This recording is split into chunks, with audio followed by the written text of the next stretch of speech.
Hey, everyone! If you enjoy my quantum audiobooks, you can support me by becoming a Patreon member.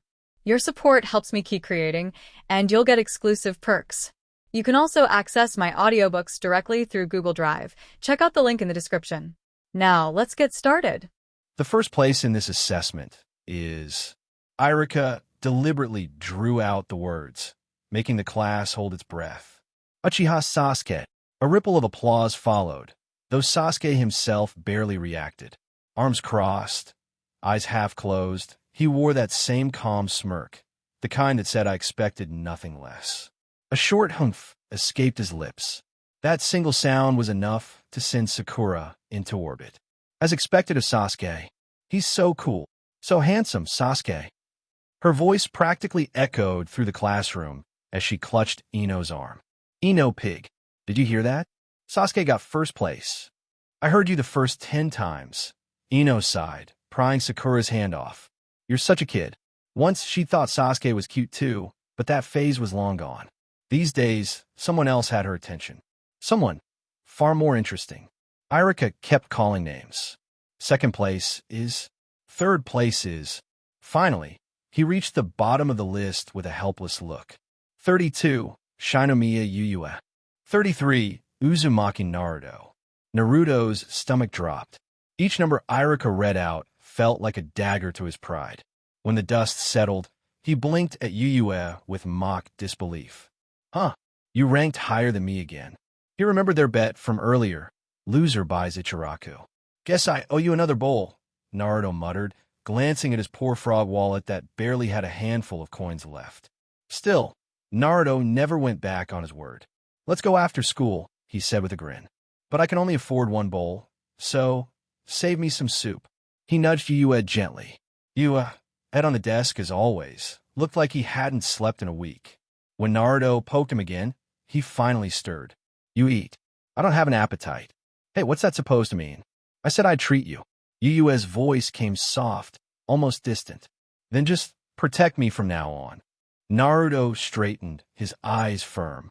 You're my friend. Of course I'll protect you. He tilted his head. But seriously, Yuyue, you've said that a few times now. Is someone bothering you? Not yet. Yuyue sighed. Maybe in the future. Naruto frowned. The future? How would you even know that? Yuyue didn't answer. Inside, his thoughts churned. Because I've seen it. He was a transmigrator. A soul from another world trapped in this one for 12 long years. He knew everything that was coming. The Chunin exams, Orochimaru's plan to destroy Konoha, the Fourth Ninja War, the infinite Tsukuyomi. Every major disaster in the timeline. Why did I have to land here? He thought miserably. No system. No cheat. Average talent. Every test. He and Naruto fought for last place like it was destiny. Still, Yuyue took some comfort in one fact. In this world, the bottom of the class often became legends. Obito. Guy. Even Naruto himself. Each one had started as a failure. So he figured if he couldn't be the strongest, he'd at least stick close to Naruto, the ultimate thigh to hug. When he becomes the six-path sage, I'll be the guy no one dares touch. Who'll be dumb enough to mess with the Hokage's best friend. Hey, you two at the back. Irika's voice cracked through the room. Every exam, you're both at the bottom, and you still have time to chat? Naruto froze, flashing a sheepish grin as he straightened up. Sorry, Irika-sensei. Yuyue didn't even bother pretending. Head still down, he gave off that aura of complete surrender to life. The final bell was just minutes away when it happened. A sudden sound echoed in Yuyue's mind. Beep. Ninja chat group, loading complete. You have been set as group owner by default. The sleepy boy shot upright like lightning struck him. Wah! Naruto blinked. Yuyue, you okay? You look like you drank 5 energy drinks. Yuyue's eyes were wide with disbelief, then joy. Finally, my cheat is here, he shouted. Ha, I'm saved. Naruto tilted his head. Cheat? What's that? It means my luck's finally turning around, Yuyue said, practically glowing. From now on, nobody's going to bully us again. Without another word, he leaned back over his desk, diving into the glowing interface only he could see. A sleek, translucent screen floated before his eyes. Something straight out of sci-fi movie. Group chat level, LV1. Current members, 1. Group owner, Shinomiya Yue, timeline, Konoha year 60. Remaining invitations, 1. He whistled under his breath. So even cross-world group chats exist now. What's next? Interdimensional Wi-Fi. The interface looked exactly like a modern chat app, only this one could connect people from different eras. Immediately, wild scenarios popped into his head. Obito meeting Rin again. Multiple Madaras arguing about who's the real one. A grin tugged at Yuue's lips. Don't worry, I'm the admin. You can't touch me. His fingers hovered over the screen. All right then, let's make history. The Hidden Leaf was still young, its walls freshly built, and its people full of hope. At the Hokage's office, Senju Hashirama was buried under piles of documents, tugging his hair in frustration.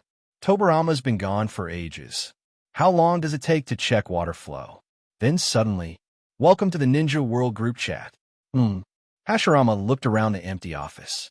A second later, he broke into a loud laugh. Haha, Madara, is that you? What kind of genjutsu is this time? But Madara didn't appear. Instead, glowing text floated before his eyes. Shinomiya Yue, welcome to the group chat. You may have many questions, so feel free to ask. Hashirama frowned, utterly lost. Genjutsu with text?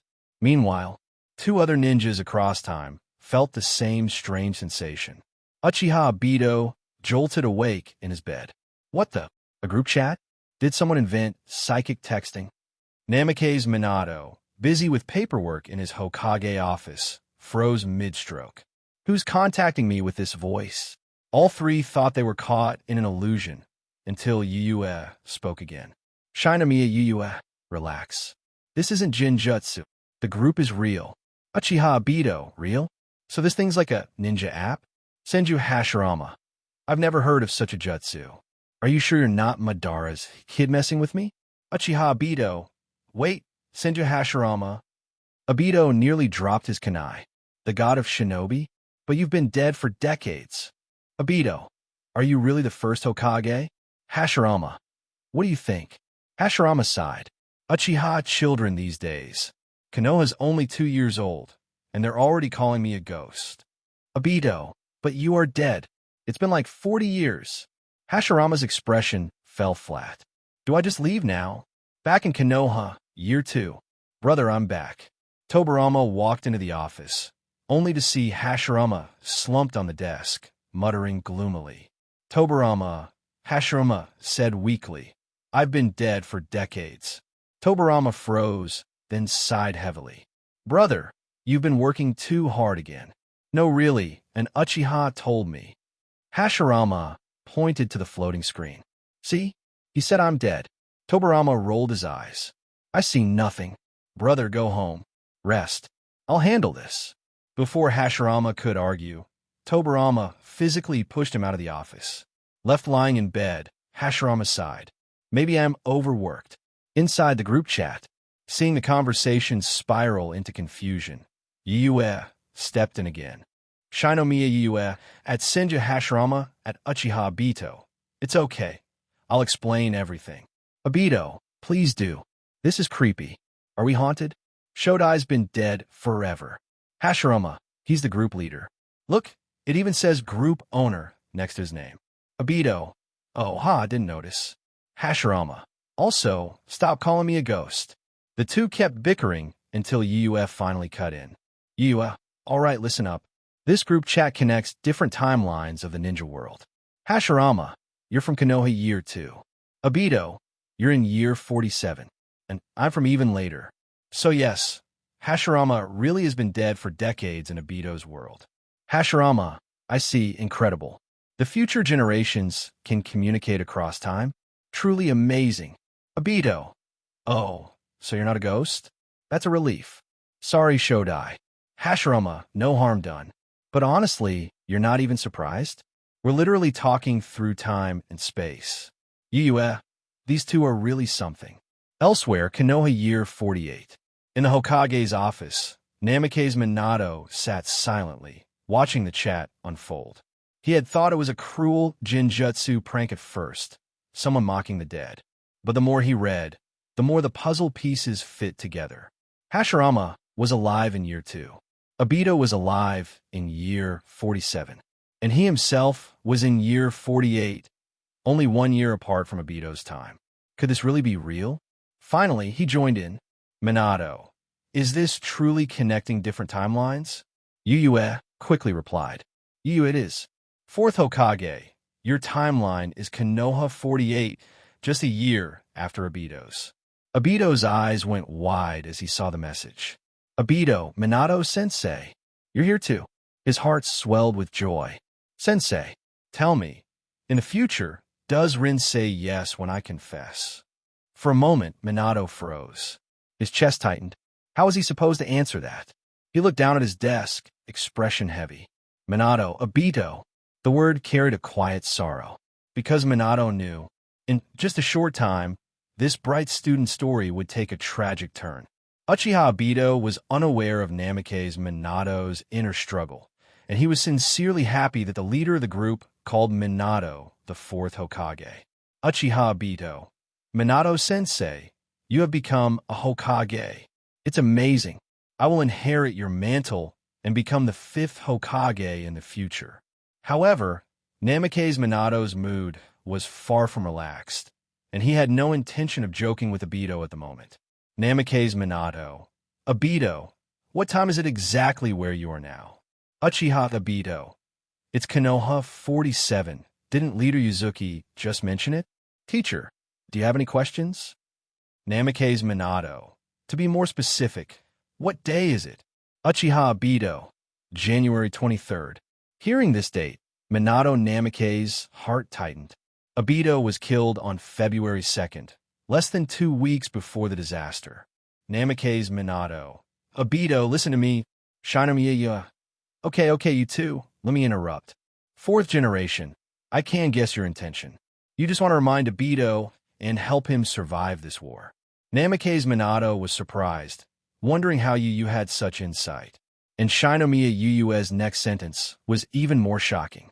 Shinomiya Yuzuki, but you need to know that Uchiha Madara is behind this series of events. Even if Obito can avoid this disaster, there may be others in the future. Obito has been selected by Madara as the executor of the Eye of the Moon project. To change this destiny, he can only rely on himself. On the other side of the screen, Obito blinked in confusion. The news that Uchiha Madara, an ancestor who has been dead for decades, is still alive and still acting as a demon in the ninja world is surprising. But after Senju Hashirama's deeds, he was not too surprised. He just wondered, when did he become the core of Madara's chosen plan? This series of information was a huge shock to Namake's Minato and Senju Hashirama. Namake's Minato. Uchiha Madara? Didn't he already die after being defeated by the first Hokage in the battle at the Valley of the End? Senju Hashirama. Madara? Impossible. Madara is definitely not that kind of person. Besides, there is no such place as the Valley of the End in our world. How could Madara die in my hands there? Senju Hashirama is taking a chance. Shinomiya Yuyue, it was your battle that changed the landscape. The place that was originally a plain was later called the Valley of the End. Senju Hashirama, this, indeed, with their strength, it is not surprising that they fight with all their strength to change the terrain. However, will Madara really die in her own hands? Senju Hashirama's face showed mixed emotions, because this meant that their previous vision was completely shattered.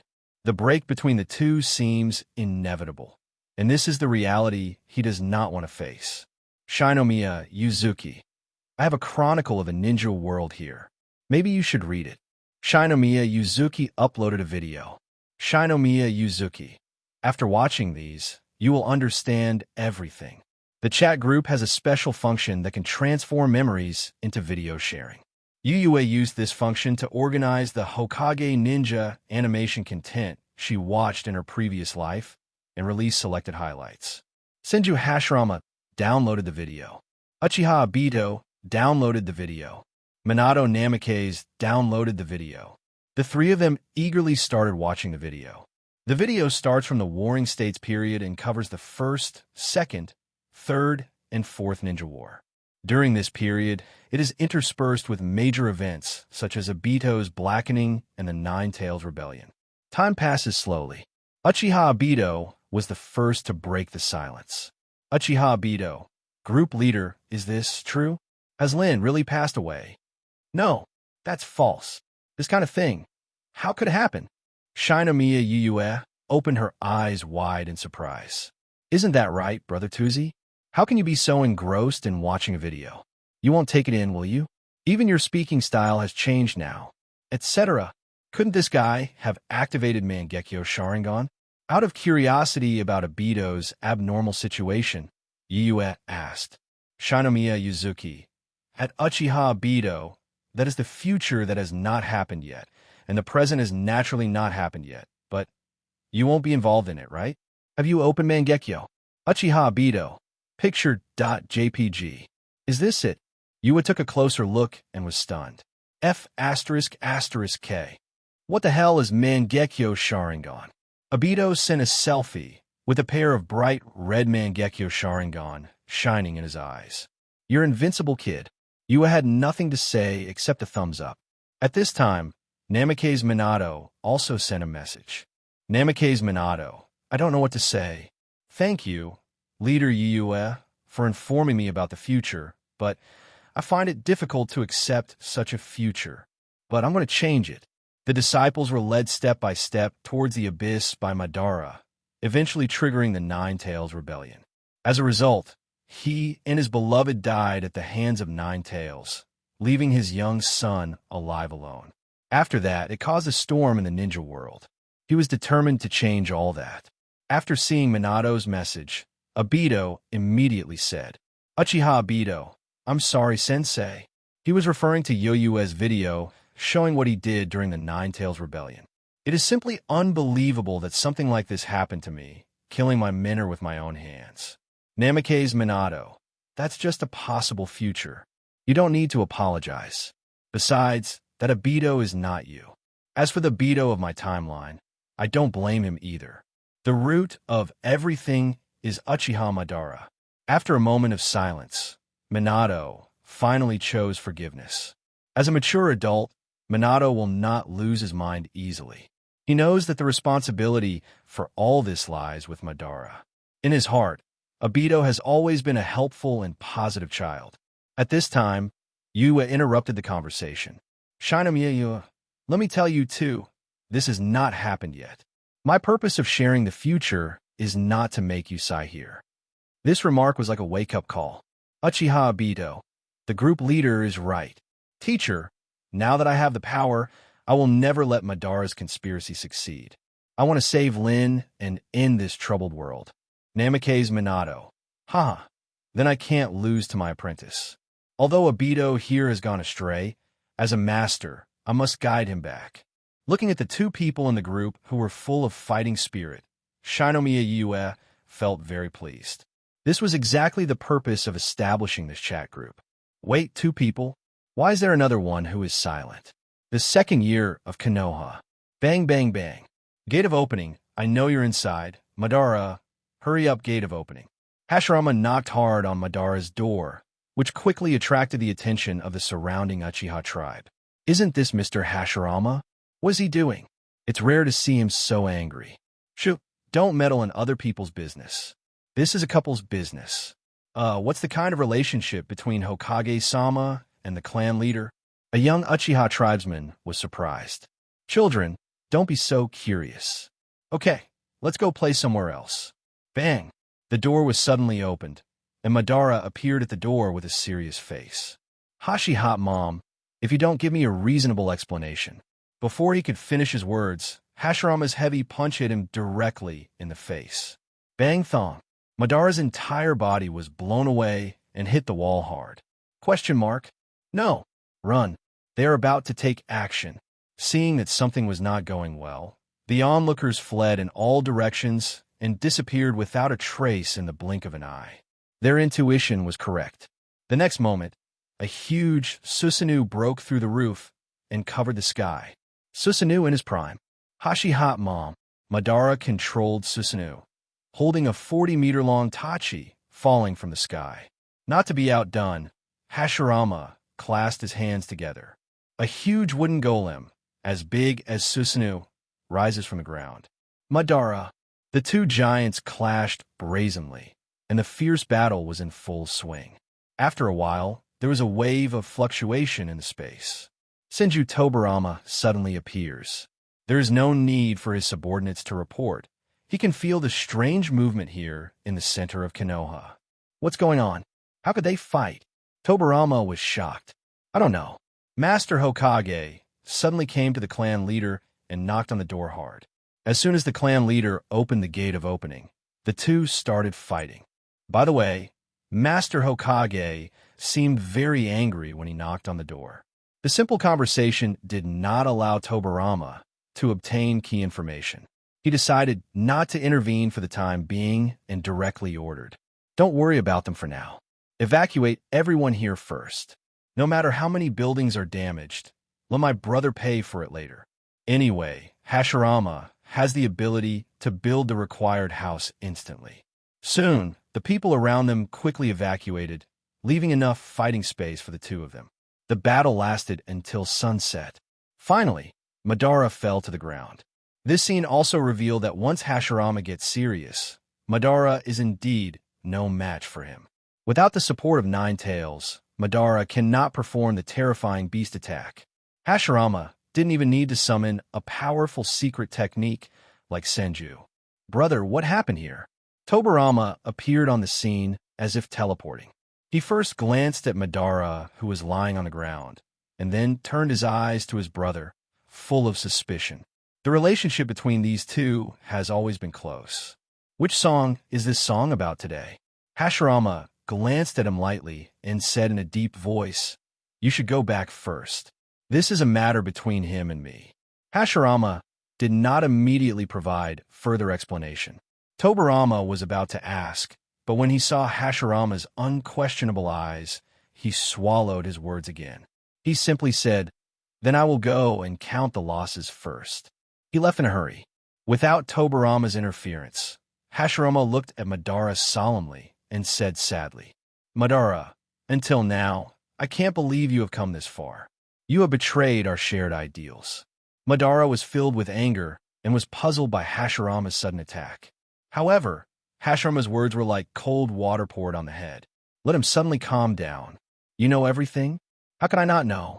Otherwise, why would I be here?" "Madara, look back now, it's still not too late." Hashirama's words were serious and thoughtful. Madara sneered. "Hashirama, do you know that Sage of Six Paths' creation of the world was a failure? And I will build a truly perfect world. How you knew about my Eye of the Moon plan is not important anymore, because there's nothing you can do to stop me." Madara's voice was fierce. "Wait a minute, what is the Eye of the Moon?" Hashirama was stunned for a moment. "You don't know about the Eye of the Moon?" Madara was also surprised. "Well, I've heard of the Eye of the Moon, but that's not why I'm here. Are you talking about the infinite Tsukuyami?" Madara was speechless for a moment. "Didn't you just mean that you already knew that I was going to implement the Eye of the Moon plan?" "No. What I'm angry about are your future actions that deviate from your original intentions. We agreed to work together to create a ninja world without war, but instead you became the source of war. What's more, he lured the innocent Obito into the dark abyss and committed all sorts of evil deeds that are too numerous to describe." Hashirama counted Madara's faults. Unexpectedly, Madara's expression became gloomier. "Hashi Hot Mom, you're teasing me." It was originally thought that the Eye of the Moon plan was leaked, which made Hashirama difficult to accept. Suddenly, an idea flashed between Zhujian. "Madara, wait a moment. I'm going to find evidence to show you." Having said that, Hashirama made gestures in the air in front of Madara, as if he was manipulating something invisible. "Madara, is this the new ninjutsu?" In the group, Senju Hashirama, "Is there any way to enable Madara to also see the video information in the group?" A few hours later, Hashirama finally took the time to return to the group. "Uchiha Obito, as expected of Shodai, I'm so busy with work that I don't even have time to reply to messages. Being a Hokage is really hard work." While chatting in the group, Obito thought that Hashirama might have been working hard for a long time, and couldn't help but laugh at himself. Without the hard work of his predecessors, how could he sit here and spend his days chatting? When Hashirama saw this message, he blinked. In fact, he was not too busy. After all, Tobirama is mainly responsible for the daily management of Konoha. At this time, it was late at night, and Tobirama was still directing the ninjas to clean up the mess left by the battle between Madara and Hashirama when he suddenly sneezed. He rubbed his tired face and continued to command. Send an Earth-style ninja over there to fill this hole. Shinomiya Yuzuki. First generation. What happened? Hashirama briefly described what happened, from watching the video, going to Madara for theory, and then trying to convince Madara. Yua thought for a moment and replied, Shinomiya Yuzuki. There's a pull function in the group, and Madara can be pulled in to watch the video directly. But this requires the group level to be upgraded to level 2 before it can be used, which is not currently possible. However, I have another way. Sharingan usually has the ability to read memories. If you ask Madara to read your memory, he will know everything. But please note that group chats have a protection mechanism. Non-group members who contact things in the group without permission will be attacked by the defense mechanism. Just remember not to agree casually. Senju Hashirama. That's it. Thank you, group leader, for your guidance. Nanga Shrine. Madara. I found a clue. Hashirama suddenly said with excitement. Madara raised her eyebrows, her eyes full of disbelief. You just make 2 gestures out of thin air, and evidence will fall from the sky. If you want to fool me, can you be more serious? Hey, tell me. Madara crossed her arms and put on a posture of, let's see what else you can do. Hashirama immediately spoke. My head contains memories of the next few decades. You can use your Sharingan to take a look, and you will know whether it is true or false. Let me read your memory? Hashirama's suggestion surprised Madara. Reading memories means showing one's inner world in front of the other person without any cover-up. Even Madara found this kind of unreserved trust incredible. Yuzuki is well aware of the unbreakable bond between Hashirama and Madara. Otherwise, he would not have made such a suggestion. Come on, stop dawdling. Hashirama looked indifferent and lay down on the spot, eyes wide open, so that Madara could successfully perform Genjutsu. Madara's heart was heavy. Hashirama didn't look like he was lying. Could all of this be true? Ultimately, curiosity drives Madara. Sharingan opens, and the door to Hashirama's memory slowly opens. Psychic intrusion detected. The other party tried to touch the memory related to the chat group, and the protection mechanism was activated. Do you want to completely destroy the other party's spiritual link? No. Hashirama shouted quickly. He didn't want Madara to become the second vegetative person. Konoha didn't need 2 vegetative people. Protection release. Memory is accessed. Madara quickly understood everything from Hashirama's memories. From faking death in the Valley of the End to secretly spending decades cultivating the eye of reincarnation. Then he transplanted the freshly made Samsara Ita Nagato, controlled the Akatsuki organization, and guided Obito towards darkness. Rebirth from the filthy soil, challenged the 5 shadows, reincarnation, resurrection from the dead. Until he became 10 Tails Jinchuriki. Then he was attacked by Black Zetsu, sacrificed and resurrected Kaguya, and finally ended in tragedy. This scene came alive before his eyes like a movie. It turns out that his whole life has been played by a strange creature named Heiju. Bang! Madara punched out, and the amazing force directly punched a hole in Nanga's shrine. How could someone as proud as him accept such a hopeless future? Uchiha Madara's face was calm and calm. Only Hashirama understands. At this moment, Madara is on the verge of extreme anger. Madara looked down at Hashirama, who was still awake, found a pen and paper, and hurriedly wrote something down, then put the note into Hashirama's hand. Immediately, he walked through the big hole he blasted and left without looking back. Soon, Hashirama woke up from the illusion. Looking around, Madara has long disappeared. Madara. Hashirama tried to call, but received only silence. At this time, he felt something being held tightly in his hand. When he unfolded it, it was a piece of paper. After reading it, a look of enlightenment appeared on Hashirama's face. That's your plan, Madara? Okay. After casually destroying the note, Hashirama left Nanga's shrine with a new plan in mind. There are only 3 minutes left. At this critical moment, time is so lazy. The clock hands slowly reached 23:57, and every number jumped in Yoyue's eyes, seeming to tease his patience. Yoyue's heart has already flown to the future. In the blink of an eye, 3 minutes slipped away. The group chat prompt sounded in my ears at the right time, clear and sweet. Daily benefits have arrived. You have successfully rewritten the fate of 3 group friends and received gold coins, *1500. Here it comes. Yue felt a burst of joy in her heart. This is the exclusive privilege of the group leader. You can earn gold coins by changing the fate of group friends. At midnight every day, gold coins are refreshed on time, which is a daily benefit. Not to mention that these gold coins are hard currency, and their magical powers are very vast. For example, practice the clone technique to perfection for me. Bite. Cultivation completed, 50 gold coins deducted, current clone skill proficiency. Extraordinary and holy. In an instant, a large amount of essential knowledge about the clone technique flooded into Yu Yu's mind, as if he had been practicing this most basic ninjutsu for most of his life. He came to the door aggressively to argue, but it turned out that there was an inexplicable future. When did you gain the ability to see into the future? Isn't this just teasing me? Fire style, the fire is extinguished. It's weird. Why hasn't the first generation made any move yet? Logically speaking, he cares about Madara the most, right? Shinomiya Yue murmured in her heart. But get out of class was over at this time, and he was going home to have dinner, so he didn't think much about it. Yuzuki didn't know yet that Hashirama was an activist and went directly to the real Uchiha Madara offline. Hey, Naruto, come to my house for dinner tonight. Yuzuki patted Naruto's shoulder lightly. Is it really okay? Naruto's face was full of surprise. Compared to eating instant noodles at home, eating at Yoyue's house is obviously much more tempting. Just come. Okay, by the way, do we still want to eat at Chiraka Ramen?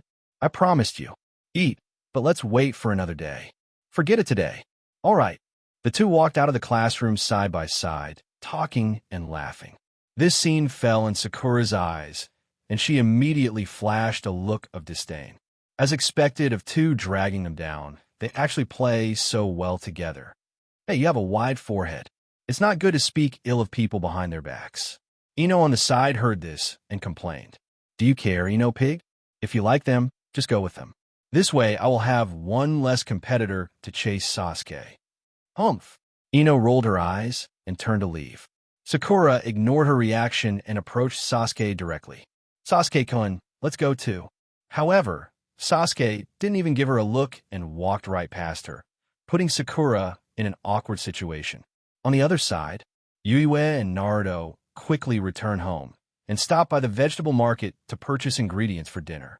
Yue is also alone. His parents died in the chaos of Nine-Tails Night.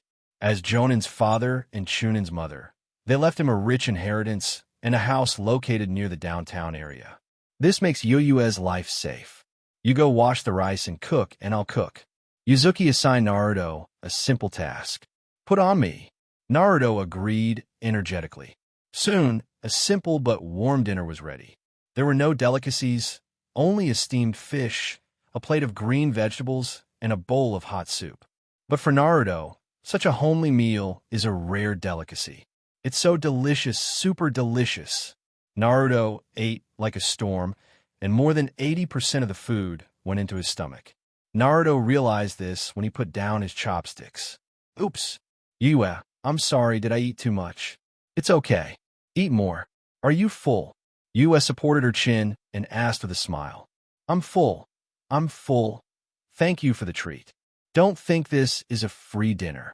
Yue suddenly changed the subject. Naruto was stunned. Then I'll give you money. Yue smiled and said, I don't need your money. Just go and wash the dishes. No problem. Naruto was full of enthusiasm and energy. Time passed quietly, and night gradually enveloped the earth. It's time for Naruto to go home. Yue, I'm leaving. Be careful on the road, Ghana. After closing the door, Yua took a shower and went to bed early. Ninja World doesn't have much entertainment at night. Without a smartphone, lying down seemed to be the only option. See if there are any new messages in the group. When I opened the group chat interface and took a look, it was amazing. Obito and Minato, master and disciple, were chatting animatedly. Scroll all the way up, the amount of information is amazing. Yua browsed through it and couldn't help but sigh. This kid Obito has already started to drift off. He relied on himself to activate Mangekyo Sharingan in advance, and even threatened to unify the ninja world in the group, so that the war would never rekindle and achieve permanent peace. His starting point is good, but he's a little unclear about his own strength. Fortunately, Namake's Minato stopped him in time. It is undeniable that Obito with dual Kamui is extremely powerful, but he has a fatal weakness that cannot be ignored. In the original plot, Obito was able to stir up a storm in the ninja world without being destroyed, and Kamui naturally contributed a lot. But the most important thing is the cells between the pillars in his half-body, which are like an inexhaustible energy source. Without the support of Hashirama's cells, he would have gone blind long ago due to his frequent use of Mangekyo Sharingan. Although Obito in this time and space unlocked Kamui early. But without the power bank of Hashirama's cells, his power cannot last long, and besides Kamui, he is almost nothing. He doesn't have Wood style, he doesn't have Yin-Yang style, and he probably can't use Storm Rambu either. So how can he unify the ninja world? Uchiha Obito, hey, it's true. I don't have those Hashirama cells, so let's put this matter aside for now. How about we directly ask Shodai for something? With a living Hashirama-sama here, it shouldn't be difficult to get some cells, right? Namake's Minato. Obito, it's not polite to speak like that to Shodai. Uchiha Obito, sorry by the way, speaking of it, it seems that I haven't seen Hashirama-sama for a while. After hearing this, Yua suddenly realized, by the way, where did Hashirama go? At the same time, Konoha 2 years. In Nanga's shrine. This is a sacred place for the Uchiha clan. Under the shrine, Uchiha Madara and Senju stand side by side between pillars, with a stone tablet in front of them. Are you saying that the records on this stone tablet have been tampered with? Madara frowned. That's right, it's the work of a guy named Heiju. The Eye of the Moon project is a scam. It can't bring about a truly perfect world. After implementing infinite Tsukuyami, humans all over the world will be transformed into creatures called White Zetsu. Madara, do you think this is perfect? Hashirama looked at Madara solemnly. Madara is dubious about this. This is all your one-sided statement. What's the proof? Madara is not easily fooled. At the beginning, Hashirama vowed that he would become Konoha's first Hokage. The result? He turned around and sat in that position. Maybe this was another story deliberately fabricated by Hashirama in order to keep him in Konoha. The evidence. Hashirama scratched his head.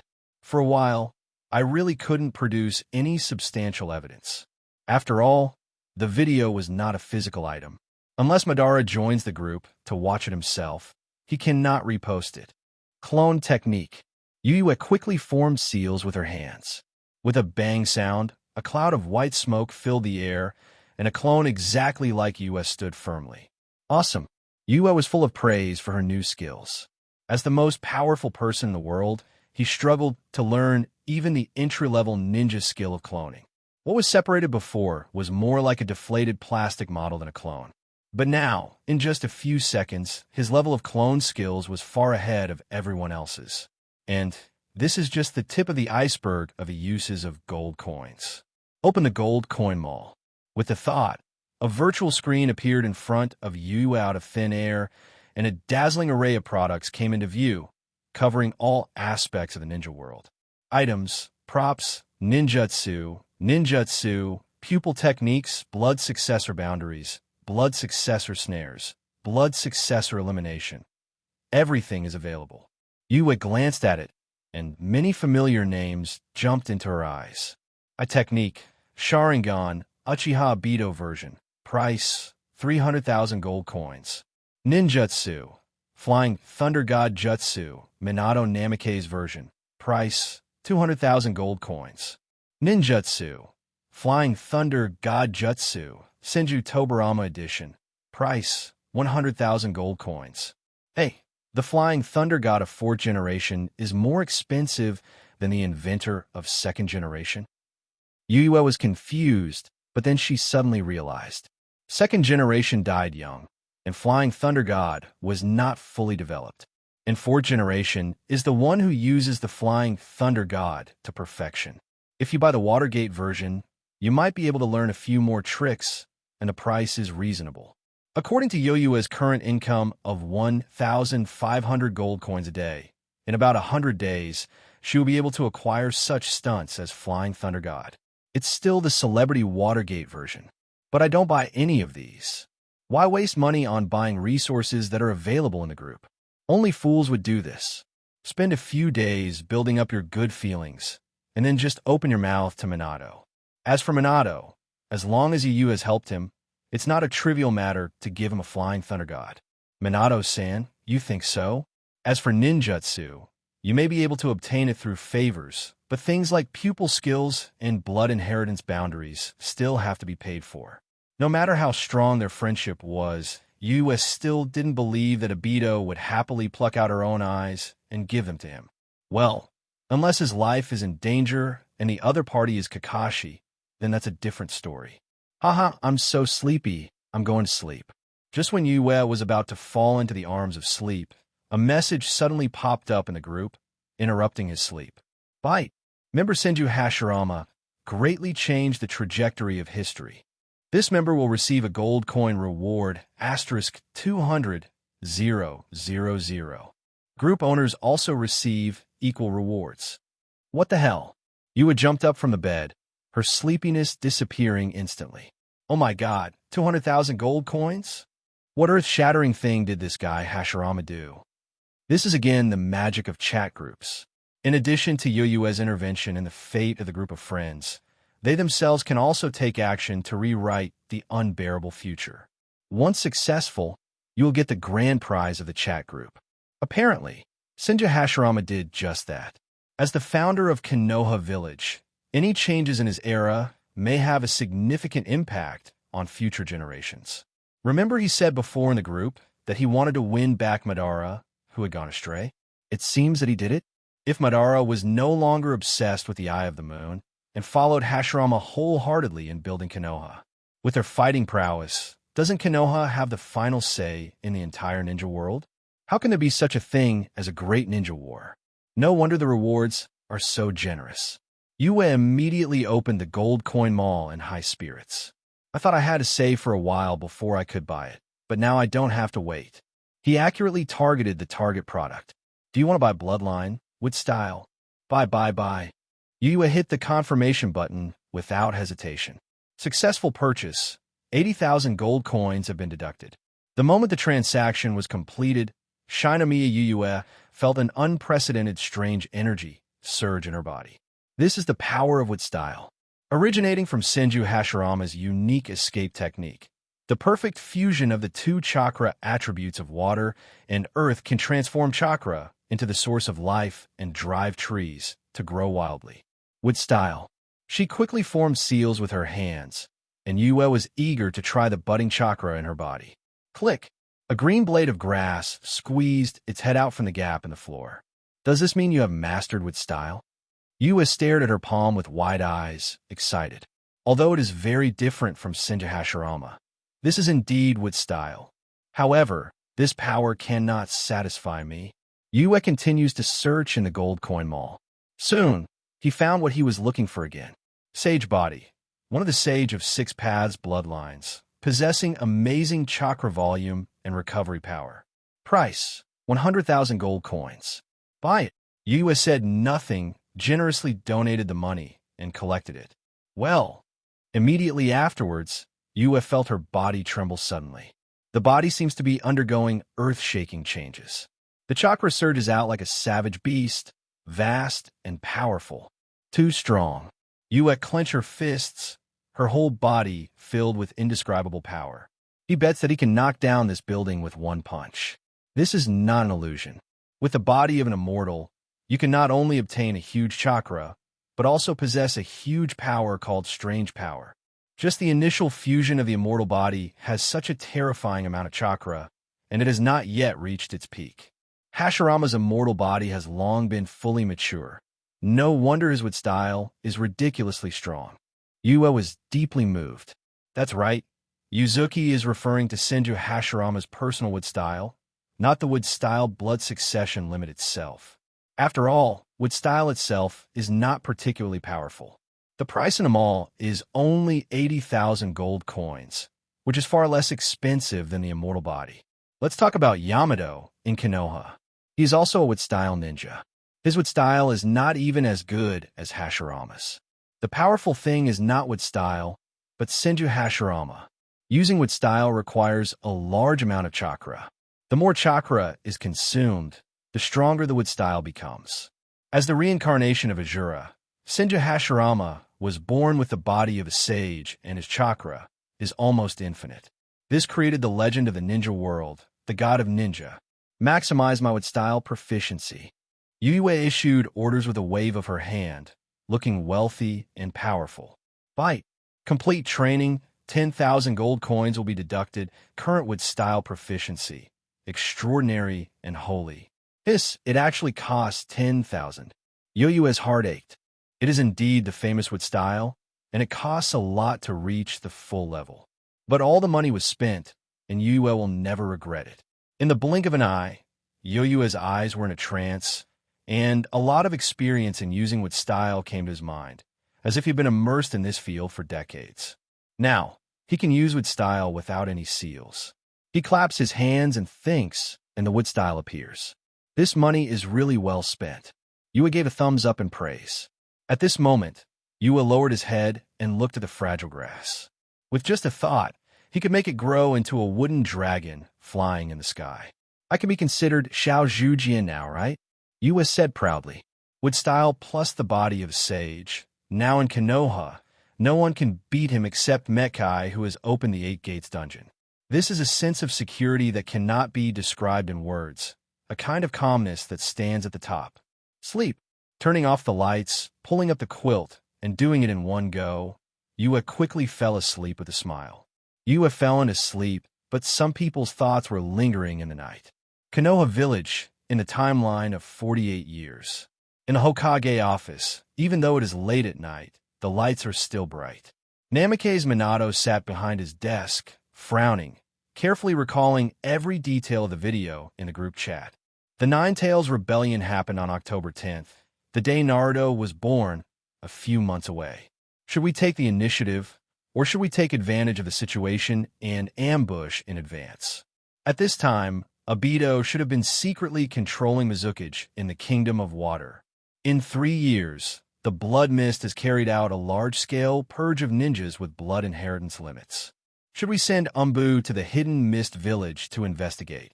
As his thoughts flowed, Minato's eyes fell on the photo taken with Jiraiya on the table. At that moment, as if struck by thunder, a more pressing question suddenly jumped into his mind. Jiraiya once accepted 3 disciples in the Rain Country, Yahiko, Nagato, and Konan. The Akatsuki organization, which will become famous in the ninja world in the future, was created by them. But at this time, Akatsuki was just a group of passionate young people, a small group walking together for world peace. It is far from the organization that will use any means to pursue tailed beasts in the future. The key to this change is the despicable act planned by Shimura Danzo. Danzo, this old man, is not a normal person. He actually secretly sent people to sneak into the Kingdom of Rain and kidnap Konan from the Akatsuki organization. Although he did not take the opportunity to play with bondage, it directly led to the death of Yahiko, the sunny and cheerful boy in the trio, and prompted Nagato to go into darkness. As a result, Nagato transformed into a god that transcended humanity and attempted to conquer the entire ninja world by force. After all the bad things were done, Danzo patted his *** and left, and Hanzo, the unlucky guy, suffered the consequences. Not only did he lose most of his men, he was also killed by Pain a few years later. Danzo Naden was even at large until he was terminated by Sasuke before the 4th Ninja War began. After watching Yuzuki's video about what Danzo had done in Konoha for decades, Namikaze Minato wanted to kill him right now. But in full view of Konoha, he definitely couldn't do these things. This time, Danzo must not be allowed to hurt them again. Yuching, they are Jiraiya's disciples, his junior brothers. Now that they know, they can't just sit idly by. Yuli, Nagato, and the Akatsuki organization has mastered the Samsara Eye. Although it originated from Madara, it is currently used by Nagato, which means another powerful power. The video shows that this happened shortly after I became Hokage, probably recently. Thinking of this, Minato pressed a button on the table. After a while, an Umbu member appeared in front of him. Lord Hokage. Umbu saluted respectfully. Help me check the movements of Elder Danzo. I want to know if he has left the village. Namikaze Minato gave the order. As you command. Umbu took the order and left. After some time, Umbu brought back the news. Master 4th Generation, Elder Danzo has secretly left the village, accompanied by more than a dozen members of the Gen-I. What? When did it happen? Namikaze Minato frowned.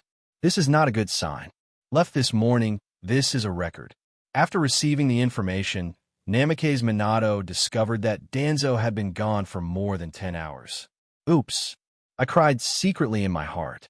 Immediately afterwards, Namikaze Minato's figure turned into a golden light and disappeared instantly. When he appeared again, he had arrived at the entrance of Konoha village. Fire! Hokage-sama. The guard guarding the door thought it was an illusion. How could Lord Hokage suddenly make a patrol in the middle of the night? Minato nodded slightly to him, and then used the teleportation technique, turning into an afterimage, traveling through the night, and leaving Konoha. We must catch up. Anxious flames ignited in Namikaze Minato's heart. When Obito died, he failed to arrive in time. When Lin died, he was unable to prevent it. This time, we must not let tragedy happen again. Rain Country. This place seems to be shrouded in heavy haze all year round, with endless rain. The valley between the two mountains was densely covered with Hanzo's subordinates and members of Danzo's roots, forming a tight encirclement. Hanzo stood on the top of the hill, looking down at Yahiko and his party with an arrogant attitude. Leader of the Akatsuki organization, your end is today, and this place will be your burial place. Incited by Danzo's eloquent words, Hanzo felt that the rapidly rising Akatsuki organization threatened his absolute rule in the Land of Rain. Therefore, they seized the opportunity to capture Conan when he is alone, and use this as a restraint with the intention of forcing Yahiko and the others to self-destruct. That red-haired one. Kill Yahiko. As long as he is killed, this woman and you can leave alive. Hanzo threw a kunai casually, and its sharp edge was inserted right next to the feet of Nagato and Yahiko, like a cruel order. When Nagato heard this, his body shook involuntarily, and an unbearable struggle surged in his heart. You want me to kill Yahiko with my own hands? Don't listen to him. Nagato, Yahiko, leave me alone, go away. Conan cried hoarsely. Seeing that Nagato had no reaction, Hanzo said with a chill, do you really not care whether this woman lives or dies? After hearing this, Yahiko finally could no longer remain silent and said in a low voice, Nagato, go ahead and live strong with my ideals. Nagato was trembling all over, his eyes flickering back and forth between Yahiko and Conan, who was in danger, feeling tormented in his heart. Finally, he slowly raised the kunai. Just when this tragedy seemed about to take place, a sharp cracking sound suddenly sounded in the air. Bite! After a crisp sound, another kunai flew towards me like a gust of wind and penetrated deeply into the ground. Before everyone had time to react, a ray of shining golden light suddenly appeared, and in an instant, a figure was in front of them. It was the dazzling blonde hair and the god's robe that rustled in the wind. Behind it was written, 4th Hokage. Namikaze Minato arrived at the scene at the last minute. It's quite timely. Namikaze Minato panted slightly and used the teleportation technique from Konoha to rush here. Although he spent a lot of chakra, he was thankful that he was not late. Minato Namikaze? Hanzo and Danzo exchanged shocked looks, wondering how the other could be here. What now? Hanzo was slightly panicked. If he had been in his prime, he might still be able to fight against the Golden Flash who was famous in the ninja world. But now, time has left its mark on him, and Namake's Minato is in his prime, and his chances of winning are slim. Why are you panicking? How could you, who is known as a demigod, be so frightened by your juniors that you lose your composure? Danzo glanced at Hanzo coldly and said lightly, with a trace of imperceptible hatred in his eyes, "It's Namake's Minato again. Why is it always him who ruins my good deeds?" When the third Hokage abdicated, Orochimaru chose to betray the village and flee. For the position of the fourth Hokage, he was quite competitive, but Chung Yaojin and Namake's Minato came out halfway. Minato's dazzling military exploits, even the daimyo nodded in recognition, thinking that he was the best successor to the Hokage. Even if Danzo obstructed him on the grounds that he was too young to take on important responsibilities, it became useless with the support of the daimyo. Minato successfully ascended the Hokage throne. In this way, his longing for the position of Hokage was completely shattered. He took a step closer, with questioning in his voice. "Minato Namake's, as a Hokage, you quietly attack the land of rain at night. Do you want to ignite the war between the two countries? Once the war resumes, you will be the initiator of the grievances between the two countries." As soon as Danzo opened his mouth, he pointed directly at the opponent's heart like a sharp sword. "No matter how many there are, just put your hat on first." However, Minato did not avoid it, but instead threw the question back. "Isn't it your turn to answer this, Elder Danzo? You acted without Hokage's approval and led your team deep into the country of rain to interfere in other countries' internal affairs. What is your real purpose?" Minato's meaningful look made Danzo's heart tighten. Did he notice my plan to seize the Samsara Eye? No. Even I only learned of this information recently. How could he know it? Not long ago, Danzo commanded his men to disguise themselves as ninjas of a Wagakure village and provoked a conflict with Rain Shinobi in the country of Rain, in an attempt to trigger a war between the two countries. Unexpectedly, the targets chosen at random were the three leaders of the Akatsuki organization, Yahiko, Nagato, and Konan. At the critical moment, Nagato inspired the power of the Rinnegan Eye to summon the Geto statue to repel Danzo, and at the same time expose the secret of the Rinnegan Eye. As a result, the current situation became that Danzo and Hanzo were trying to eliminate the Akatsuki organization, while he was waiting for an opportunity to seize the Rinnegan. Of course, Danzo would not confess. I saw him retort angrily. "What are you talking about? I have only one purpose, and that is to uphold justice." The Akatsuki organization went against the grain. As a citizen of the land of rain, they attacked the ninjas of their own country with the intention of expanding the organization and subverting the political power of the rain-hidden village.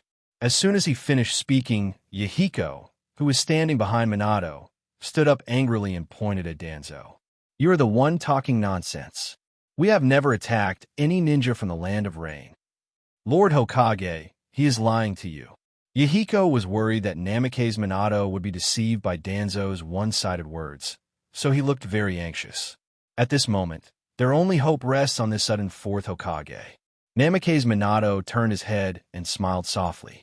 "Don't worry, two junior brothers. I will definitely seek justice for you." "Master, junior brother?" Minato's title made Yahiko and Nagato slightly stunned. "Jiraiya, one of the Sannin, is also my teacher." After hearing Minato's explanation, Yahiko suddenly realized, it turns out you are the outstanding senior brother the teacher mentioned.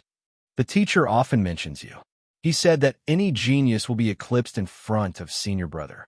I didn't expect that senior brother would be the fourth Hokage of Konoha Village. It's really amazing," Yahiko said while giving a thumbs up. At this moment, the boulder in his heart completely fell to the ground. People who are close to Jiraiya can never go wrong. After comforting Yahiko and Nagato, Minato turned his attention to Danzo on the top of the mountain. "Elder Danzo, I have confirmed that this is a misunderstanding. Okay, you could take people back to the village first. I will handle it here." Minato spoke lightly, but these words made Danzo's face darken like dark clouds before a storm. "Go." He is only one step away from the legendary Eye of Samsara. How could he be willing to give up just like that? Minato Namikaze, do you mean that with just a few words from you, the lives of the Rain Country ninjas will be wasted? Danzo still clings to the fictitious crime and never forgets the Akatsuki organization. Seeing that Danzo is still biting this matter with this unfounded reason, Namikaze Minato's face immediately turned cold, and he was merciless. He didn't even call him Elder, but called him by his first name. Shimura Danzo, I don't want to talk nonsense. You know best how Rain Shinobi died. Now, as Hokage, I order you to take people back to Konoha immediately. This was tantamount to directly tearing apart the piece on the surface, and Danzo's face instantly turned, as dark as the bottom of a pot. He glared angrily at Hanzo next to him. You so-called demigod, people are acting wild in front of your house, but you don't even dare to say a word? He wants to win over Hanzo and attack the Akatsuki organization together. Just as Hanzo was about to speak, Minato's voice sounded softly again. Lord Hanzo, this is an internal matter within Konoha. It's best for you not to get involved. These words are full of warnings. You can just watch, but you have to pay the price if you take action. Hanzo waited up and decided to protect himself wisely. I also think this is a misunderstanding, so I'll take my leave now and you can handle the rest on your own. Having said that, Hanzo decisively led his men away without any hesitation. Danzo couldn't believe it. Is this still the demigod who was so powerful in the ninja world? He was so scared that he was cowed by a junior. Hearing Danzo's voice, Hanzo just snorted. Just kidding, I originally thought the Akatsuki organization was a small organization with few powerful people and could be pinched. After all, they have the support of 4th Hokage, so why fight? Just for the lives of a few so-called Rain Shinobi? It's just talk. Don't take it seriously, brother. Once Hanzo left, Danzo had to face Namikaze Minato alone. But he obviously overestimated his own strength and underestimated Minato. Don't use the name of Hokage to suppress me. You're just a junior who climbed to the throne of Hokage with some merits. I'm going to punish the evil today. The Akatsuki organization must be eliminated. Danzo said. Minato lowered his eyes slightly and only uttered one word, "Oh." Before he finished speaking, a sharp kunai was quietly pressed against Danzo's throat, ready to open a path of blood for him at any time. What? Danzo was stunned. Obviously, he has been vigilant. How could it be possible? Doesn't the Flying Thunder God need to be marked in advance to teleport? He was clearly on guard against this move. Lord Danzo, the attendant exclaimed. The surrounding Root organization members were all shocked. They were completely unaware of Namikaze Minato's silent approach. After waking up, everyone drew their swords and pressed towards Minato step by step. Their eyes were full of sternness, and they did not take the Hokage to heart at all. Don't move, Danzo shouted sternly to stop his men. Damn these idiots. Are you trying to kill me if you come here at this time? When did you? Danzo gritted his teeth and looked directly at Minato, his words filled with disbelief. But Namikaze Minato obviously had no intention of explaining, and his face was as cold as ice. Shimura Danzo, you are blatantly disobeying Hokage's orders. I have the right to kill you on the spot. I'll give you one last chance. Leave immediately. Otherwise, you'll be responsible for the consequences. Feeling the cold, murderous aura on his neck, Danzo couldn't help but break into a cold sweat. Since Minato Namikaze became the Hokage, he always had a smile on his face, and Danzo had never seen such a terrifying, murderous intention emerge from him. Despite this, Danzo still had a trace of luck in his heart, believing that Minato did not dare to attack him. I'm an elder of Konoha. I don't believe you really dare to kill me. Danzo's face was ashen, but he remained stubborn to the end. Namikaze Minato chuckled and directly responded to Danzo's question with action. The sharp kunai went straight towards Danzo's throat. Danzo's pupils shrank suddenly, and he dodged. Danzo held his bloody throat, his eyes filled with disbelief.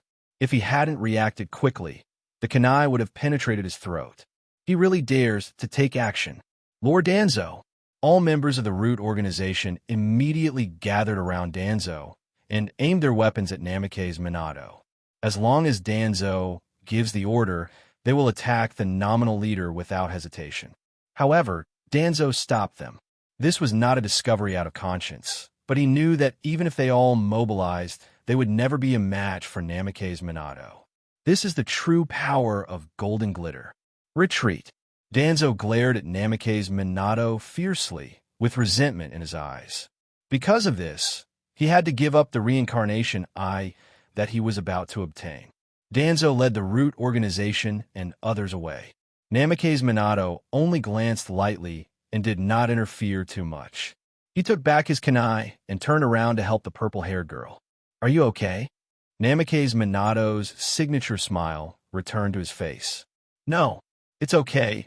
Thank you, Hokage-sama." Conan was a little flattered. The person in front of her was the shadow of a country, aloof, yet he treated her so kindly. Conan. Excited Yahiko pulled Nagato over in a hurry. "I originally thought that I would definitely die today, but I didn't expect Brother Hokage to unexpectedly appear. Frighteningly powerful, just standing there scared the so-called demigod Hanzo to death. Thank you, Brother Minato." Yahiko thanked him again. Minato nodded slightly and chuckled. "Compared to me, I think she may need your company more than me." Conan, Yahiko, Nagato. Akatsuki organization trio reunited. Looking at this warm scene, Minato didn't bother him. He just left silently. He took out the flying thunder god kunai and disappeared without a trace in the blink of an eye. It's time to deal with Danzo. The reason why I didn't take action directly before was, first, too much chakra was used up due to the rush and it took time to recover. Second, through Yuzuki's video, Minato learned that Danzo held a trump card called the Yuri 4-elephant seal. If he is pushed too hard, it may bring disaster to Yahiko and the others. Therefore, Minato temporarily let Danzo go. But even if it allows you to live for a few more minutes, so what? Somewhere in the land of rain, a secret trail runs through the dense jungle and connects the Leaf Village. Danzo and his team were like Tarzan, jumping quickly among the tall trees, eager to return to Konoha. Namake's Minato.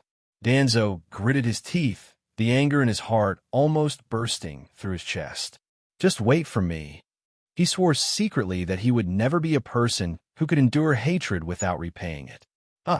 No matter what your purpose is, you dare to take action against the elders of Konoha. Even if you're a Hokage, you can't stop me from going to the daimyo to seek justice. Danzo thought in his mind, perhaps this is the opportunity to make him fall from the Hokage throne. Orochimaru defected, and Jiraiya and Tsunade are not in the village. When the time comes, in the entire Konoha, besides me, who else can stand up and take on the responsibility of Hokage?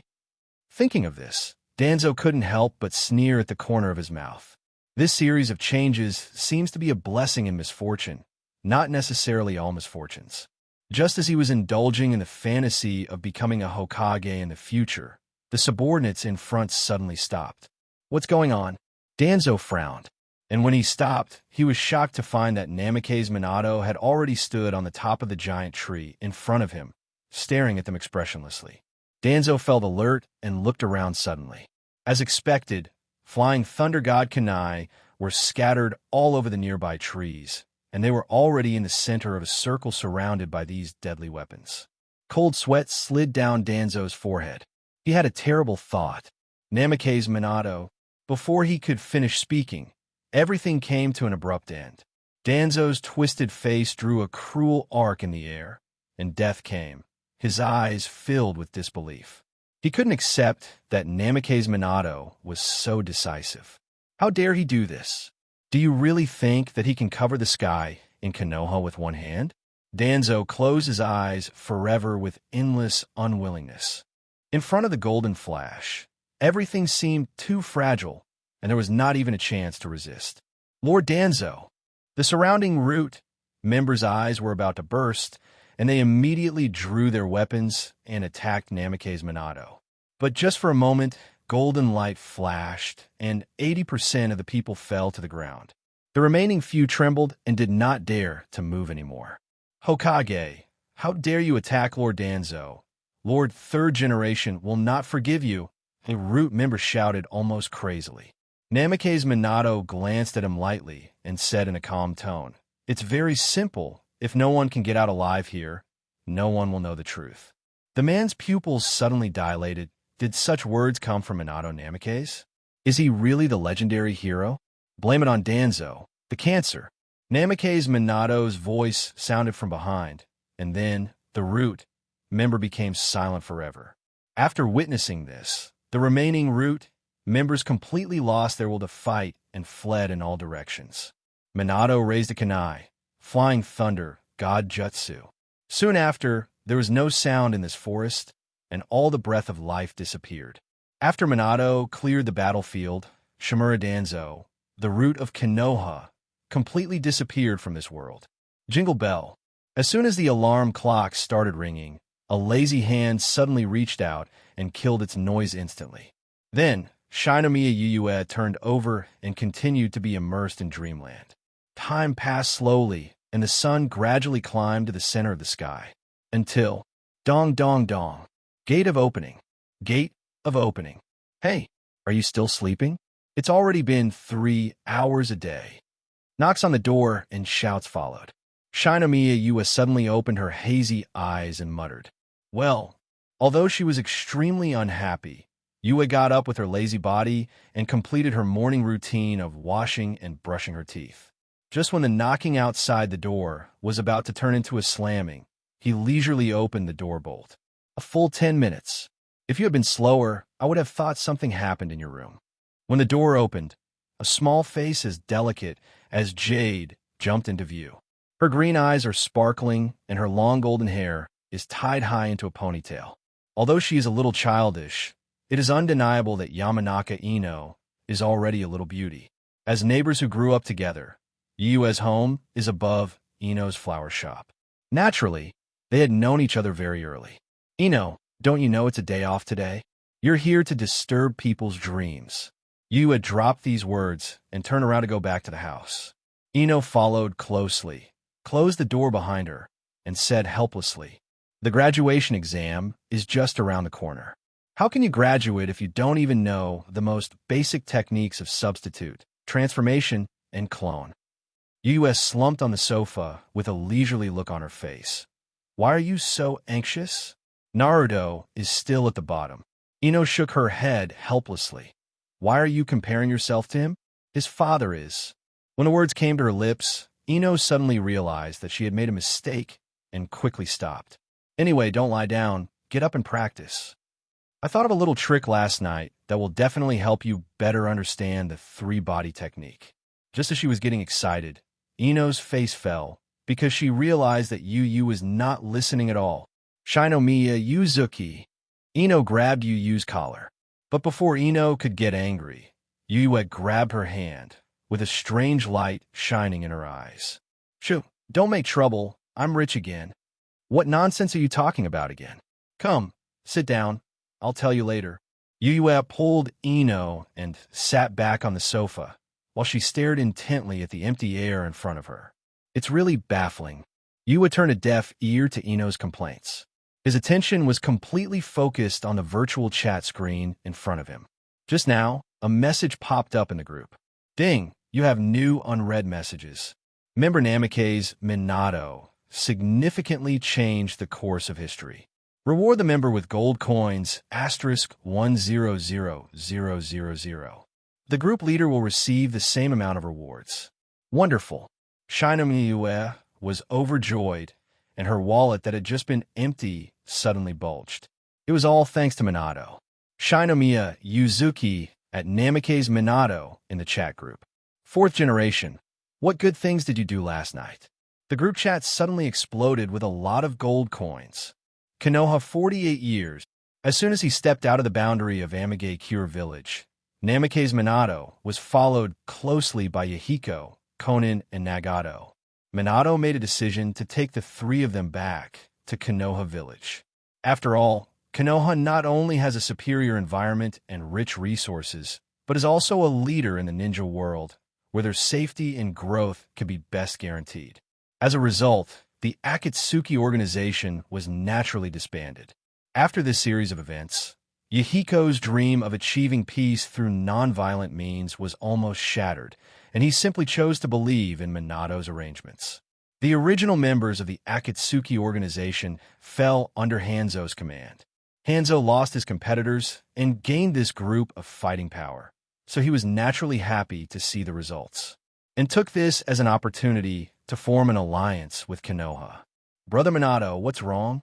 Yahiko asked curiously when he saw Namake's Minato stop suddenly.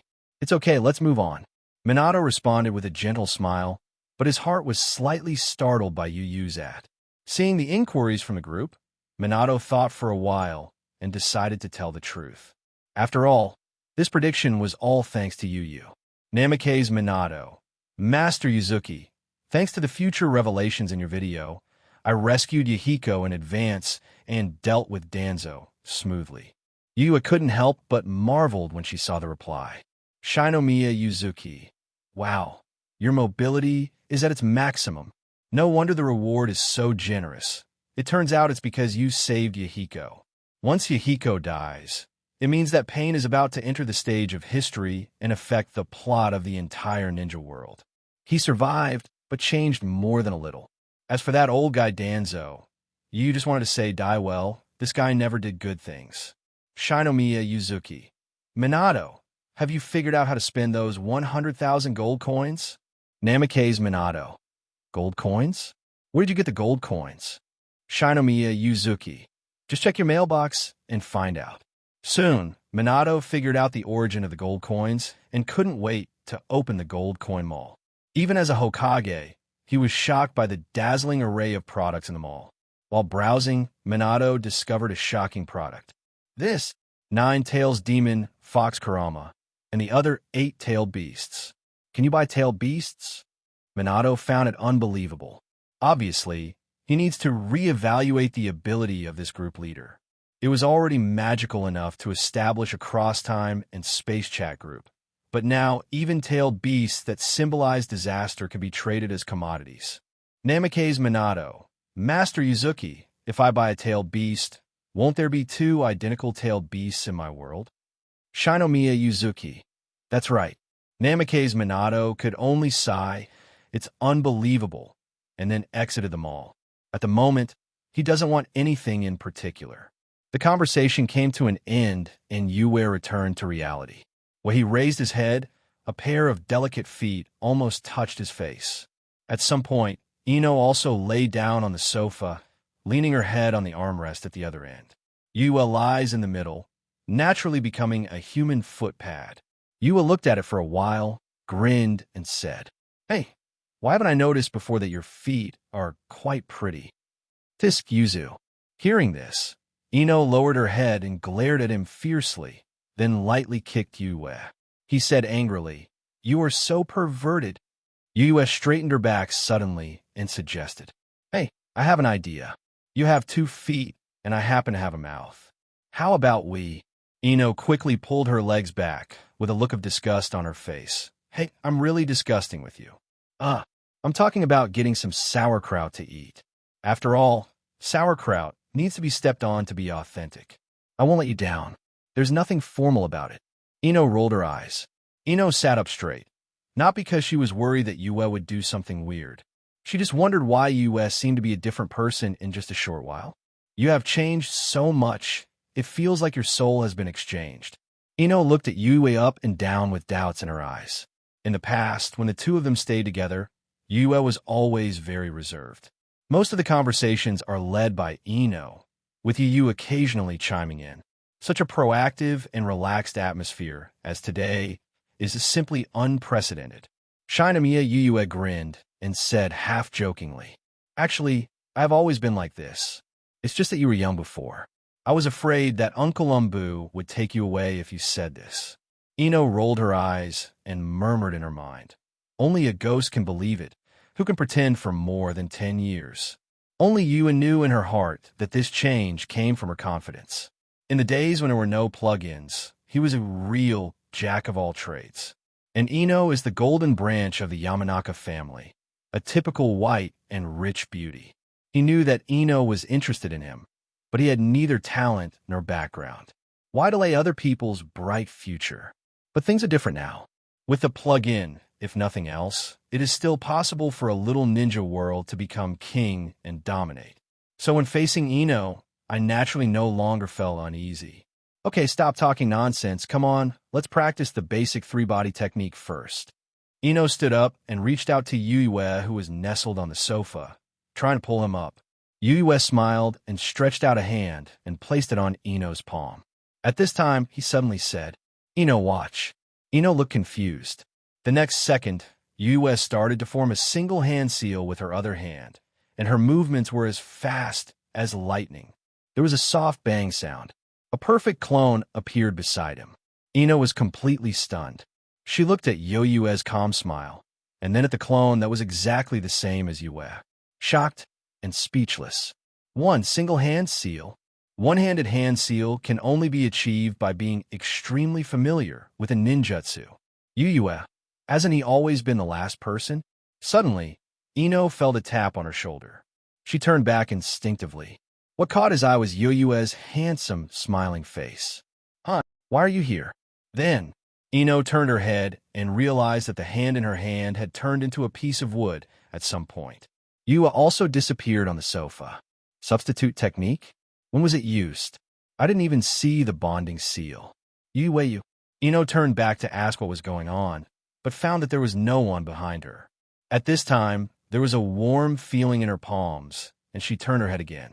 The wood in her hand had disappeared, and Yue's hand returned to hers. Shinomiya Yue was still lying there, looking at her with a sly smile on her face. "This." Ino jerked her hand away and rubbed her cheek in disbelief. She was so excited that she actually saw Yue become a genius of Grandmaster three-body technique. You could do all the clone arts, substitute arts, and transformation arts, and you're so skilled at it. Yue raised her eyebrows and said proudly, "Of course." He just spent a small 100 gold coins to increase his proficiency in the transformation and substitution techniques. "You are so proud of yourself." Ino slapped Yue on the forehead. "Then why are you pretending to be a fool? Are you happy being laughed at in class every day?" Yue spread her hands. "You misunderstood. I don't care about Naruto's feelings. Naruto is very lonely to begin with. I stay with him to make him feel less lonely. As for those who make jokes, just let them go. In the future, when Naruto and Ai's names shock the entire ninja world, they may still be wandering in the circle of unknown people. Of course, the existence of the chat group cannot be disclosed, so Yue casually made up a reasonable-sounding reason. A genius who has hidden his talent since childhood is always easier to accept than a loser who suddenly strikes back. And Ino actually believed it. She knew that Yue and Naruto had been good friends since childhood, but she didn't expect that he could do this for Naruto. She looked at Yue, who was picking her nose leisurely at this moment. The image of hiding talents to avoid hurting the self-esteem of her friends gradually became clear in her mind. "I can't believe that you have such a careful side." Ino was touched. "But is it worth it? Sacrifice your reputation for your friends?" Yue sat upright from the sofa and said with a relaxed smile, "Whether it's worth it or not, I know in my heart. Naruto, that boy, although he is usually careless, his dream is hotter than anyone else. I just help him resist those cynicism before he shines." Moreover, Yue's eyes became profound. A truly strong person will not mind temporary gains and losses. The person I am today is no longer the last person I used to be. It's time for everyone to see my true strength. Shinomiya Yue made a slow, fist-clenching motion, as if the world was in the palm of his hand. Ouch! Before she finished speaking, Ino's feet were already on Yue's, but politely. "Look how beautiful you are. Come on, since you don't need to practice ninjutsu, let's go out and play. You can't stay at home all day long." Jumping out of Yuzuki's house, Shinomiya Yuzuki pulled Ino and went straight to Naruto's den. "Hey, Naruto, what are you doing? Let's go out and have some fun." Yue stuck her head out and peeked in from the window. At this moment, Naruto was tinkering with his lunch, while a bucket of instant noodles that was about to expire. Hearing Yue's call, Naruto raised his head and a big smile instantly broke out on his face. "Yue, why are you running here? I'm having fun with you." "Hey, Why is it instant noodles again? Come on, don't eat that. I'll take you to make a good meal. Yue frowned and then said hello. Okay, long live Yue. Naruto immediately threw down the instant noodles and jumped out of the room happily. Shinomiya looked at Ino and then at Naruto. You two are very familiar with each other, so I won't be the intermediary. That's right, Ino-san is the top student in our class, God tier. Naruto grinned and gave a thumbs up in approval. That's all. Ino waved her hand sheepishly, looking very humble. Yuzuki hugged Naruto's neck. While walking, I discovered a newly opened restaurant. It's very interesting. Let's go try it. Also, Naruto, you keep eating these non-nutritious things. Be careful of getting upset. Naruto rubbed his nose. Hey, it's mainly because it's cheap. 500 yen can make a lot of money. Yue stared at him seriously. Don't touch these things anymore. Come to my house for dinner. Before turning on the plug-in, Yue really didn't dare to get too close to Naruto. After all, these two old guys, Danzo and the stubborn third generation, are really capable of ruthlessness. If they misunderstood that Yu had any evil intentions in approaching Naruto, then he would have to walk away with nothing to eat.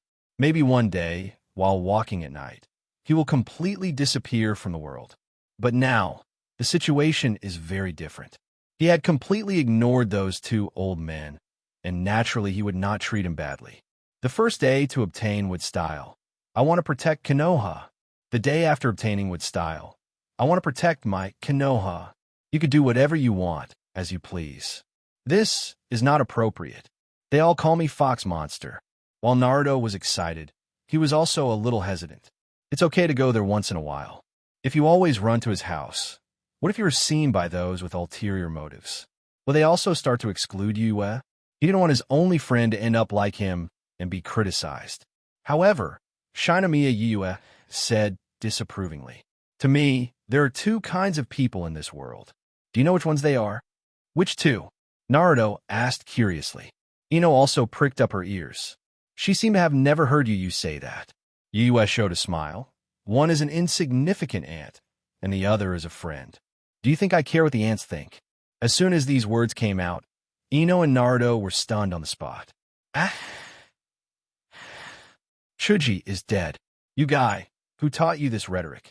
Ino yelled in collapse, with goosebumps all over her body. Naruto also twitched, and the corners of his mouth rose uncontrollably. Not a buddy? When Uchimadara said this, I thought he was quite handsome. Why did he become a junior high school student when he came to me? Yue felt helpless in her heart. However, both Ino and Naruto in front of them looked a little embarrassed.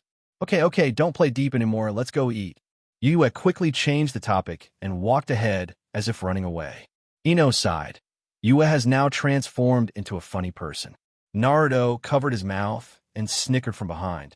10 minutes later, the three of them stopped in front of a popular restaurant. The store's name is Bird. What is striking is that most of the customers here come in pairs, and few people come to dine alone. There is no other reason. The specialty of this restaurant is that couples can enjoy a 20% discount on dining. This is it. Although I haven't tried the taste yet, it's already great to get a discount. Yue was quite satisfied with her choice and didn't notice the subtle changes in the faces of Ino and Naruto behind her. Ino crossed her arms and spoke in a slightly teasing tone. They said there's a discount for couples. Do you have a partner? Singles don't get this benefit. The lonely Mr. Yuzuki Shinomiya. Yue turned around suddenly and stared at her with an indescribable look. How do you know I didn't? That look made Ino feel uncomfortable. What are you doing? Do you want to attack me? I tell you, it's a good idea. Ino snorted and looked away. When Yue saw Ino's awkward appearance, she couldn't help laughing. Okay. Then you stand here and continue to be arrogant. Naruto, and I will go in first. Naruto was stunned. Let's go, Naruto, don't be stunned. Yue winked at Naruto. Let's go eat. Just follow along. Yue dragged Naruto, who looked embarrassed, into the restaurant together.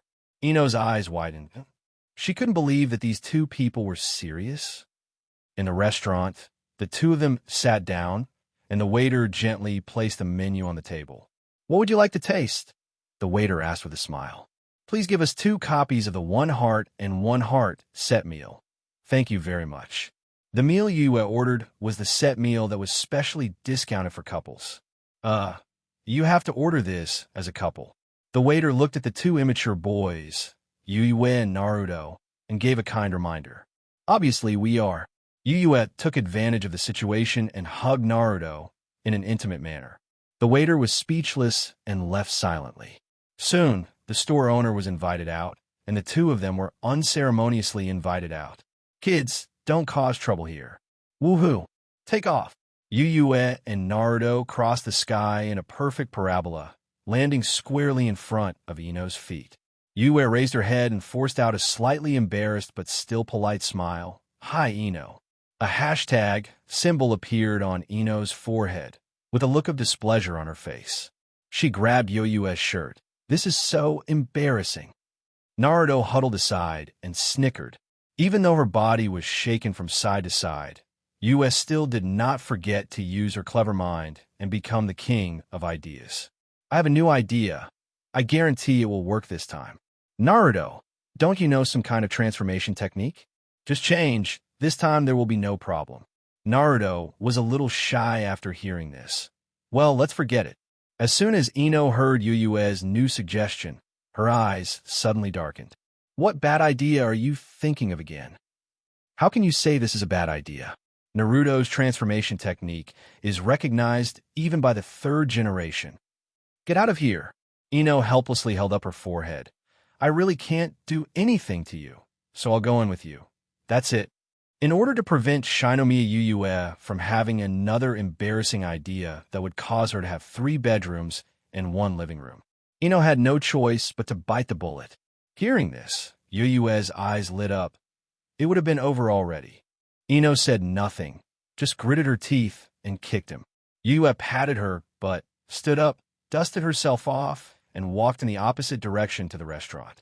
Yue, you're going the wrong way. Naruto reminded. No, there's nothing wrong. I've done it here. Now it's time to solve your problem. Yue smiled slightly and strode forward. And at the end of the road, he was walking straight forward, was the residence of the famous blood succession limited family in Konoha Village, the Hyuga clan who are good at Ijutsu and White Eye. Naruto is a very slow boy when it comes to things like love and love. Hinata had already made it very obvious, but he still couldn't react. It wasn't until the 4th Ninja War was over that he knew how to express his feelings. But now that Shinomiya Yue is here, of course he has to add fuel to the flames, just as a favor to his good brother. Ino and Naruto were confused and didn't know why, but they could only follow closely. The 3 of them arrived at the gate of the Hyuga clan. In front of the grand door, a Hyuga ninja on duty was sitting bored. Yue greeted politely with a smile on her face. Hello, we are here to see Hinata. Looking for Hinata? Ino was confused for a moment. Naruto seemed to have remembered something and was a little at a loss. This guy Yue, are you looking for Hinata to come and pretend to be a couple with me for dinner? Although he and Hinata met several times when he was a child and helped each other several times, he felt that Hinata and he didn't have such a good relationship, right? Just when Naruto was considering whether to give up Yu's idea. Suddenly, a disdainful voice sounded, interrupting his thoughts. Go, go, go, you little brat. Is Miss Hinata something you can see whenever you want? Go back where you came from. After saying that, the Hyuga ninja kept waving his hands to signal them to get out. Shinomiya Yue's smile froze. Didn't I promise not to hit the smiling person? Why is it that when you come here, you reach out and hit the smiling person violently? What? What the hell? Did I go to the wrong set? Could it be that this place has become the territory of the Uchiha clan? Why are you so crazy when you speak? Your ancestor also gave birth to the powerful Uchiha Madara in the ninja world? Hey, what a coincidence. I just learned the wood style. Can I bear this anger? Yue smiled without smiling, rolled up her sleeves, and prepared to show this Hyuga ninja what the god of ninja, young man, is. At this time, Ino grabbed him suddenly and persuaded him in a low voice. Calm down, I'll ask. With that said, Ino took a step forward. I am Yamanaka Ino. We are Hinata's classmates. We can't play with her. Can we let her come out to meet us? However, the Hyuga ninja looked impatient. How many more times do I need to say this? What about the Yamanaka clan? Miss Hinata has so many classmates. Does everyone who comes to visit require her to come forward? If nothing happens, get out of the way and don't block the way. Ino's face darkened. They were both from a famous family in Konoha, but the Hyuga clan could be so arrogant and rude? Yua narrowed her eyes slightly. Hyuga and Uchiha are known as the two major pupil families in Konoha, but for a long time, Uchiha has always dominated Hyuga. Now that the Uchiha clan has been destroyed, the pressure on Hyuga's head has been relieved, and the arrogance that have been accumulated for a long time have begun to be revealed. I'm here to talk to him. Yuyue pulled Ino behind her, rolled up her sleeves, and stared at the Hyuga guard maliciously. When the guard saw this unknown kid coming forward again, his disgust was palpable. I told you, hurry up, Dash. The word go didn't come out of my mouth. In his white pupils, the pattern on the sole of one shoe suddenly enlarged. Bang! Ah! With a scream, the guard was kicked away by Yuyu and penetrated directly through the door, leaving a human-shaped hole. Ino and Naruto's eyes widened. They didn't expect that Yuyue would actually take action. Moreover, the person was knocked away as soon as he took action. The speed was so fast that they could hardly see Yuyue's movements clearly. This guy is so powerful. Yuyue, you've stirred a hornet's nest now. Get away from me quickly and hide in my house first. Ino came back to her senses, hurriedly picked up Yuyu, and prepared to retreat to the Yamanaka clan's territory to take shelter. The Hyuga family is now the largest family in Konoha village. Yuyu's quarrel is like a slap in the face to the Hyuga family in public. The Hyuga family will never let it go. Yuyue gently pressed Ino's anxious hands with a calm smile on her face. Don't worry. Nothing will happen. Trust me. Be but. Before Ino could say anything, he was interrupted by a sudden roar. Who dares to hurt us? The Hyuga clan? In the blink of an eye, the afterimage flickered. Several ninjas from a Hyuga clan seemed to appear out of thin air and surrounded Yuyu and his party. Hyuga Chinchi glanced at the destroyed door, anger welling up. The gate was destroyed, which was a disgrace to the Hyuga family. Even if they can get compensation afterwards, their branch house will inevitably have to be reprimanded by the Zong family. Who did it? Hyuga Chinchi shouted angrily. I did it. Yua took a step forward calmly and replied. Hyuga Chinchi cast a confused look. What the hell, kid? Go and cool down. Hyuga Chinchi obviously didn't believe what Yuyu said. Hyuga's sure, as the guard of the Hyuga family, even at the lowest level, has Chunin-level strength. With Yuyu's appearance, she probably hasn't even graduated from the Ninja Academy, let alone the ability to hurt a guard.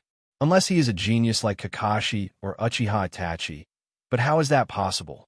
Hey, are you looking down on me? Yua never expected to get such a reaction.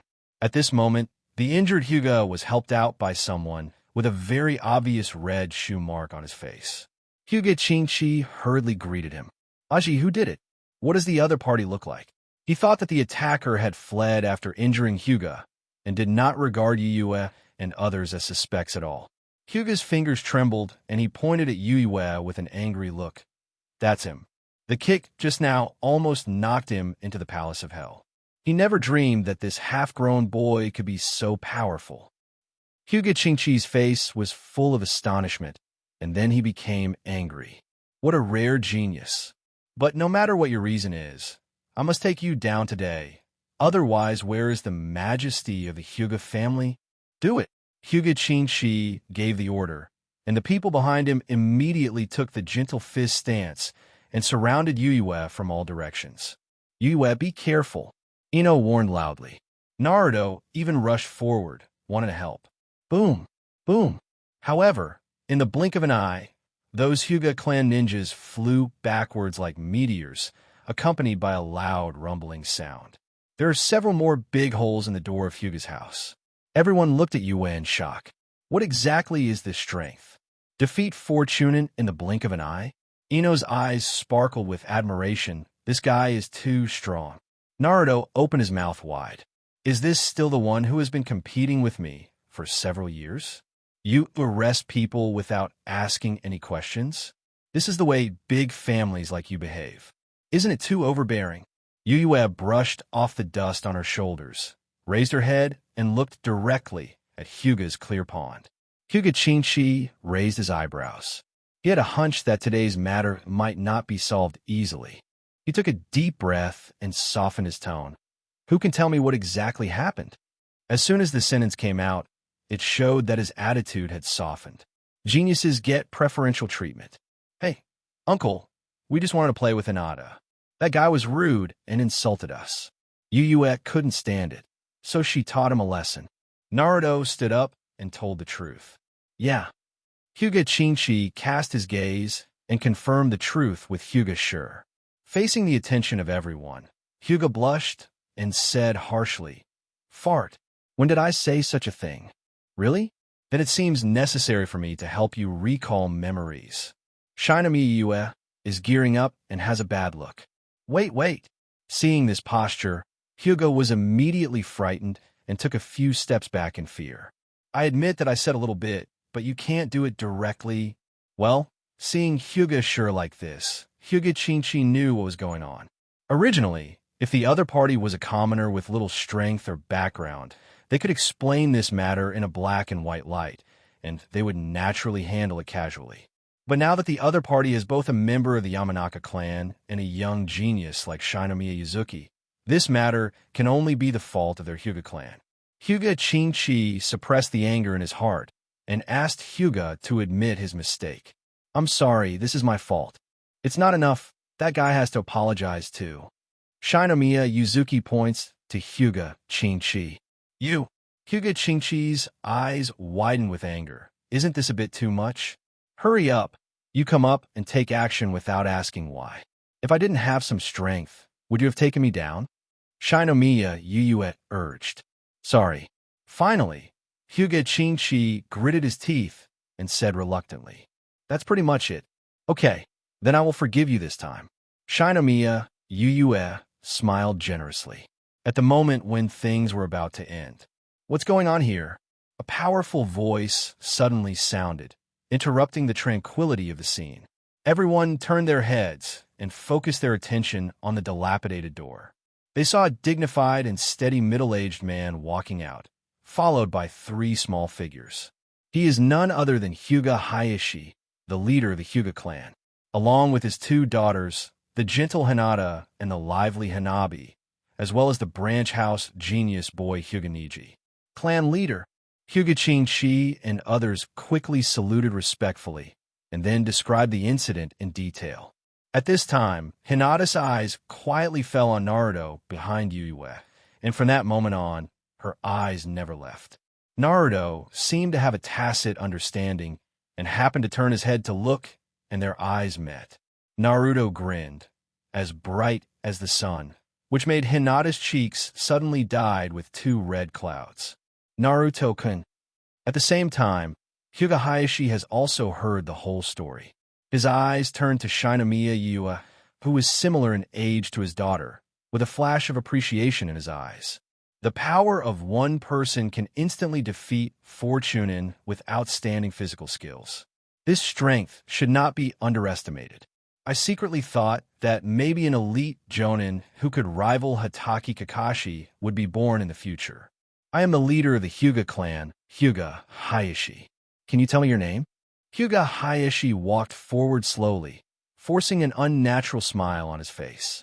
It was obvious that he was not used to smiling. Shinomiya Yuzuki. Yuyue answered succinctly. He didn't know that the Hyuga clan leader actually rated his potential as 1 card.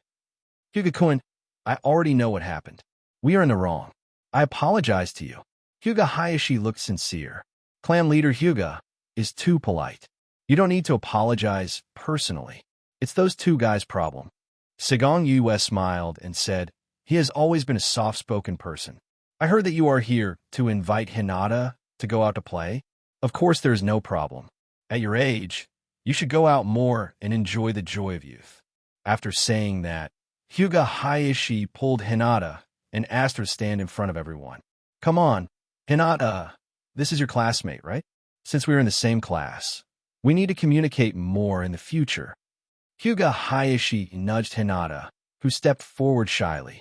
Yue, on the other hand, made a quick move and made Naruto appear in everyone's sight. Hinata, long time no see. Naruto scratched his head in embarrassment, looking very naive. Hinata walked up to Naruto, too shy to raise her head, so she lowered her head and whispered Naruto's name. Haha, everyone is here. Let's go. Let's go eat. Yue waved her hand and walked towards the restaurant first. Ino followed closely. It finally ended successfully. Today is really exciting and tense. Naruto and Hinata followed.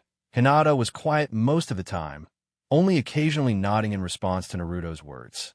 As the four people gradually moved away, Hyuga Hayashi suddenly waved to Hyuga Chinchi on one side.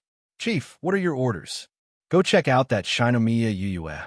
How come I haven't heard of such a genius before? Find out more about him. Hyuga Chinchi's eyes lit up. Chief, are you planning to find an opportunity to take revenge? Hyuga Hayashi's face darkened, and he slapped Hyuga Chinchi away with his backhand. Idiot. I naturally want to make friends with such a genius. Maybe I will have the opportunity to invite him to join the Hyuga clan in the future. Don't screw it up for me. After the explanation, Hyuga Hayashi turned around to leave, but stopped again when he passed the gate. Find someone to repair the door immediately. The cost will be paid by your branch house. The responsibility, this time, lies in your own improper handling of the problem. Looking at Hyuga Hayashi's leaving figure, Hyuga Chinchi fell to the ground, wanting to cry without tears. Not only was he slapped innocently, he had to pay for it out of his own pocket. Anger welled up in his heart, and he walked towards the instigator, Hyuga Sure, with a livid face. Brother Chinchi. Hyuga didn't understand why, but still smiled brightly. Elbow, come into the house with me. I have something to say. Hyuga Chinchi unbuckled the belt around his waist as he walked. Today, the famous ninja technique in the ninja world, the art of the seven wolves, is about to reappear. Yue and his party, escorted by the restaurant owners, don't cause trouble for me. Look, found a place to sit down. Coincidentally, it was still the same waiter who served them. 4 pieces of the one heart and one mind set meal. Thank you. This should be no problem. Shinomiya Yuzuki smiled and handed back the menu. The waiter rolled his eyes and turned to leave. Soon, the table was filled with sumptuous dishes. The hungry Yue immediately showed off her foodie nature and started devouring the food. During the break, Yue finally had the opportunity to browse the news in the group. As expected, Minato and Obito, the master and apprentice pair, were busy scrolling through the group, and the screen was full of their messages. Yue flipped through the messages one by one and finally discovered that Obito was causing trouble again. Seeing that Senju Hashirama and Namikaze Minato have both taken action to change the future, Obito is also ready to take a hand. Unfortunately, his strength does not allow him to be willful. Both Hashirama and Minato are Hokage. Not only are they powerful, but their personal strength is also leveraged, so things go smoothly.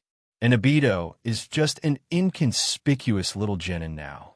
Even if he activates the Mangekyo Sharingan, his combat power is far from sweeping the ninja world. The Third Ninja World War was still in full swing, and he was unable to even end the war early. At this time, he caught a glimpse of his Mangekyo Sharingan being sold in the Gold Coin Mall. With a flash of inspiration, he planned to buy a pair and upgrade his Mangekyo to an Eternal Mangekyo. This can not only avoid blindness caused by excessive consumption of pupil power, but also allow unlimited use of Kimyui for blurring. Not to mention, Eternal Mangekyo can also unlock Susanu's complete body, so his combat power soars. This idea does sound reasonable. After all, to obtain Eternal Mangekyo, 2 relatives of the same bloodline, and both of whom have open Mangekyo, are required to fuse their eyes. However, Obito is an only child, and his parents died in the war at an early age. Logically speaking, he has no chance of Eternal Mangekyo. The emergence of the Gold Coin Mall seemed to open a window for him. What's more, these are my own original eyes, and the fusion level must be many times higher than others. But here comes the problem. This guy has no money.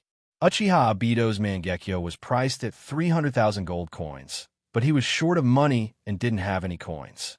So he started his journey of borrowing money in the group. Minato was so interested that he directly lent out all his wealth, 100,000 gold coins, but there was still a shortfall of 200,000 gold coins. At this juncture, a man who had been diving for a long time spoke. Senju Hashirama, do you need to borrow money? I just have 200,000 here. You can use it first. Uchiha Obito, really, Shodai, I'm so grateful. Senju Hashirama, haha, you're welcome. After learning about Obito's needs, Hashirama transferred the gold coins to him without saying a word. US silently commented in her heart, the boss is so arrogant. While Hashirama was online, Shinomiya Yue couldn't help but ask curiously. Shinomiya Yuzuki, Hashirama, how are you doing recently? Senju Hashirama, not bad. Madara and I made a plan together to find Black Zetsu and seal it to prevent future troubles. Konoha 2 years. Brother, what's wrong? What's the matter with calling me over? Tobarama, please pass this document on. Senju Hashirama, who had just replied to the message in the group, handed a document to Senju Tobarama, who had just walked in. What's this? Tobarama opened it and took a look, and the corners of his mouth twitched involuntarily. Good guy, this is actually a document that identifies Uchiha Madara as a traitor. From now on, Madara is officially on the wanted list, and all Konoha ninjas who see him must capture him. Brother, where does this song come from? Tobarama threw the document back on the table with an expressionless expression. Capture Uchiha Madara? Who can handle him except you, my eldest brother?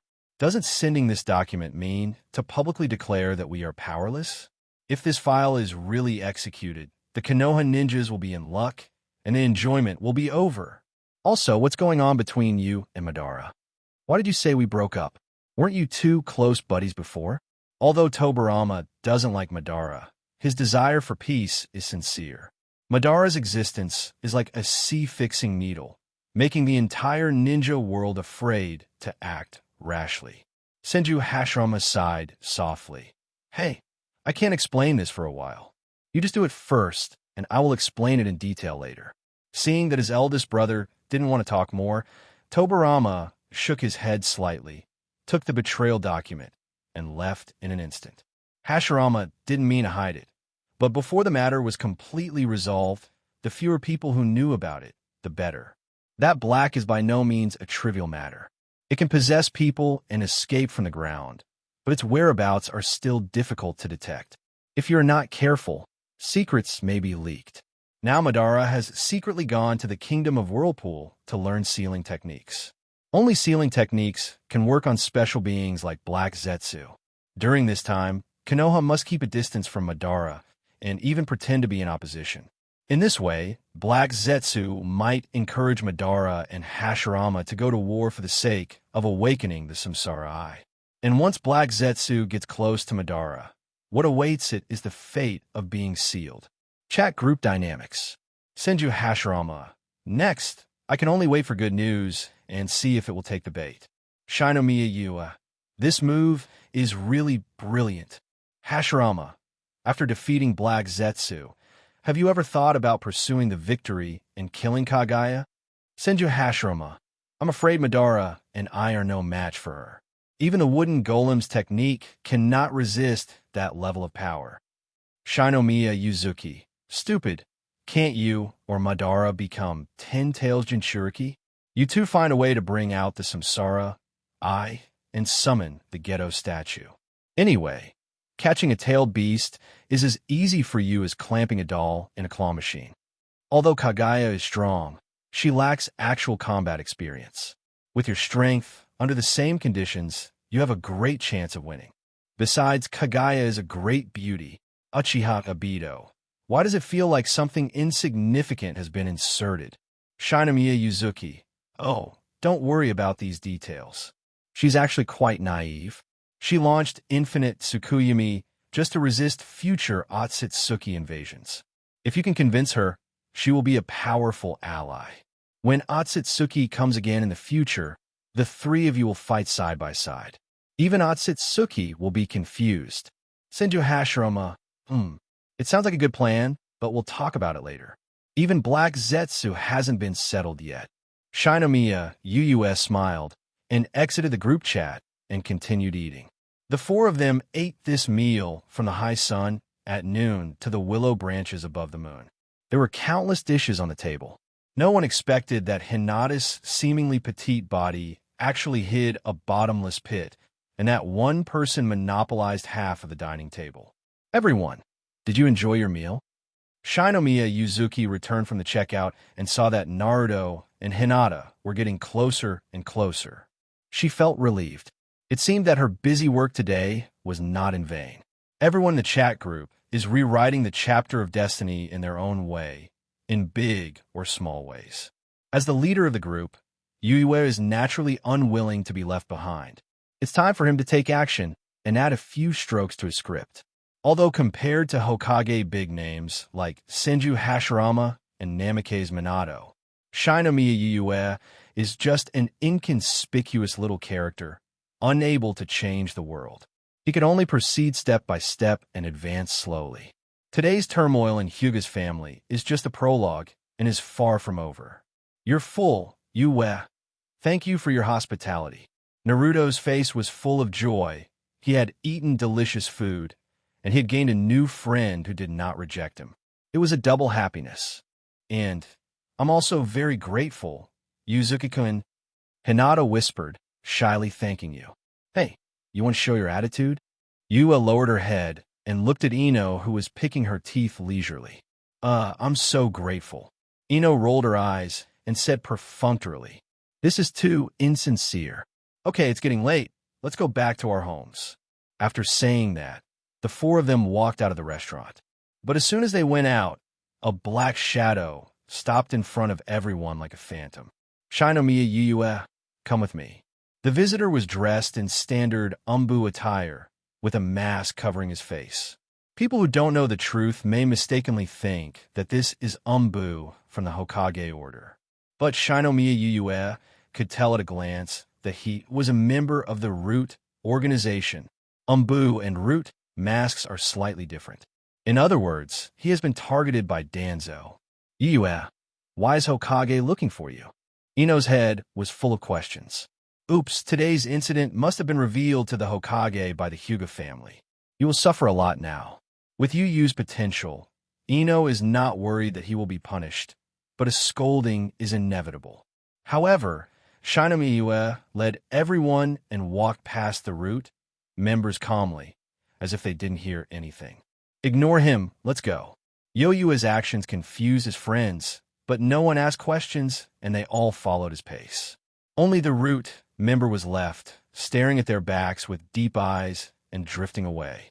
After Yue sent everyone home one by one, she slowly walked towards the forbidden place, the forest of death alone. In this deserted place, even if there is any trouble, no one will know about it. The moon shines like a ray of light, and the forest of death is covered with a layer of silver frost. Shinigong Yue suddenly stopped, with a hint of sarcasm on her lips. Yo, are you going to have such a big battle against a little guy like me? Are you determined to capture me? As the words fell, 12 figures suddenly emerged from the surrounding tree trunks and the grass beneath their feet. Shinomiya Yue, this is your last chance. Follow us obediently. A Root member said coldly. If you don't want me to accompany you, it's already late at night, and I'm going back to get some beauty sleep. How dare you disobey the Hokage? Hokage? Ha ha ha. Yue laughed when he heard this, and he almost turned over with laughter. The Root members present looked at each other. Is it that funny? You guys, what are you laughing at? Is it funny? A member of the Root organization shouted harshly. Shinomiya Yue laughed so hard that she almost shed tears. After finally stopping her laughter, Shinomiya Yue raised her head with a playful smile on her lips. You just said it was Master Hokage's order? Oh, when did that one-eyed old reptile who hides in the dark all day long and covets the light become a Hokage? He canonized it himself? Haha, isn't it funny that a coward who wants to be the Hokage is crazy enough to issue orders in the name of the Hokage? Everyone, Oh, why don't you laugh? Shinomiya looked at everyone with interest, while the members of the root organization were already filled with murderous intent when they heard the first sentence. A pair of eyes seemed to be able to penetrate Sigong Yue and look directly at death. A member of the root organization slowly drew out his knife. You know the existence of root, so you shouldn't insult Lord Danzo. Originally, as long as you reveal how you learned about the root and how much you know, you still have a way to survive. But now, we have no interest in interrogating a dead man. Base.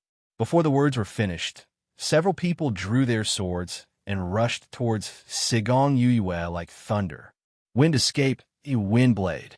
Lightning style, a ground walk. Almost at the same time, two members of the root organization activated ninjutsu, and the sky and the ground were covered with ninjutsu, blocking all escape routes for Shinomiya Yuzuki. Faced with a desperate situation, Shinomiya Yue remained calm and composed and calmly said two words, "Wooden dragon." The next moment, a giant dragon whose whole body was made of trees suddenly burst out of the ground. The deafening roar of the dragon echoed through the sky. The dragon head raised Shinomiya Yue high, and the hovering dragon body blocked all attacks for him. What's this? Didn't the intelligence show that he only knows physical skills? Shinomiya Yue stood on top of the dragon's head, overlooking the stunned members of the root organization. In just a thought, Wooden Dragon's huge body rolled up and strangled all the enemies who drew their swords at him. The continuous screams quickly dissipated. At this moment, only the two members of the root organization who had no close attacks were left alive in the field. Wood style. The two were horrified. They could never imagine that Shinomiya Yuzuki would use wood style. And it's such a powerful scale. So this is what it feels like to kill. It doesn't seem to be a big deal. Shinomiya Yue whispered. This was the first time in his 2 lives that he ended his life with his own hands. It seems that he is adapting well. Okay, you two should go down and accompany your teammates. Don't let the team disperse. Sigong Yue waved her hand, and countless sharp wooden spears suddenly shot out from the ground. Penetrate the 2 people through the body and hang them high. Until the last moment of their lives, their faces were still full of disbelief. I didn't expect that I would one day be a piercing man. Yuzuki Shinomiya landed on the ground while driving the wooden dragon. The moment it touched the ground, the traces left by the wooden dragon and all the wood style disappeared without a trace. Leave no trace behind. Except for people who also have wood style, ordinary ninjas can't tell what killed them. Then, Shinomiya Yue walked leisurely towards her hut with her hands behind her back, humming a little tune. However, this night was destined to be anything but peaceful. After experiencing the incident with the Hyuga clan, Shinomiya Yuzuki's files were quickly placed on the desks of major forces. The mansion of the Hyuga clan. Are you sure this is his file? Hyuga Hayashi frowned. The information in his hand was completely different from the Shinomiya Yuzuki he saw today. Hyuga Chinchi lowered his head and answered affirmatively. It was obtained directly from the Ninja Academy. That would be so weird. Hyuga Hayashi is puzzled. 6 years of crane tail. Either I made a mistake today, or there is a special reason. But I think it should be the latter. Hyuga Hayashi put the file aside. In any case, we will not intervene in this matter and wait and see what happens. If necessary, we can give Shinomiya Yue some help at the appropriate time. Yes. Hyuga Chinchi nodded and responded. Hokage Building. Sarutobi Hiruzen also received a document from Bu on his desk. In this peaceful era, it was quite a disturbance for the Hyuga clan to be broken into. Not to mention that it also involved Shinomiya Yuzuki, a suspected genius, which Hokage has to pay attention to. Defeat 4 Hyuga, Chunin instantly with taijutsu. Are you sure it's him? Sarutobi Hiruzen took a puff of his old pipe and looked surprised. He was also filled with doubts, but he knew Shinomiya Yue and knew his identity. What shocked him now was that Shinomiya Yue had hidden such strength. The Hyuga clan specializes in gentle fist and is even better at physical skills, but Shinomiya Yuzuki defeated them in their areas of advantage. Judging from his age, which is not yet graduated, it is really an exaggeration. This is the record we got from Hyuga. There shouldn't be much discrepancy. Umbu replied. This is strange. Just as Sarutobi Hiruzen was immersed in his thoughts, the door to the office suddenly opened, and Shimura Danzo stepped inside with a solemn expression. Sarutobi Hiruzen winked at the Umbu member and signaled him to exit the room. After the man left, he turned to Danzo and asked, Duanzo, what do you do for me? Shimura Danzo walked to his desk and threw down a pile of documents. Sarutobi Hiruzen picked it up and saw that it was information about Shinomiya Yuzuki. Show me, what's the point of this? I just happen to have this on hand. Don't you think there's something fishy about this, Shinomiya Yuzuki? Danzo said, It's true, but before Hiruzen Sarutobi finished speaking, he was interrupted sternly by Danzo. This person has a close relationship with Nine-Tails Jinchuriki. He seems to be hiding a secret at the moment. I think he should be brought back for interrogation. Sarutobi Hiruzen frowned. This move is unnecessary. I will talk to him tomorrow. Shimura Danzo disagreed. Hiruzen, you are always so indecisive. This is related to the safety of Nine-Tails Jinchuriki. Could it be that you want the Nine-Tails Rebellion to happen again? Danzo's righteous and awe-inspiring words made Sarutobi Hiruzen's expression cloudy, and he took a deep breath from his pipe. Finally, he said in a deep voice, We might as well slow down this matter. After all, he is Naruto's friend. We don't need to get into a tense situation. Shimura Danzo narrowed his eyes. A hint of ridicule flashed in his eyes. I knew you would say that. But you don't have to wait. I have sent someone to invite him. The truth will come out soon.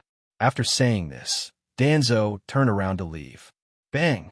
Sarutobi Hiruzen suddenly became furious and slammed the table. Danzo, do you still see the existence of me, the Hokage, in your eyes? Shimura Danzo paused, but did not reply. Sarutobi Hiruzen stared at his back and made a decision in his heart. From now on, you will be relieved of your status as Hokage's assistant, and your root organization will be dissolved with immediate effect. Duanzo, you are not too young, so you should not interfere too much in affairs. The future of Konoha should be left to those outstanding young people. I will send someone to take over root tomorrow. Please prepare to hand over. Also, release the person immediately after returning. Don't let me come to beg for help in person. At this moment, Sarutobi Hiruzen showed rare toughness. Shimura Danzo turned around suddenly, his eyes full of disbelief. Hiruzen, just for a person of unknown origin, you want to treat me like this? He is different. He is Naruto's only friend. Sarutobi Hiruzen turned to look up at the bright moon in the night sky. I promised Minato that I would take good care of Naruto, but I broke my promise. Shinomiya Yuzuki is Naruto's friend and has been by his side for many years. She's almost his half-brother. How can I face Naruto if something unexpected happens to him? How will I face Minato and the others after I go down? Shimura Danzo's face was livid with anger. It was originally just a random arrest operation, but I didn't expect it would cause such a strong backlash. He understood that Sarutobi Hiruzen had been looking for opportunities to restrain himself, but he never expected that it would happen so quickly. In the end, Shimura Danzo sneered and left angrily, returning to the gloomy root organization base. Without waiting for Danzo to take a breather, one of his men brought another good news. Sir Danzo, the 12-man team sent to arrest Shinomiya Yuzuki has been out of contact for half an hour. Danzo's eyes darkened when he heard this, and he almost fainted from anger. How could 2 Jonin and 10 Shunin make mistakes against a kid who hadn't even graduated from ninja school? A bunch of trash. Recall, those losers. Mission canceled. Shimura Danzo ordered. At the moment, Sarutobi Hiruzen clearly wants to protect Shinomiya Yuzuki, and he cannot directly conflict with him yet. This matter had to be dropped for the time being. As you command. The men took the order and left. Within 10 minutes, the root member returned in panic. Something bad happened, Danzo-sama. They are all dead. Danzo had just poured himself a cup of hot tea, and when he heard the bad news, the teacup shattered in his hands. He glared at the subordinate. What did you say? The 12 people who went to arrest Shinomiya Yuyue? None of them survived. The place where they last appeared was not Shinomiya Yuyue's residence, but the Death Forest. It seems that someone deliberately introduced them and killed them. Take me there. Now. Shimura Danzo stood up suddenly. Soon, Shimura Danzo led many members of the Root organization to the Death Forest. What came into view were the 12 horrific corpses lying on the ground. However, for Danzo, this is just a small scene. His face was as heavy as water, and he stepped forward to examine the body carefully. After some inspection, his pupils suddenly shrank. With style. In the early morning, as soon as dawn broke, Sigong Yuyue was awakened by a rapid knocking on the door. Outside the door, Yamanaka Ino was carrying a steaming bun. After knocking on the door to no avail, he quickly took out the spare key and pushed the door open. Stepping into the bedroom, the curtains were tightly closed, barely letting in any light. Shinomiya Yue was immersed in a sweet dream with no sign of waking up. Still not up yet? Ino's voice contained a hint of disbelief. Are you going to school today or not? As she spoke, she took gentle measures and forcefully invited Yue out of bed. After some tugging, the two finally stepped out of the house and officially started a new day's journey. During the march, Yue was chewing steam buns while casually thinking about whether she should do something sensational today. At this moment, a figure suddenly appeared in front of the two of them like a ghost. Your Excellency Shinomiya Yuzuki, Master Hokage has summoned you. Please come with me.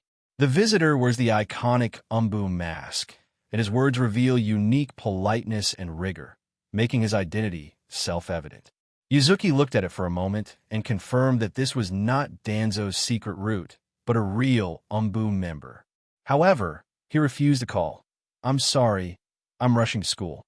Why don't you come find me after school in the afternoon? That's it. I'll convey it to the third Hokage, excuse me.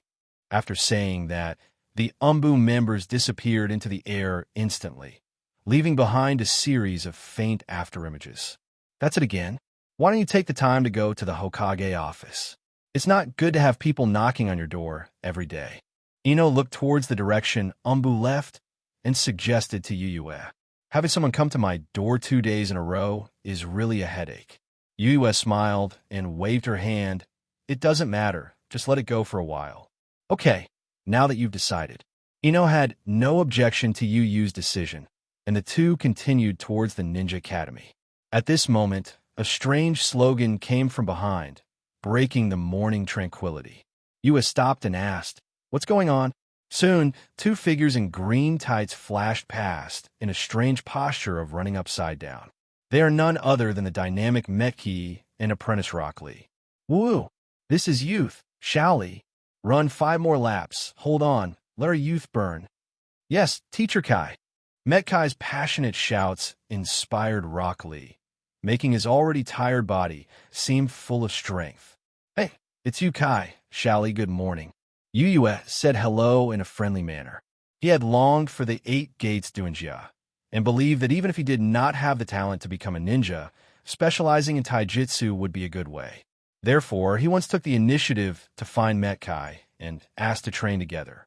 Metkai readily agreed, accepting all comers, and soon, Yue joined their high-intensity training. Pity, the intensity of the training was extraordinary, and Yue only lasted 3 days before surrendering. Despite this, the relationship between them became quite harmonious. It's you, the struggling young man. Yue, do you want to join us in our exciting special youth training? Metkai raised his thick eyebrows and extended the invitation enthusiastically. Yue smiled bitterly. Well, I'd better forget it. I have to rush to school. It's a shame, but going to school is also important. Come on, boy. Shally, let's move on. Leaving words of encouragement, Metkai took Rock Lee and continued their journey of burning youth. Looking at the back of the current strongest man in the ninja world fading away, Yu touched her chin thoughtfully. I was thinking about whether I could make a trick for Metkai, such as giving him this 6 paths yang power. It was an unparalleled life energy. Naruto once opened the gate of death in Metkai when his life force was about to be exhausted. Just a little bit of this energy can save it, and even reduce the cost of life to only losing one leg. If Metkai possesses the power of 6 Paths Yang, can he use the 8 Gates armor without restriction? It's a good idea, and it's worth a try if conditions permit in the future. If successful, it means gaining constant 6 Paths level strength, a power that even 6 Paths Madara will find difficult to match. Let's go. Yu greeted Ino, and the two set off again. It didn't take long for them to arrive at the Ninja Academy, and Uzumaki Naruto was already waiting at the school gate, with Hyuga Hinata standing beside him shyly. Yu! Naruto shouted, excitedly waving his hands. Yu-ekin. With a smile on her lips, Yu said softly, "Go in." The 4-person team slowly stepped into the academy gate. For Yu's current strength, the courses at the Ninja Academy have long lost their appeal. His eyes wandered, looking around the classroom curiously.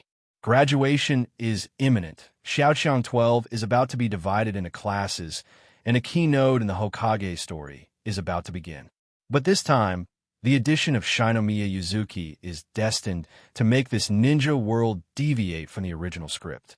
At this moment, Yu's eyes stayed on the cool Uchiha Sasuke. The young man who has experienced the night when his family was wiped out is more precocious and calm than his peers. As one of the protagonists of the story, if I can do something with Sasuke, maybe gold coin rewards will come rolling in. Yu thought in her mind. Suddenly, a bold idea flashed through my mind. Why not have a rebirth drama that travels through time and space? He remembered seeing a product called Memory Crystal in the Gold Coin Mall. I quickly opened the mall and searched, and sure enough, the product was listed. Memory Crystal, Uchiha Sasuke version. Contains copies of all memories of Uchiha Sasuke from birth to adulthood.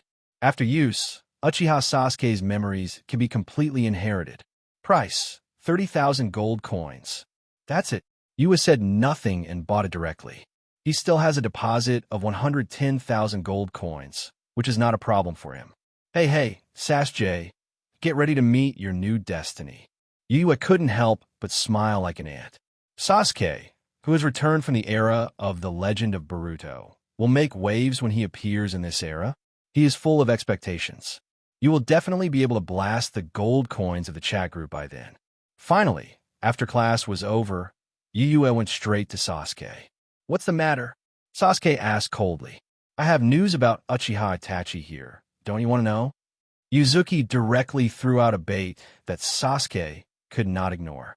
Sure enough, when Sasuke heard Uchiha Itachi's name, he clenched his fists instantly. Don't mention him in front of me. Sasuke yelled uncontrollably, and this sudden change immediately attracted the attention of everyone in the class. Are Yu and Sasuke arguing? Naruto was chatting animatedly with Hinata, but he quickly turned his head when he heard the movement here. Oh, it's so annoying. Shikamaru wanted to take a nap during the break, but was frightened by this sound and lost all sleep. Choji was happily chewing potato chips on the side, while Ino continued to carefully trim her nails as if it was nothing to do. She knows Yoyu's abilities very well. He must be up to something weird again. Do you want to know everything? If so, follow me to the back mountain. Yoyu's words seemed to have magic power, completely arousing Sasuke's curiosity. Seeing Yu leaving the classroom, Sasuke followed closely without thinking. He must know how the class leader learned that name, and how much he knew. Sasuke, don't go. Class is about to begin. Sakura tried to stop her, but Sasuke pushed her away. Leave me alone. On the back mountain. When Sasuke arrived, Yue was standing on the edge of the cliff, her hands behind her back, her robes fluttering and rustling in the wind, looking so handsome. However, Sasuke is obviously not a person who can appreciate this artistic conception. He gritted his teeth. Shinomiya Yue, no matter where you heard this name, if you dare to tease me, I will make you regret living in this world. Tell me what you know, Sasuke said eagerly. Yue shook her head slightly and muttered in her heart. At this time, Sasuke is really flammable and explosive, and his words are not pleasant to listen to. He turned around and gently threw the memory crystal in his hand towards Sasuke. Catch it. What is this? Sasuke frowned. Crush it. The answer you want is inside. You have pretended to be mysterious. Sasuke looked at him deeply, seeming to weigh the possibilities. How could a mere unknown person have information about that S-class, traitorous ninja? He was dubious. Don't look at me like that. What can I do to you? Someone who is always in trouble. Don't play tricks on me. Sasuke warned. Finally, he made up his mind and no longer hesitated. Sasuke grabbed the memory crystal and refined it instantly. Suddenly, memories flooded into his mind like a torrent. You shameless cicada, take me through the long river of time again. Well, decades of memories flooded into my mind, and the unbearable pain surged over me. In order to protect himself, Sasuke immediately passed out. The cold wind blows in the valley of the end, and the cicadas chirp and the young boy returns home. In the morning light, the sun gradually climbed up, and its blazing light was dazzling. 2 hours passed slowly, and Uchiha Sasuke finally began to wake up. His eyelids trembled slightly, and he slowly opened them.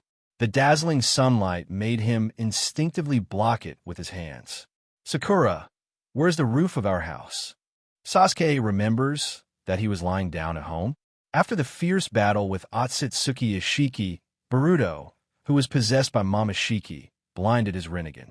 During this period of time, he had been recovering in Konoha. Of course I should sleep at home. It's not a wilderness, so how could I be exposed to direct sunlight? At this time, an enlarged version of his face came over from above, looking at him curiously. It seems that the fusion was quite good. I even blurted out Sakura's name, which you couldn't avoid before. Uchiha Sasuke. Who are you? Sasuke sat up suddenly, his body instantly entering combat mode. Hey, is this how you treat your benefactor?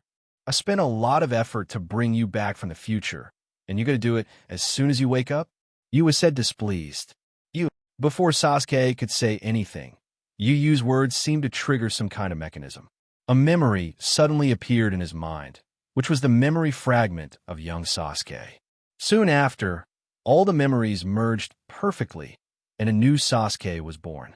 Not only did he retain memories from the future, but he also understood the current situation and was not simply fed a bunch of replicas of memories. It can even be said that he was reborn and returned to the past. The Shady Cicada plan is complete. Sasuke's eyes darkened. Did the crystal you gave me just now allow me to return to the future? That's right.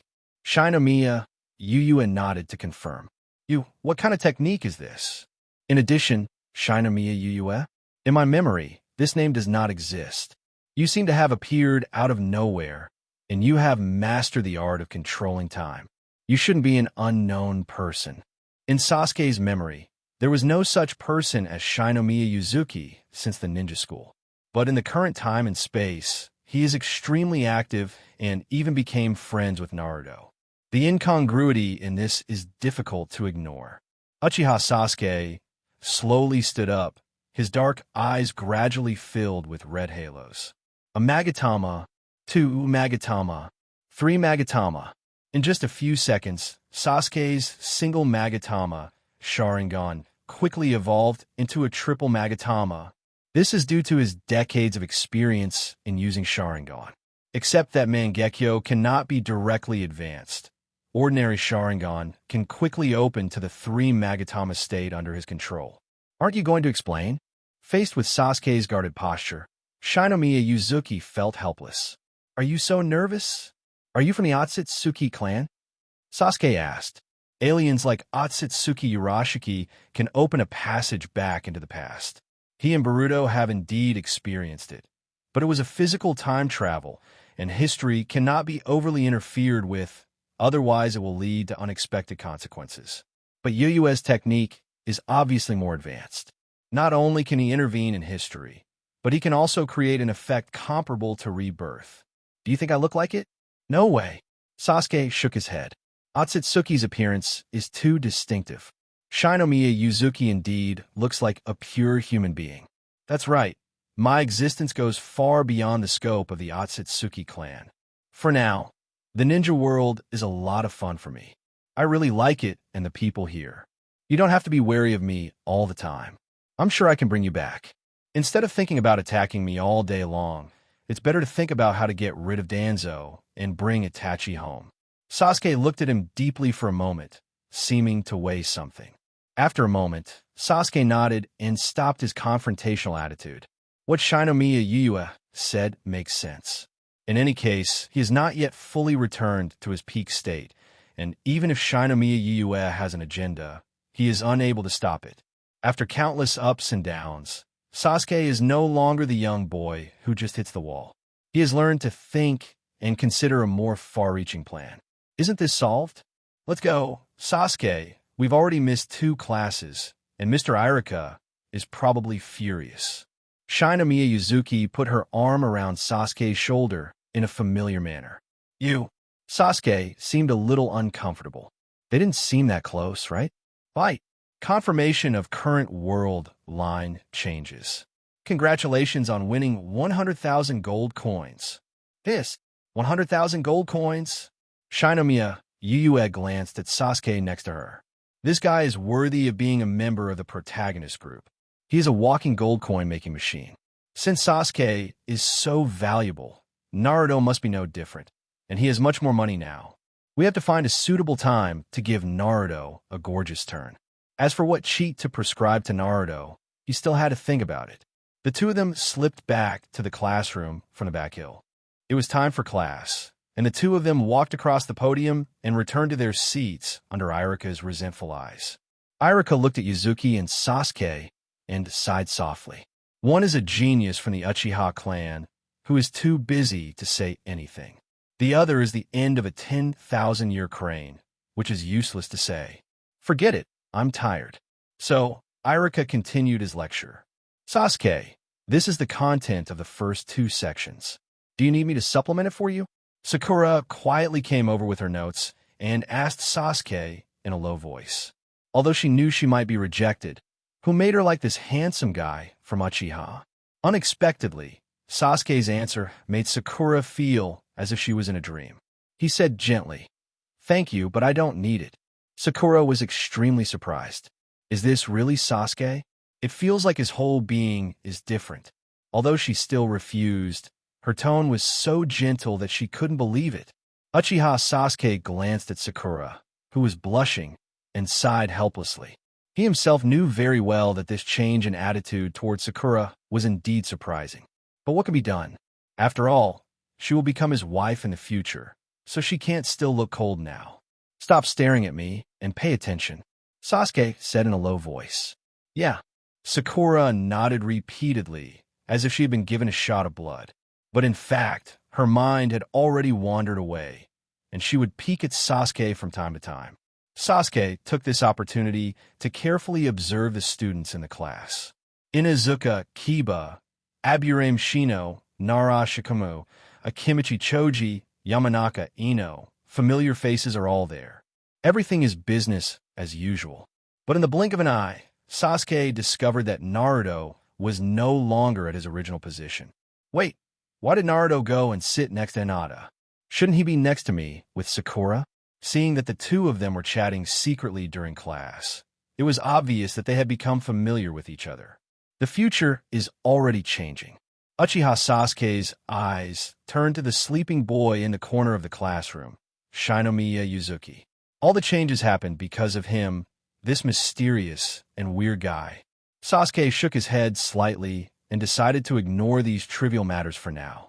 Instead, he began to plan how to get rid of Danzo's cancer. At the same time, Shinomiya Yuyue was actively communicating with her friends in the group. Shinomiya Yuzuki, I'm on the right track here. The only thing missing from the group is that you haven't done anything at Uchiha Obito. Obito, don't just sit around. Only by taking action can you gain something and become stronger. Uchiha Obito, wait a minute. Eternal Mangekyo is almost finished merging. After sending the message, Obito went diving, probably to work on his Mangekyo evolution.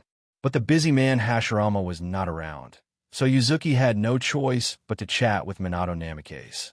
Shinomiya Yuzuki. Minato, Do you want to see how Naruto is doing? Konoha 48 years. Senior Brother Minato, we are here. Yahiko led Konan and Nagato into the Hokage office. Minato smiled. Here are your ninja files and forehead protectors. From today on, you are part of the Konoha family. Namake's Minato took out 3 documents and a forehead protector and placed them neatly on the table. Really? That's great. Thank you so much, Senior Brother Minato. Yahiko could not hide his excitement. The procedures were completed surprisingly quickly, and he knew clearly that there must be Namake's Minato's help behind this. Otherwise, how could these 3 outsiders obtain Konoha household registration so easily? You're welcome. Enjoy your time in Konoha, Minato said with a smile. After bidding farewell, Yahiko and the other 3 embarked on their return journey. Not long after they left, the office door opened again. Namake's Minato looked up, and the person who came was actually the 3rd Hokage, Sarutobi Hiruzen. 3rd generation, what's going on? Minato quickly stood up and stepped forward to greet him. Sarutobi Hiruzen took a sip from his pipe and frowned. There has been no news from Danzo for many days. Minato, have you seen him during this time? Namake's Minato pretended to be surprised. Elder Danzo disappeared? When did this happen? Just a few days ago. I heard that he took a group of people to the country of rain and has not returned yet. Minato, do you have any clues? The old 3rd generation looked directly at him with deep eyes. The old 3rd generation has been in power for many years and naturally has his own eyes and ears in Umbu. Minato's leaving the village that night was soon known to him. In addition, Minato brought back 3 people from the land of rain the next day, so it was obvious that he had also visited there. Sarutobi Hiruzen did not doubt that Minato would deal with Danzo.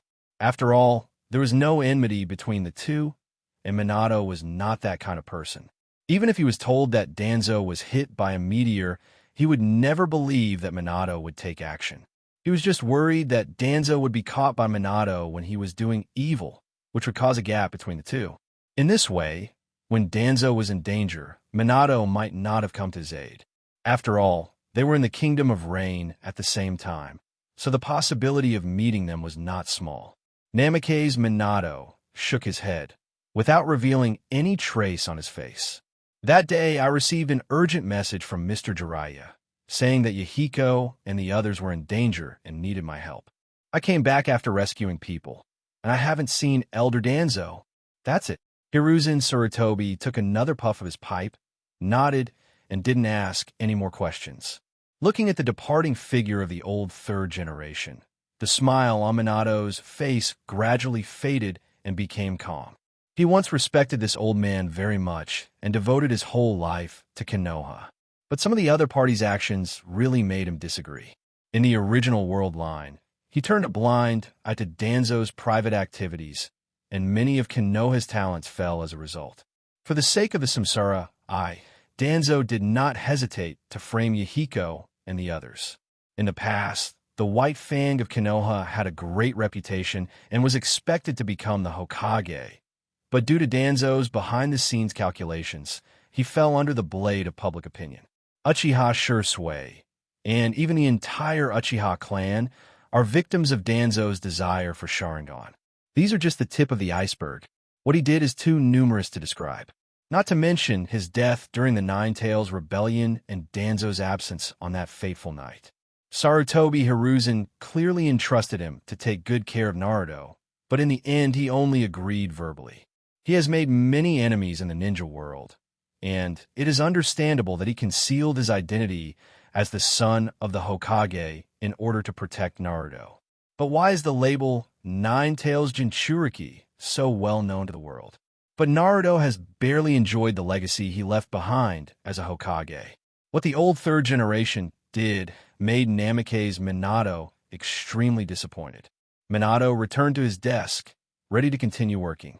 At this moment, he received a message from Shinomiya Yuyue in the group. After clicking on the group chat and reading Yuyu's message, Minato was slightly startled. Go and see Naruto? Namake's Minato thought for a while and replied, Okay, I also want to know Naruto's current situation. However, we are in different timelines, is this really possible? Minato found it incredible to be able to communicate through time. So why did he jump from one timeline to another? This sounds absolutely ridiculous. Shinomiya Yue, don't underestimate the power of plugins. Such small things are easy for me. Whenever it's convenient for you, I'll just pull you over. Namikaze Minato, the leader of the group, is really powerful. Then tomorrow, I need to take care of some work, and I have to tell Kushina, otherwise she will be worried. Shinomiya Yuzuki, wouldn't it be better to bring Kushina with us and reunite the family of three? Namikaze Minato, is that possible? That would be great. Shinomiya Yue, then it's settled. I'll see you in the group tomorrow, and I'll drag you over.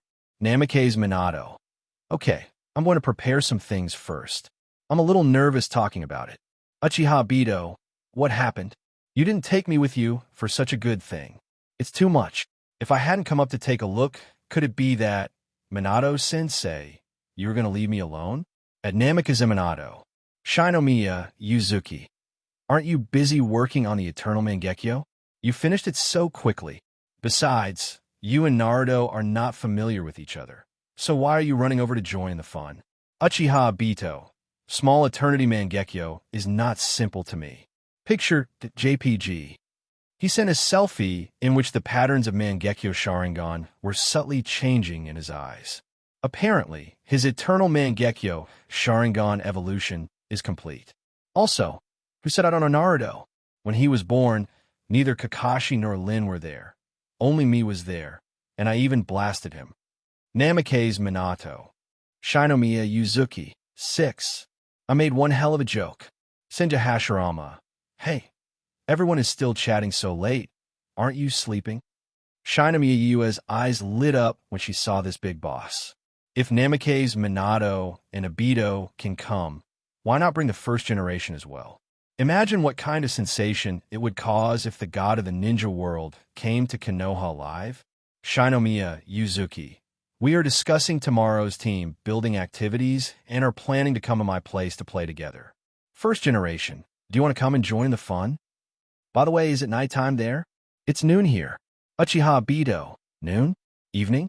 It's just getting dark here. Namikaze Minato, it's 10 o'clock in the morning here. Shinomiya Yue, what's going on? The time doesn't match up. Only then did he realize this special setting in the group. He thought for a moment and quickly asked a key question. Everyone, how long has it been since you joined the group? Senju Hashirama, about a month or so. Uchiha Bito, more than a week. Namikaze Minato, it's the 12th day. I'll go, the time difference is too big. Time is really amazing. I have only been here for a few days. But it seems that chatting in a group is not affected by the time difference. Otherwise, if you send a message, Hashirama will have to wait several days to see it, but Hashirama always replies in seconds. Yue discussed the conclusion she reached in the group. The three of them suddenly felt strange. Shinomiya Yuzuki, strange knowledge has increased. At Senju Hashirama, are you coming to join our team building? Stop by and see the prosperity of Konoha in the future. At first, Yuzuki just wanted Minato to come and see Naruto. Maybe he could change something and earn some gold coins by the way. Now Obito is coming too, and there is only one person left in the group, Hashirama, so we simply invite them together to have a happy reunion. Senju Hashirama, okay, I can go. Shinomiya Yue, then it's settled. According to my time, I will formally invite everyone in the group tomorrow. Don't forget to check the group messages. After receiving confirmation from the three people, Yue exited the chat interface. Back to the real world. Yue looked at Naruto, who was chatting animatedly with Hinata, and smiled inwardly. Little brother, are you ready? The surprise is about to be delivered. Naruto suddenly shuddered and scratched his head, feeling like he was being stared at by something. Finally, when the school bell rang, the students poured out of the classroom one after another like little beasts that had been unsealed. Several familiar faces gathered around Yue, planning to go home together as usual. You guys retreat first. I have to report to Hokage. Yue waved to them and said with a relaxed look. Naruto and his companions nodded knowingly, said a brief farewell, and then dispersed. As soon as he stepped out of the school gate, the mysterious Umbu member was already waiting there quietly, as if time had stopped specially for this moment. It was the 1 in the morning. He didn't say anything when they met, and approached Yu directly. Shinomiya-san, is it convenient now? Yue gave a simple and powerful look with her eyes. Let's go. Umbu personnel took the order and were about to move forward. But unexpectedly, Yue's voice came from behind. Just walk over slowly like this? Umbu was startled and was about to turn around to ask when his eyes flashed and Yue's figure had moved in front of him like a ghost. Too fast. Umbu was stunned and didn't even see how Yue moved. Yue left a sly smile. I'm in a hurry. You can follow me slowly. As he spoke, his figure turned into an afterimage and gradually disappeared at the end of his field of vision. This speed, Umbu was shocked, unable to believe that such an ability came from a student who had not yet graduated from the Ninja Academy. He quickly regained his composure, formed a seal, and used the technique of instantaneous body, and followed closely behind. She secretly murmured in her heart. Just now, Yue didn't seem to have any seals at all. Was it purely due to her physical speed? Inside the Hokage building, knocking on the door was clearly audible. Dong dong dong. Shinomiya Yue stood outside the door, and Umbu moved to his side almost instantly. The speed is pretty good. Yue raised her eyebrows, slightly teasingly. Umbu was slightly out of breath and didn't know how to respond, so he had to remain silent. A calm invitation came from the door at the right time. Please come in. Umbu obeyed the order and pushed the gate of opening, respectfully reporting, Sir Hokage, Shinomiya Yuzuki brings you. Sarutobi Hiruzen nodded slightly and signaled Umbu to step back. Facing this master of the ninja world, Yu was neither humble nor overbearing. Master Hokage, what do you want from me? Sarutobi Hiruzen's kind smile was reassuring. Don't be nervous. I just want to witness with my own eyes the star of hope for Konoha's future. Sit down first. Sarutobi Hiruzen took a puff of his pipe and looked gently. Yue, what do you think of Naruto? Can you share your views? Yue was a little surprised, but still told her frankly, he is my best friend. Sarutobi Hiruzen seemed very satisfied with the answer, and then took out a file and placed it in front of Yue. Yue, this is your record at the ninja school, but I found that it doesn't seem to match your actual performance. Sarutobi Hiruzen deliberately showed a confused expression. The corner of Yue's mouth twitched, knowing that this was an insinuation of what happened to the Hyuga clan yesterday. But he was undaunted and reiterated what he had said to Ino before. A good reason can be used all the time, and it won't be exposed anyway. After hearing this, Hiruzen Sarutobi looked surprised. So that's it. What a sensible child. It is precisely because of outstanding talents like you that Konoha can pass on the flames and continue to prosper. It seems that yesterday was just a misunderstanding. I will communicate with the Hyuga family and explain clearly. He didn't ask why Yue had been hiding for so many years or if she had any other purpose. Instead, he praised Yue fiercely. Sarutobi Hiruzen's reaction was hard to fathom. How could the old fox's thoughts be easily guessed? But Yue doesn't care, regardless of trust or not. As long as you have strength, you can survive any storm. He responded, then please leave it to Hokage-sama. Hey, if nothing happens, I'll leave first, right? The family is still waiting for me to cook. Then, Shinomiya Yue said with a smile and a relaxed look on her face. Let's go. Where do you think you can go? If you don't explain your whole story today, you won't be able to go anywhere. Suddenly, a gust of cold words blew past like a cold wind. Shimura Danzo pushed the gate of opening hard and strode in. Before Shinomiya Yuzuki could speak, Sarutobi Hiruzen frowned. Danzo, what do you mean? Shimura Danzo sneered. Hiruzen, don't be fooled by this boy's innocent appearance. Last night, he brutally killed 12 people in my root circle, and his methods were extremely ruthless.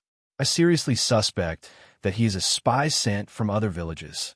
He must be arrested and interrogated immediately. Shimura Danzo knocked him down and slapped him with a big hat. Sarutobi Hiruzen looked a little helpless. This was Danzo's usual frame-up trick. But Yu grew up in Konoha, so how could she be a spy from another village? He said, "Okay, Danzo, I'm afraid there's a misunderstanding. Although Danzo is not a good person, the selection of the route is extremely strict. Each of them is a leader among ninjas, similar to Umbu." He looked at Shinomiya Yuzuki, who was only 12 years old. Even if he was a genius, he could not believe that Yuzuki could kill 12 of Danzo's subordinates. After all, age is there. Kakashi back then couldn't do this either. He instinctively felt that this was Danzo's casual frame-up. "Hiruzen, you guy." Shimura Danzo was so angry that he almost exploded. "Why do you always assume that this kind of thing can't happen? Can you open your eyes and see the world?" If he hadn't wanted to monopolize the secret of wood style, he would have made the news that Shinomiya Yuzuki suspected of mastering wood style to the public long ago. But at this moment, to the surprise of Shimura Danzo and Sarutobi Hiruzen, Shinomiya Yuzuki himself recognized it. "That one-eyed strap-on weirdo.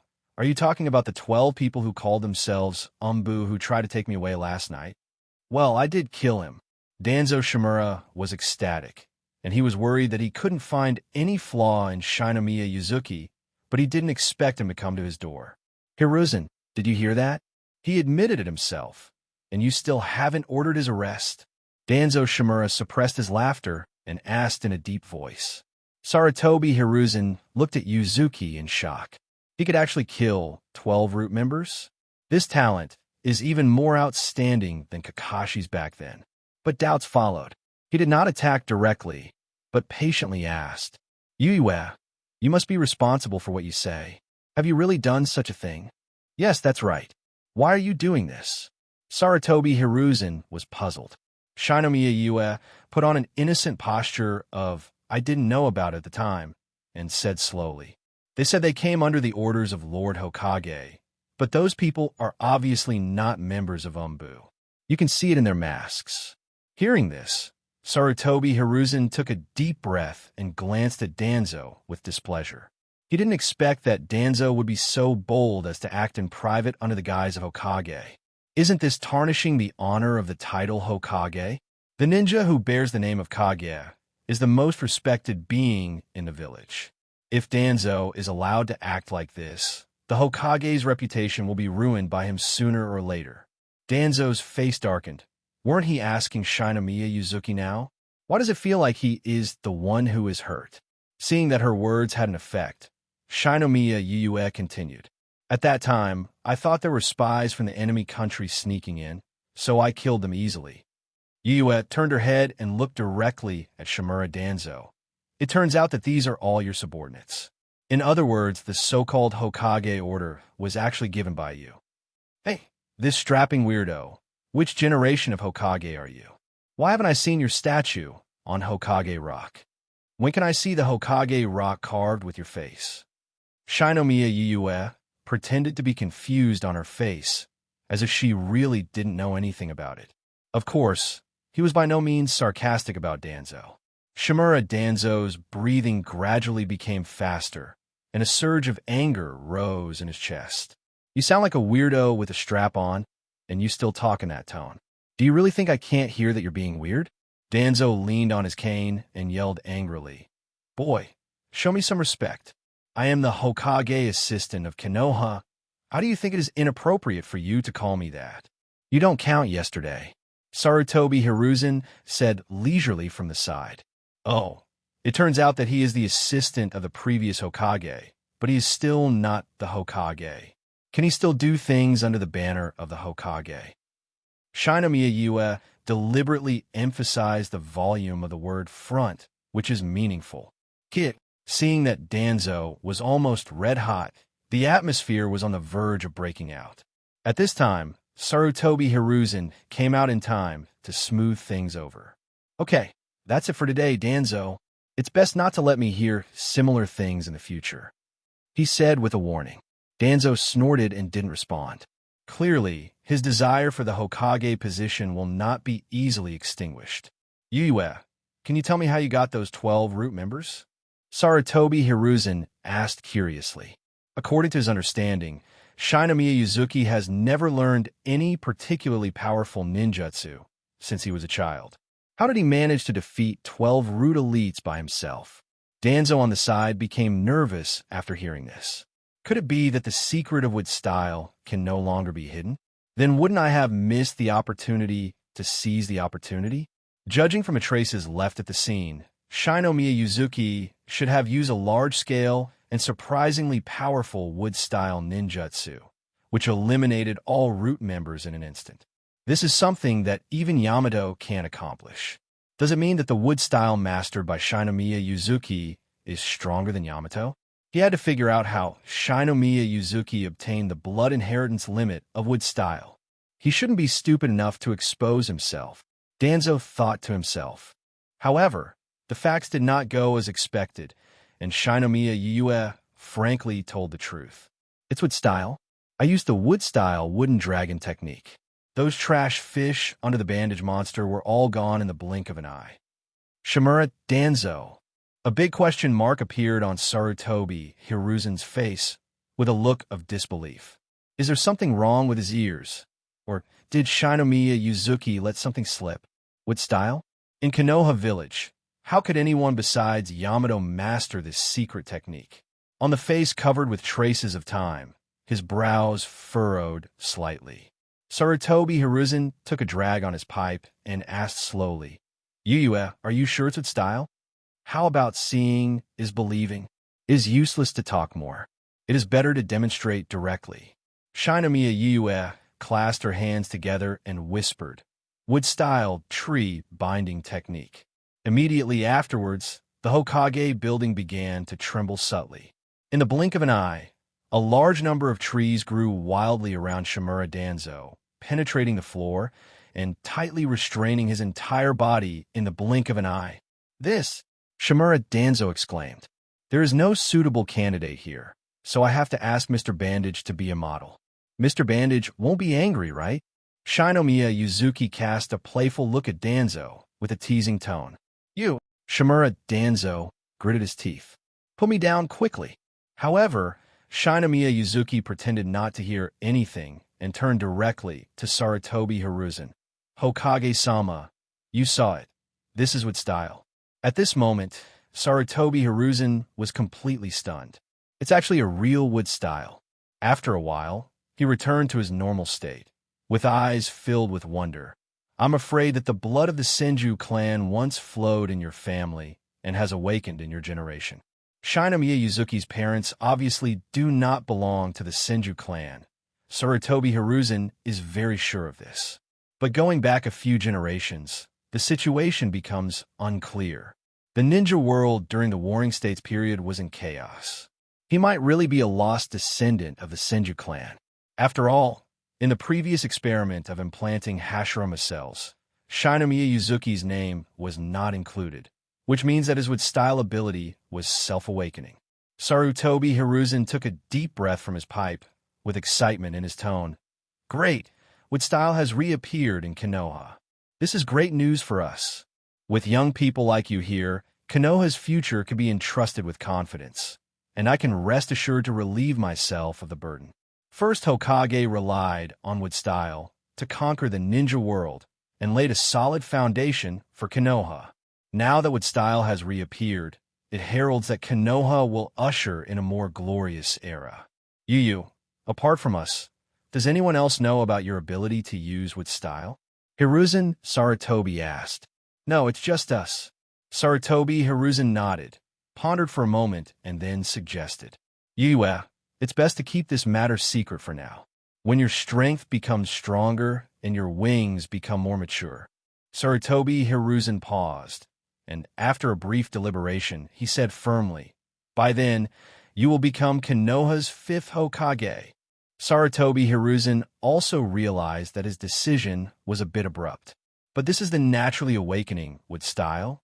Unlike Yamato's incomplete form that was implanted later in life, Shinomiya Yuzuki's potential is limitless. In order to ensure that talents do not drain out, sufficient temptation must be given first, which is commonly known as painting the pie. Tai Shinomiya Yuzuki firmly to Konoha's warship. What? Shimura Danzo on the side had his eyes widened. Is the position of 5th Hokage already decided? And he is the holder of Wood Style. So isn't it completely hopeless for him? Hiruzen, are you doing this too much?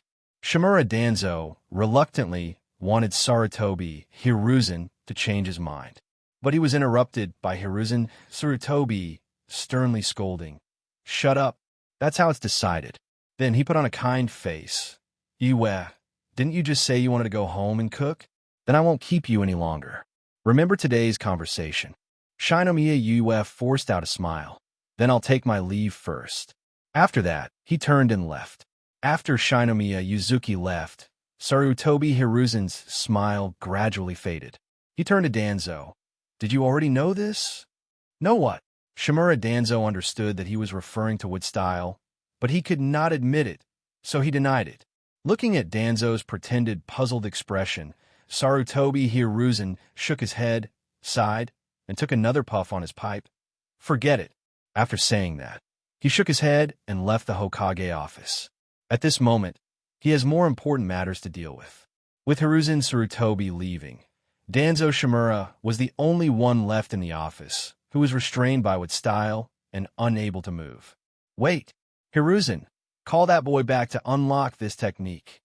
On the other side, Shinomiya Yue, who was rushing home in a hurry, suddenly felt as if she had missed something. I can't remember. Forget it. It's probably not that important.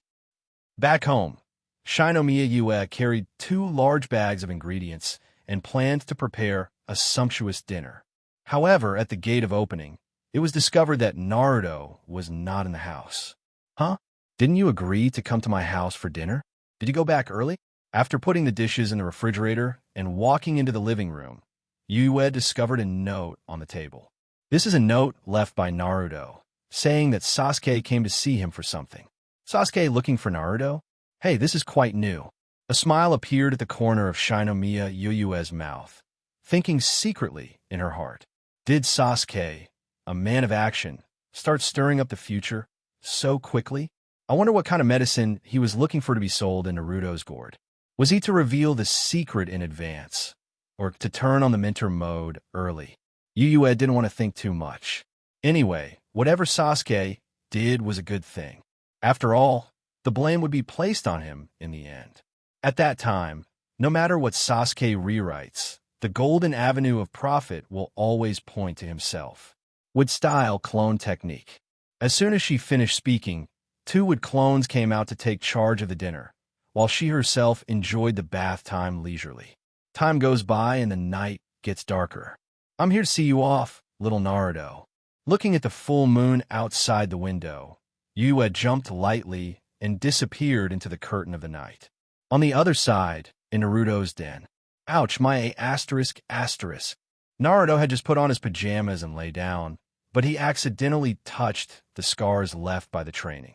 That was the trophy from the special training at Sasuke's house. Sasuke, this guy looks like a completely different person.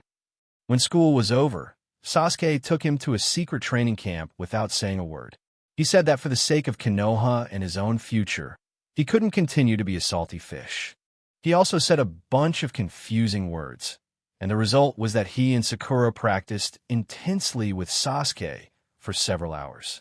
From basic physical skills to advanced ninjutsu to chakra control, everything is covered. When Sakura heard that she could train with Sasuke, she was so excited that she almost fell down from exhaustion. Speaking of which, Sasuke knows a lot. I wonder if he can compare to Yuzuki. Naruto waved his fists a few times, feeling like he was indeed a little stronger. But tiredness came over him immediately, and after a big yawn, he turned off the light and fell asleep. Shinomiya, on the other hand, sat quietly on the roof, patiently waiting for Naruto to fall asleep. After making sure that Naruto was asleep, he quietly sneaked into the house. Sasuke has one. I have to arrange one for you too. Let's have something special. There is no need for Naruto to be reborn. Sasuke is already the key to change. However, it would be a good choice to add some ingredients to the Kurama in Naruto. Kurama has been with Naruto all his life. As his plug-in, he is not overly powerful, but also extremely practical. Enjoy it, Naruto. Yua chuckled and took out a piece of memory crystal. Kurama's memory crystal. He gently placed the crystal on Naruto's abdomen, and after a while, the crystal blended in quietly. It's done, withdraw. Shinomiya Yua disappeared instantly without a trace. Is this the power of Otsutsuki? Sasuke said weakly. He fell to the ground. Boruto's arm was broken, his spine was damaged, and his life was hanging on by a thread. And Naruto was also suppressed by the huge power of Otsutsuki's style and was in danger. Naruto, I have a way for you to defeat him, but at the cost of your life, are you willing? On the edge of confusion, Kurama appeared in Naruto's spiritual world. Kurama seemed to have made some kind of decision and told Naruto that there was another ultimate secret skill. Naruto smiled calmly.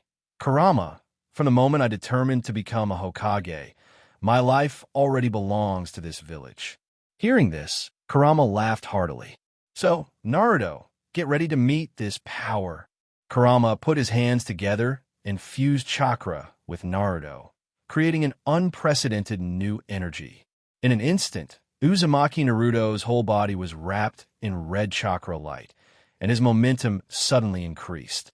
The giant cube that suppressed him was instantly overturned. Heavy particle mode activated.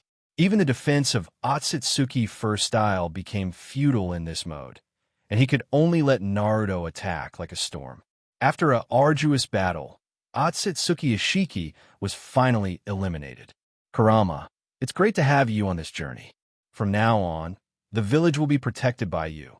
After Naruto said this, he collapsed from exhaustion, thinking that he who had used the heavy particle mode was about to die. Why say such depressing words? You still have a long way to go. This little bump in the road can't do anything to you. Huh? But you clearly said that turning on that mode will deplete your life force. Kurama's figure gradually blurred. Who told you that it would cost you your life? Seeing this scene, Naruto suddenly understood, even though he was still ignorant. Kurama, don't cry, you are Hokage Naruto. After saying these words, Kurama completely disappeared. Just when Kurama's consciousness was about to drift away, it suddenly came back together. The surrounding environment seemed to have changed accordingly. Huh? Why do you feel so wet? A look of human curiosity appeared on Kurama's furry face. When he opened his eyes and took a look, the scene in front of him gave him a strong sense of déjà vu. It was dark, wet, and there were countless thick chains wrapped around his body, making it impossible for him to move. There was a huge iron fence in front of him, which surrounded him tightly, as if he was in a dungeon. Here it is. Kurama's pupils shrank suddenly. Isn't this Naruto's sealed space? How could Kurama forget this place? But why does he appear here again? Shouldn't it be the road to hell after death? Could it be that something unexpected happened to Naruto, too? No. Kurama looked at the chain behind him. He and Naruto had already connected with each other and got rid of the constraints of the past. Not only do you not have to be limited by chains and fences, you can also stretch your chakra at any time and sense everything in the outside world. But the layout here, no matter how you look at it, it feels like you have gone back to the time when Naruto had not yet connected with his soul more than 10 years ago. Wait, more than 10 years ago. Kurama woke up from a dream. He quickly mobilized the remaining chakra to check the person who sealed him. Although the chakra is limited when sealed, it is still possible to identify one's own Jinchuriki. At this glance, he saw little Naruto sleeping on the bed. This moment was like thunder in the clear sky. What the hell is going on? Kurama was shocked. Did Naruto really turn back into a child? No, that's not right. He should have traveled back in time. From Konoha 83 to Konoha 60, Naruto was exactly this age at this time. What the hell? Kurama was confused for a moment. At this moment, Naruto suddenly frowned and touched his stomach with a painful expression. Upon seeing this, Kurama immediately put away the leaked chakra. Because of the existence of 8-sign seal, too much chakra will make Naruto miserable. Naruto, this guy. Kurama sighed helplessly. Forget it. Let it be as it comes. Kurama slowly lay down. In a sense, this is also a good thing, right? He who was supposed to die was not only alive, but also returned to the past. But this place was really oppressive, and he was used to a free life. It was really uncomfortable to suddenly return to this kind of restraint. We have to find a way to get him to break this seal as soon as possible. Kurama thought about it in his mind. In the blink of an eye, the sky turned white. Naruto's door was knocked hastily. "Naruto, get up and train." Uchiha Sasuke's call came from outside the door. "Well," Naruto rubbed his sleepy eyes. I looked at the alarm clock and saw that it was only 5 in the morning. "Sasuke, this guy is crazy." Naruto was extremely eager to continue meeting Duke Zhou, but the door seemed to be about to collapse due to Sasuke's knocks. Sighing, Naruto got up and washed up. Coming. Pulling up the gate of opening, Uchiha Sasuke stood outside the door ready to go. "Let's go. Hurry up and practice a little longer before class." After saying that, Sasuke took Naruto and went straight to the training ground. Huh? What happened to Sasuke?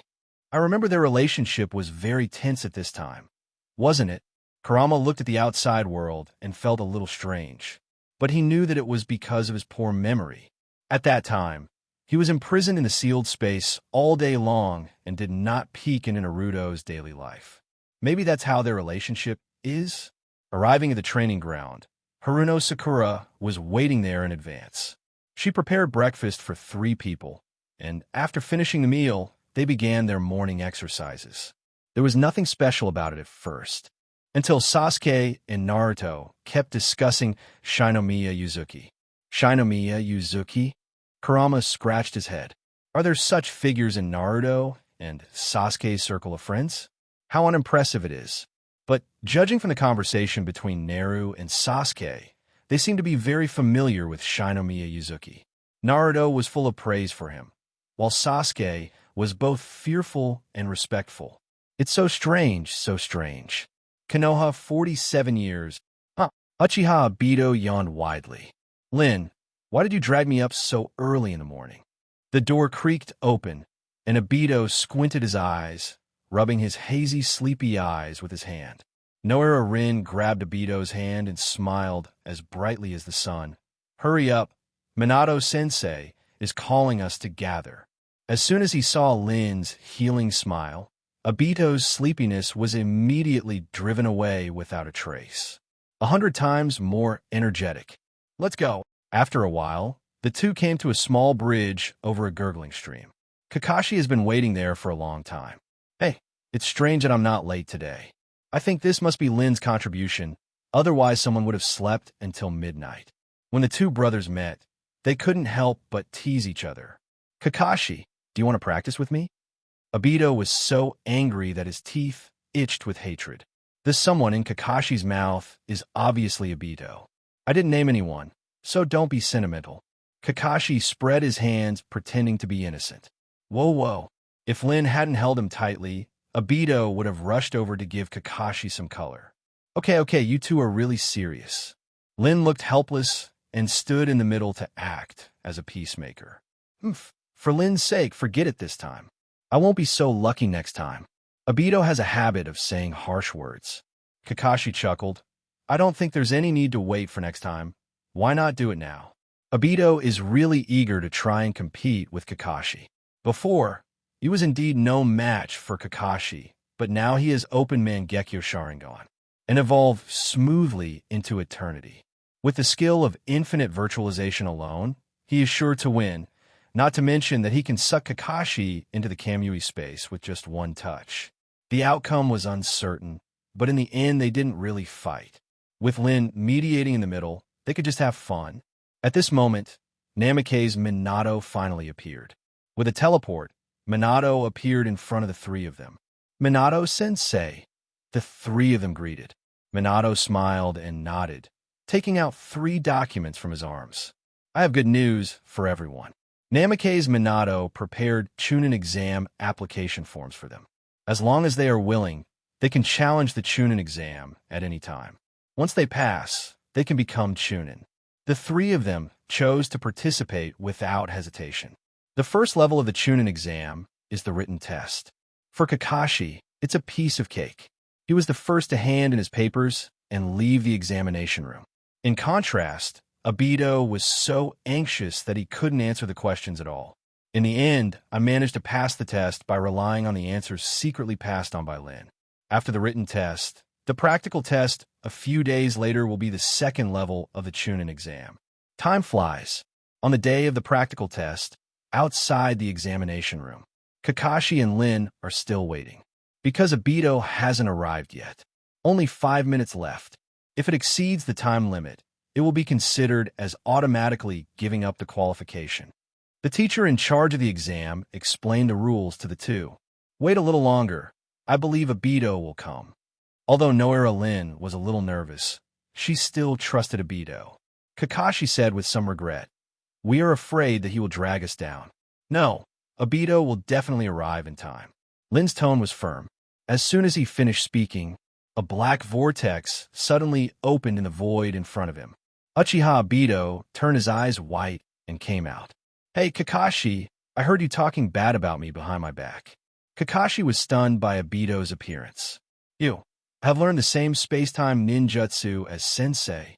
Kakashi almost thought he hadn't woken up. Although time and space ninjutsu is powerful, it is also twice as difficult to learn. He tried to learn Namake's Minato's Flying Thunder God, but he couldn't get into it at all.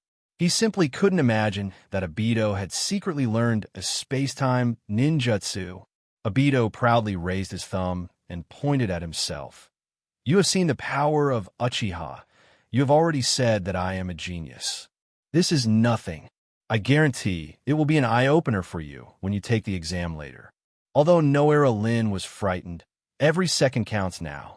She quickly pushed Obito and Kakashi and said anxiously, Okay, don't be poor now. The exam is about to start." Within the examination room, in the blink of an eye, each candidate's opponent was determined. Obito ran into the blue beast of future Konoha village. "Mekai, this guy, Kai, you really can't underestimate a person. His potential is so terrifying." Uchiha Obito squinted his eyes and looked at the dumb-looking boy in tights across from him. The forbidden art of 8 Gates Dungeon was used to such perfection in Kai's hands that even Uchiha Madara was full of praise for it. The competition begins. Following the examiner's order, the battle suddenly opened. Mekai shouted loudly, and then a whip like a sudden storm came. He was about to kick Obito, but he seemed to be stunned and stood still. He looked caught off guard. Obito, on the sidelines, Noera Lin was worried. "Hey," Minato Namikaze, who was watching the battle with third Hokage in the monitoring room, couldn't help but hold his forehead. Obito is going to lose. However, the scene that followed left both Minato and Sarutobi Hiruzen stunned. What's going on? The two looked at each other with disbelief in their eyes. At this time, Obito has won the game. The decisive moment is only a moment. Guy's attack didn't touch Obito at all. It seemed to penetrate his body. The two of them passed each other, and where Obito stood was like a phantom. Nani, Kai, who had thick eyebrows and big eyes, was shocked. Mekai, who revealed a huge flaw, was naturally defeated by Obito in one blow. This magical scene naturally opened the eyes of the audience. Minato, it seems like your disciple has never seen this ability before. Sarutobi Hiruzen asked curiously. Namikaze Minato shook his head in confusion. "I don't know. I've never seen Obito use this ability before. Is it possible that you just mastered it recently?" Third generation guessed. "Maybe so." Minato's eyes flashed with relief. Obito had finally grown up. "Hey, I'm not that good." After the game, Obito ran to Noera Lin with a proud look on his face. "Super awesome, Obito." Noera Rin clasped her hands behind her back, tilted her head slightly, and responded to Obito with a bright smile. Lin, looking at Noera Rin's adoring eyes, Obito felt like he was in a state of ecstasy. "You are simply my angel." But at this moment, Kakashi's voice sounded from behind. "Hey, what was that move you just made?" Kakashi's opponent was Ebisu, who was easily defeated by him. He also returned to the audience and asked Obito curiously. "Annoying Kakashi, I finally got a chance to be alone with Lin for a while." Although Obito felt unwilling, he still turned around and replied, "That's the eye technique, a natural ability of the Uchiha clan. Tongjutsu? Have you opened Sharingan? Kakashi suddenly realized. But didn't Obito open his eyes before? Why did he open them suddenly? Moreover, I have never heard that turning on Sharingan will have such a powerful ability. Of course, with my talent, opening your eyes won't be a piece of cake. I'll show you Uchiha's power later. Obito and Kakashi each defeated their opponents and successfully advanced to the next round. In fact, he has been promoted to Chunin so far. But continuing to compete can lead to a higher ranking. Although it has some meaning, it is not too big. Obviously, both Obito and Kakashi are eyeing the #1 spot. Soon, Obito and Kakashi went through all the obstacles and defeated the opponents in front of them. In the end, on the stage of the actual combat assessment, only the two of them stood facing each other. Hey, Kakashi, why don't you just admit defeat, so as not to be embarrassed if you lose later? Regarding Obito's provocation, Kakashi just smiled indifferently and didn't take it to heart. The game begins. With the examiner's order, the battle officially began. Kakashi took the lead, and the 3 sharp shurikens were like thunder, heading straight for Obito. However, Obito, who has the ability to blur, is indifferent to such temptations and can easily let the attack pass through him, as illusory as a reflection passing through the water. Kakashi, is this all you have? Obito smiled triumphantly. TSK. Kakashi glanced at him disdainfully, then tensed up his whole body and entered a state of full strength. He began to carefully consider Obito's abilities. You can see it, but you can't touch it. Could be Jinjutsu's trick? Kakashi secretly forms a seal and uses the gesture to understand Jinjutsu, which can break the general Jinjutsu trap. Then, he threw the shuriken again as a second test. However, these attacks were still easily avoided by Obito using his virtual blur. It's not Jinjutsu. Looking at the shurikens scattered on the ground, Kakashi made a judgment in his mind. It seems to have no entity. What kind of ability is this? Kakashi fell into thought. At this moment, Obito has launched an offensive. No more fighting? Then it's my turn to attack. Obito dashed forward, coming straight at him with a swift flying kick. Escape or fight back. Kakashi quickly formulated 2 strategies. Considering Obito's elusive status, could this attack just be a decoy? The real attack may be lurking, waiting for the opportunity. Thinking as fast as lightning, Kakashi's eyes narrowed, and he decided to put defense first. At the same time, he secretly prepared the substitute technique. Once it was confirmed that it was a fake move, he could immediately change positions. With a snap, Obito's attack was easily neutralized by Kakashi. It's the real body. Immediately afterwards, the two started a fierce physical contest. Kakashi gradually fell into passivity because Obito seemed to be able to predict his every move, making it impossible for him to gain the upper hand. But Kakashi was not frustrated by this, but his eyes became sharper. There is an entity, he thought to himself. Too slow, Kakashi. Obito's Sharingan turned slightly, and Kakashi's movements seemed to be slowed down several times in his eyes. Every punch and kick was easily neutralized by Obito, without any threat at all. Kakashi remained silent, concentrating on looking for the other party's flaws. After 30 rounds, Obito seemed a little tired, and his movement stopped for a moment. Kakashi took advantage of this opportunity and struck out with a whip kick, pointing directly at Obito's chest.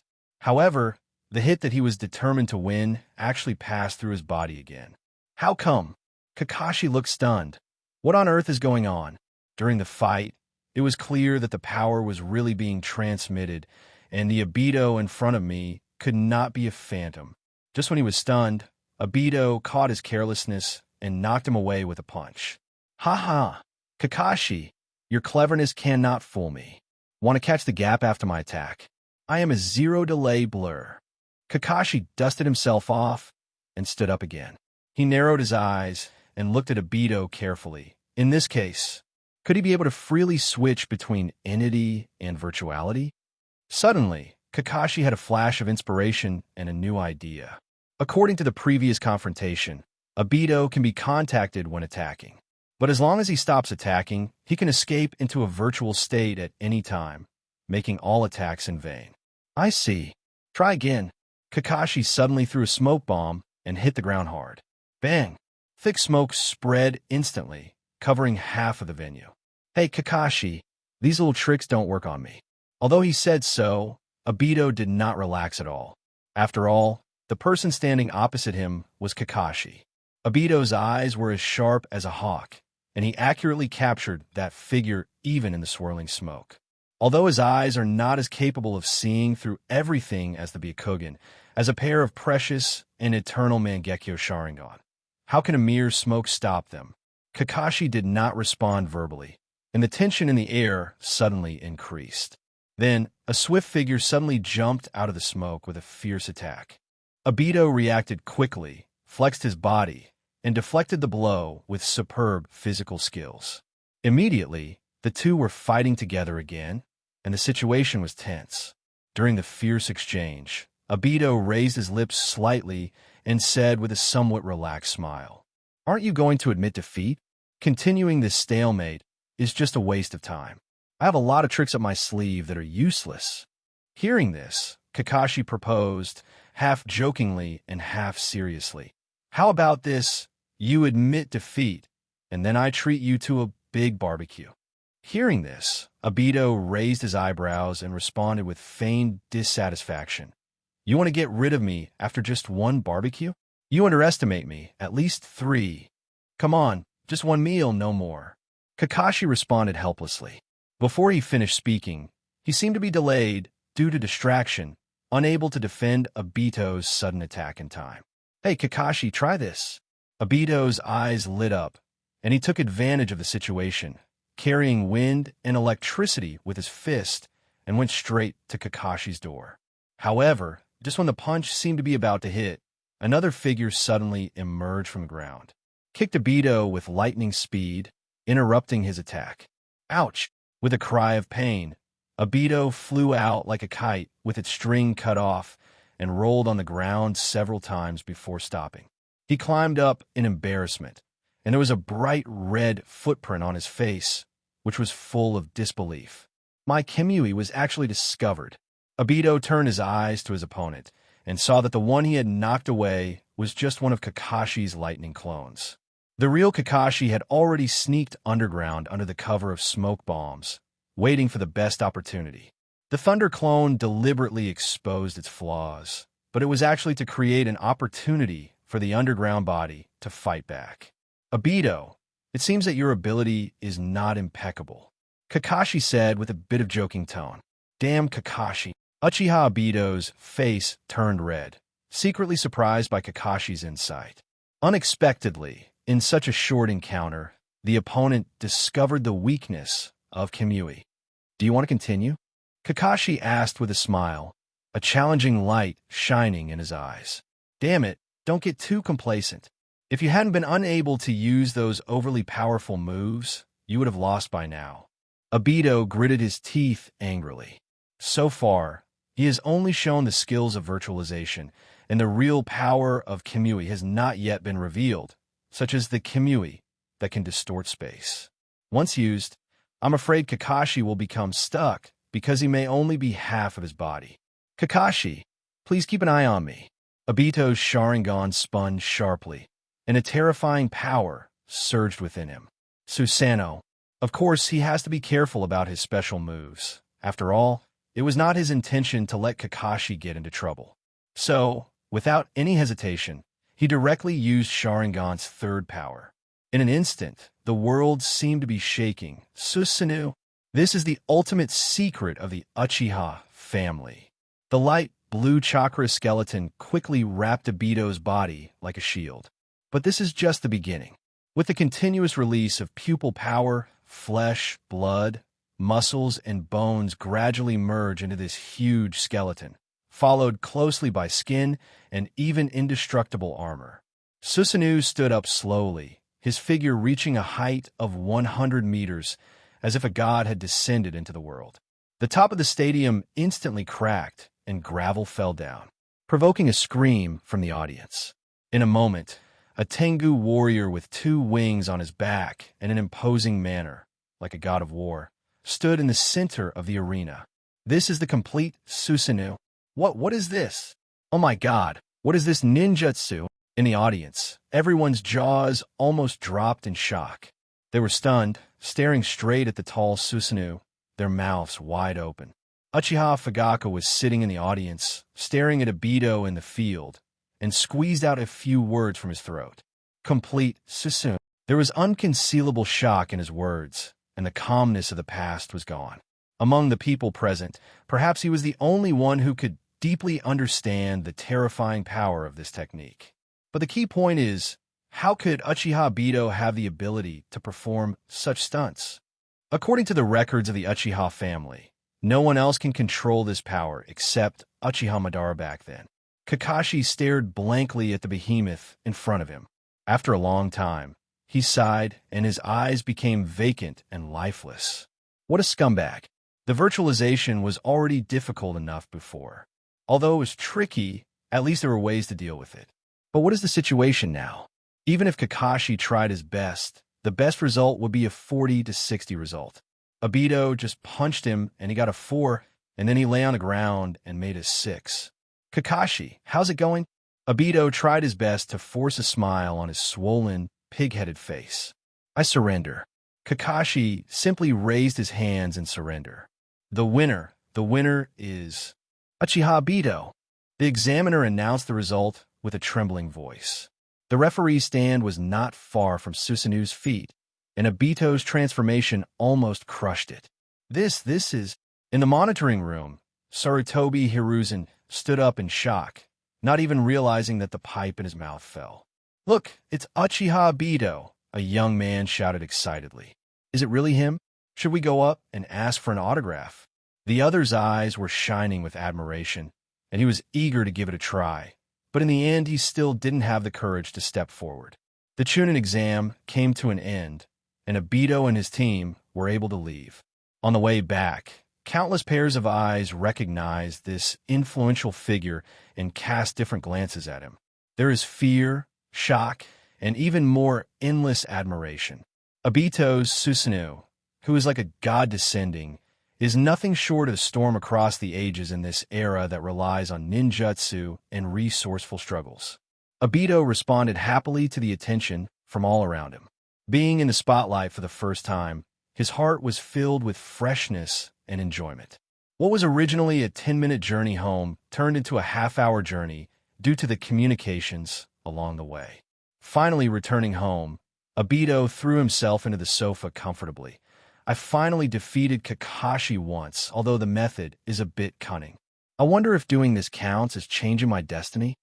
With doubts, Obito opened the mailbox according to the guidance of the seniors in the group. There's really a reward. But then he frowned. Why are there only 20,000 gold coins? This is too little. He thought to himself, Senju Hashirama and Namikaze Minato could easily earn 5 figures. So how could he have shrunk so much? Is it because my influence is not far-reaching enough? He touched his chin and pondered. Just as he was planning his next big move, a message from the group interrupted his thoughts. It's the leader of the Yue group. Is it time for group activities? Obito was stunned for a moment, then hurriedly opened the group chat. The screen lit up, and Shinomiya Yuue's message came into view. Everyone, I'm ready and can come over at any time. Immediately afterwards, a prompt popped up in the group. Shinomiya, Yuzuki invites you to visit his timeline. Accept/reject. It seems that the group activities have really begun. Obito was about to accept it happily, but suddenly he had an idea. Yue group leader seems to have mentioned before that he can bring people with him. Let Lin go and have fun too. Thinking of Noera Rin, as for that stinky Kakashi, it would be best if he didn't come. In this way, no one could disturb his and Lin's time. With a flash of thought, Obito activated Kamui. His figure instantly twisted and disappeared, and the next second he appeared in front of Noera Lin's house. Knocking lightly on the door slowly opened, and Lin's curious face poked out. Obito. Recognizing Obito, Lin immediately opened the gate of opening with a smile on her face. But Obito did not enter directly. He scratched his head and said with an embarrassed smile, Lin, some of my friends have invited me to go to a super magical place. I want to take you with me, okay? As he spoke, Abito's eyes were filled with anticipation. Lin tilted her head and smiled, her eyes full of tenderness. Okay. Abito cheered, took Lin's hand, and quickly confirmed his acceptance in the group. In the blink of an eye, the two people turned into a ray of clear light, penetrated the barrier of time, and flew towards the era where Shinomiya Yuyue lived. Konoha 2 years. Brother, are you really not sick? Senju Tobarama asked with a worried look on his face. During this period, Hashirama behaved strangely, often talking to himself and pointing in the air. And now, what's even more outrageous is that he said that someone invited him to go to the future to see Konoha, and he even wanted to take himself with him. Go to the future to see Konoha? Tobarama muttered to himself. This seemed like crazy talk. Are you still insisting that you're fine? Senju Hashirama said helplessly. How should I explain to you? Hey, no matter how you say it, something is wrong. Come on, come with me and you will understand. Come on, put your hand on my shoulder and we'll set off. You'll understand everything when you see it with your own eyes. Senju Tobarama sighed lightly. He himself is an expert in time and space ninjutsu. How could he still not understand how complicated time is? But the eldest brother is as if he's been hit by an ecstasy soup, and he has to figure it out whether he lives or lives. There was no other way. Tobarama had no choice but to nod, put his hand on his elder brother's shoulder, and embark on this seemingly crazy journey together. It's up to you, but brother, I hope that after this time, you will listen to me, take a good rest, and take good care of yourself. Let's go. Senju Hashirama's hearty laughter revealed unquestionable determination. Konoha Village, 48 years. Kushina, let's go. Namake's Minato smiled softly and took Uzumaki Kushina's hand. Minato, does the different world you mentioned really exist? Kushina's beautiful face was full of curiosity. Yes, we have talked many times. Then Obito and Rin. Kushina's eyes were full of expectation. They're all safe and sound over there. You will be surprised when the time comes. Minato smiled, tapped his finger lightly, and also chose to set off. Konoha Village, 60 years, at Shinomiya Yuzuki's home. Today, he simply skipped school and stayed at home waiting for the arrival of senior ninjas from different time and space. I saw a light ray of light coming from nowhere, and after landing, 2 figures appeared. Senju Hashirama and Senju Tobarama arrived first. The 2 were stunned for a moment, then woke up. They looked around at their new surroundings with astonishment on their faces. Shodai, Night Aim, welcome to Konoha Village for 60 years. Shinomiya Yuzuki greeted them with a smile on her face. Yoyue's voice sounded, and the 2 of them looked for it. Are you the leader of the Yue group? So young. Senju Hashirama blinked, unable to believe that such an amazing power was hidden in this young body. Not only can they communicate across time and space, but they can also be brought here directly from different eras. This was a feat that not even Sage of 6 Paths could accomplish, but he, Shinomiya Yuzuki, did it. It's true that heroes have emerged from youth since ancient times. You're the first to arrive. Sit down for a while. The others will be here soon. Shinomiya Yue stood up and walked to the refrigerator and asked, By the way, would you like something to drink? As soon as the refrigerator door is opened, there is a dazzling array of drinks. It's up to me, Hashirama replied. Tobarama, what about you? Tobarama, Senju Hashirama yelled several times before Tobarama came back to his senses. It's actually true. Senju Tobarama whispered. Someone actually can take them into the future. The surrounding furnishings and furniture were of novel styles that he had never seen before. Looking out from the window, the bustling scene of Konoha can be seen in full view. Further away, Hokage Rock comes into view.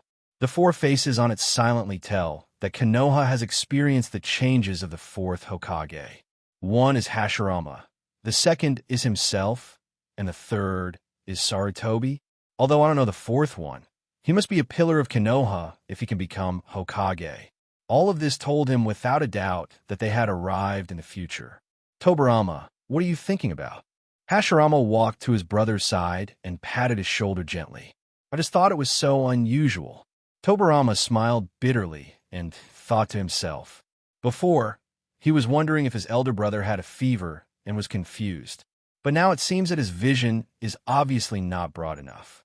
You too, come and try this drink that traveled through time and space. I guarantee your satisfaction. Shinomiya Yue proposed with a smile while carrying 2 bottles of Coke. You're the one that Big Brother often mentioned. It seems to be called the leader of the group. Senju took the Coke from the door and stared at Yue with curiosity in his eyes. That's right. Is there anything you want to discuss, Naidame? Shinomiya Yue smiled gently. Discuss. Haha, your attainments in time and space far exceed mine. I would like to ask you a few questions. Senju Tobarama said sincerely. Tobarama, it's rare for you to be so humble. The 2 people immediately sat down on the sofa, and just as their conversation began, a clear light flashed, and 4 figures appeared instantly. Minato Namikaze and his wife, Kushina Uzumaki, appear together with Uchiha Obito and Rin Noara. Everyone is welcome. As the host, Yue stood up to greet him enthusiastically. Lord of the Yue group, Yue-kun. Minato and Obito responded with smiles on their faces. Obito Lin. Before he finished speaking, a red figure suddenly jumped out from beside Minato and hugged Obito and Noara Rin tightly. It's great that you guys are alive. Kushina burst into tears, but couldn't suppress the smile on her lips.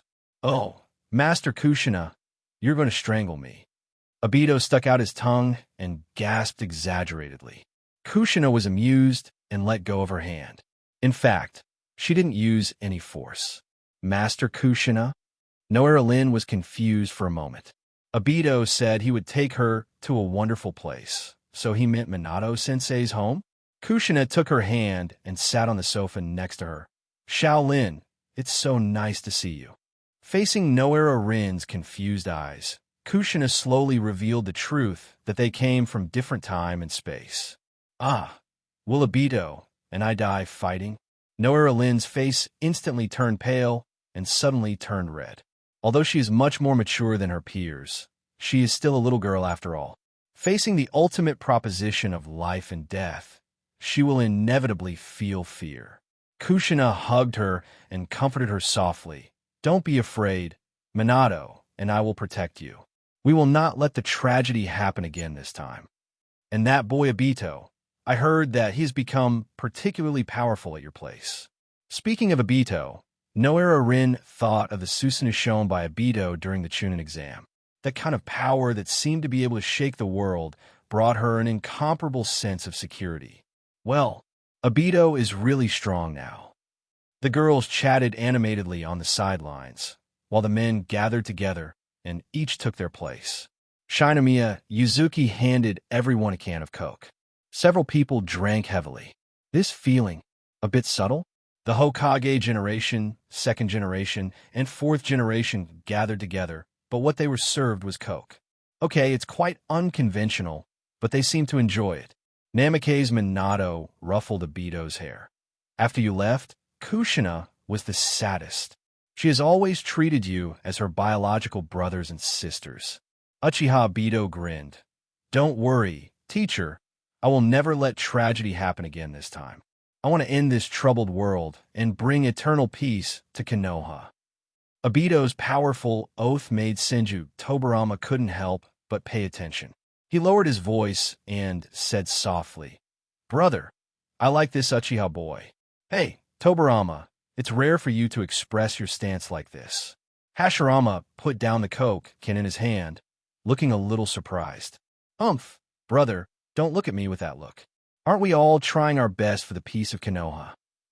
The Senju clan and the Uchiha clan put aside their old grudges and joined hands to create Konoha, not just to pursue this moment of peace and harmony. At this time, Shinomiya Yuzuki suddenly interjected. Then, please take a personal look at the 2nd generation to see if this future Konoha meets your expectations. Okay, everyone, let's go for a walk. After saying this, Shinomiya Yue stood up first with a leisurely posture. Everyone looked at each other and smiled, stood up one after another, and stepped out of the door. Walking into the streets of Konoha, people were coming and going, and it was very lively. Let's split up so we can observe more comprehensively, Shinomiya Yue suggested.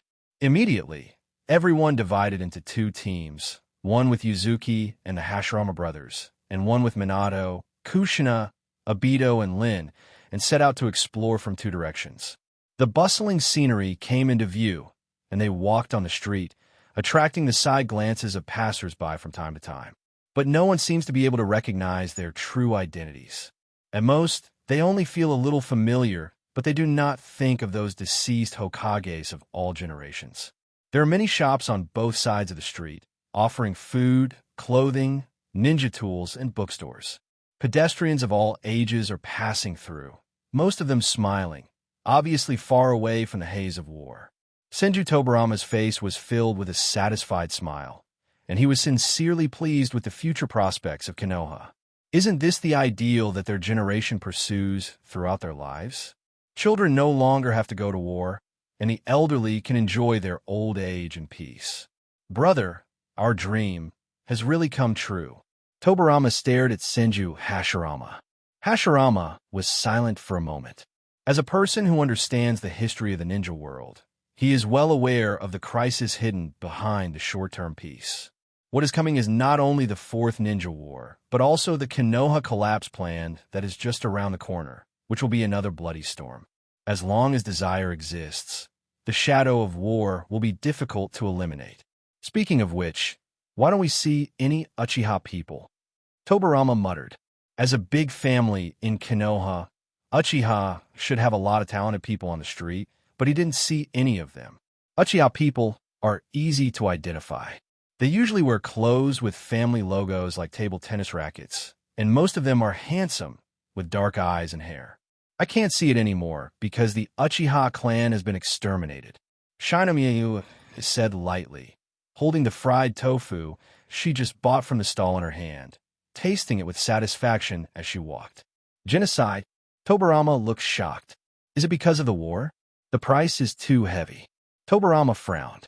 With Uchiha's power, what kind of battle can bring them to the point of annihilation?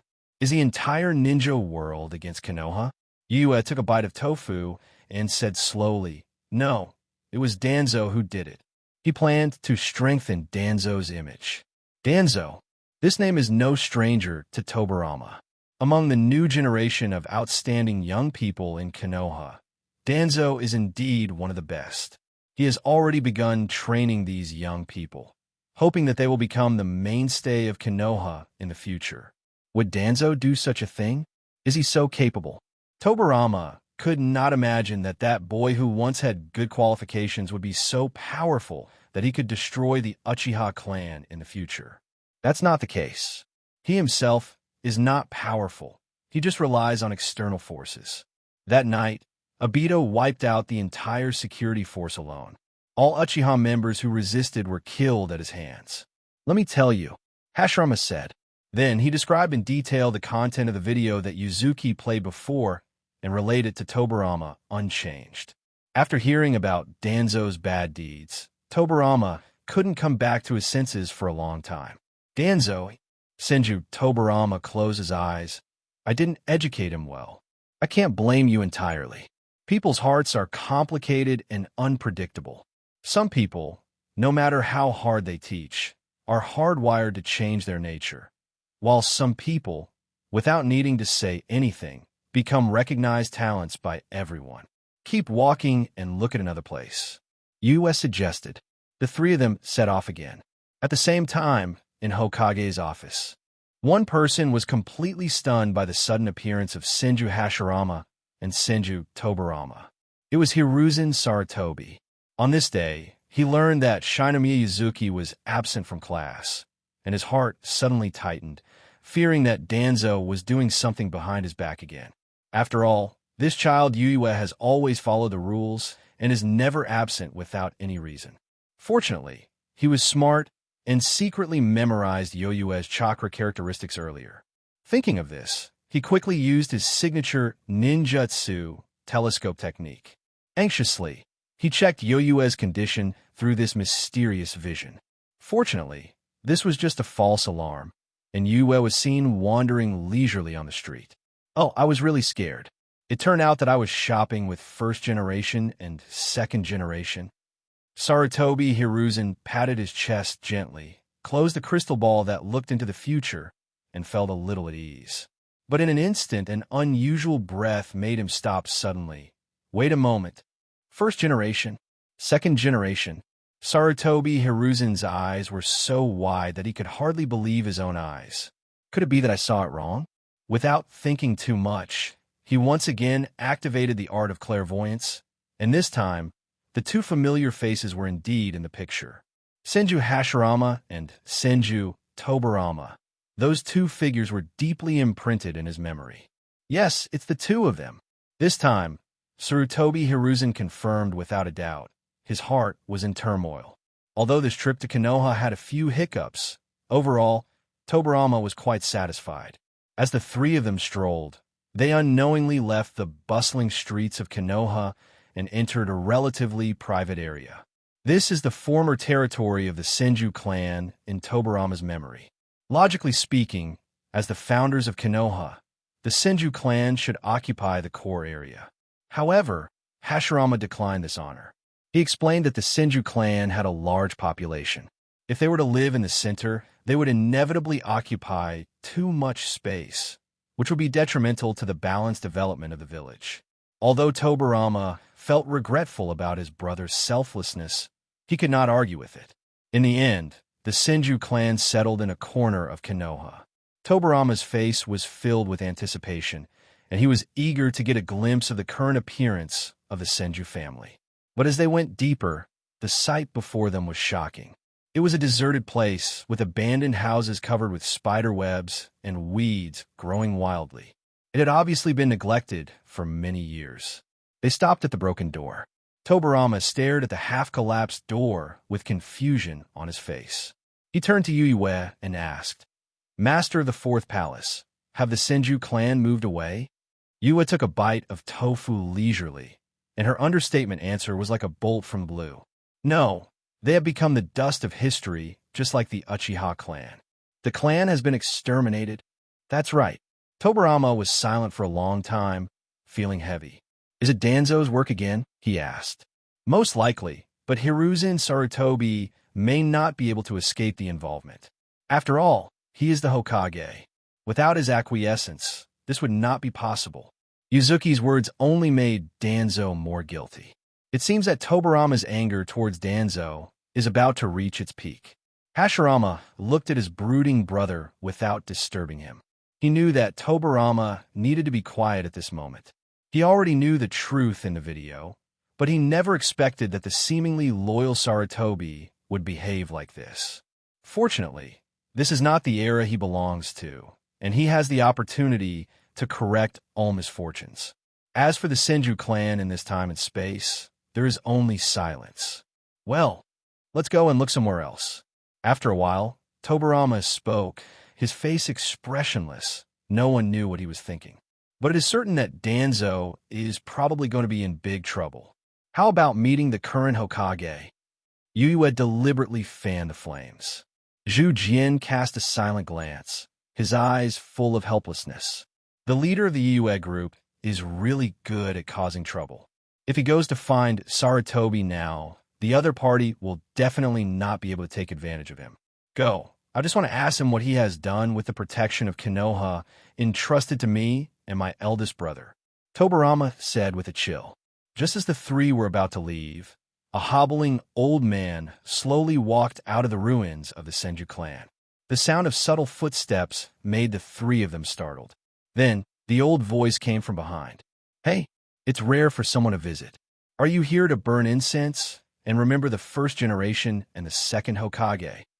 Mariboshi Kosuka asked with a smile on his face while holding the basket, hunched back. "He comes here regularly to burn incense for first generation and second Hokage and clean the cemetery. This habit has continued for decades. In the past, he was always alone, but today he was lucky enough to meet a visitor. In his understanding, these people should have the same mood as him, otherwise who would set foot on this long-abandoned old land. I still have some incense here, so I'll give it to you. Kosuke Maruhoshi approached slowly. At this time, the three people in front turned around. When Kosuke Maruhoshi saw the faces of the two of them clearly, the smile on his face suddenly solidified. Snap! The basket in his hand fell to the ground silently, but he ignored it and stepped forward tremblingly, his voice filled with disbelief. Shodai? Night-aim! Mariboshi Kosuke's eyes, covered with traces of time, suddenly widened, as if in disbelief. The two long-dead Hokage stood before him as alive as if they had traveled through time and space. The Senju brothers exchanged glances. Could it be that the old man recognized them?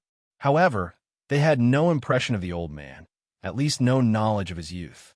As a result, the two people's eyes coincidentally fell on Shinomiya Yuyue. His name is Mariboshi Kosuke Tobarama, one of your disciples, and the most filial among all your students. Yuzuki introduced simply. Mariboshi Kosuke? Senju Tobarama whispered the name. After a moment, his face suddenly became enlightened. Remember, in addition to several outstanding disciples, such as Sarutobi Hiruzen and Shimura Danzo, he also paid attention to a child with mediocre qualifications. Although he was not officially accepted as a disciple, he also taught ninjutsu to him privately. That child was none other than Maruhoshi Kosuke. You are Gujie? Are you already that old?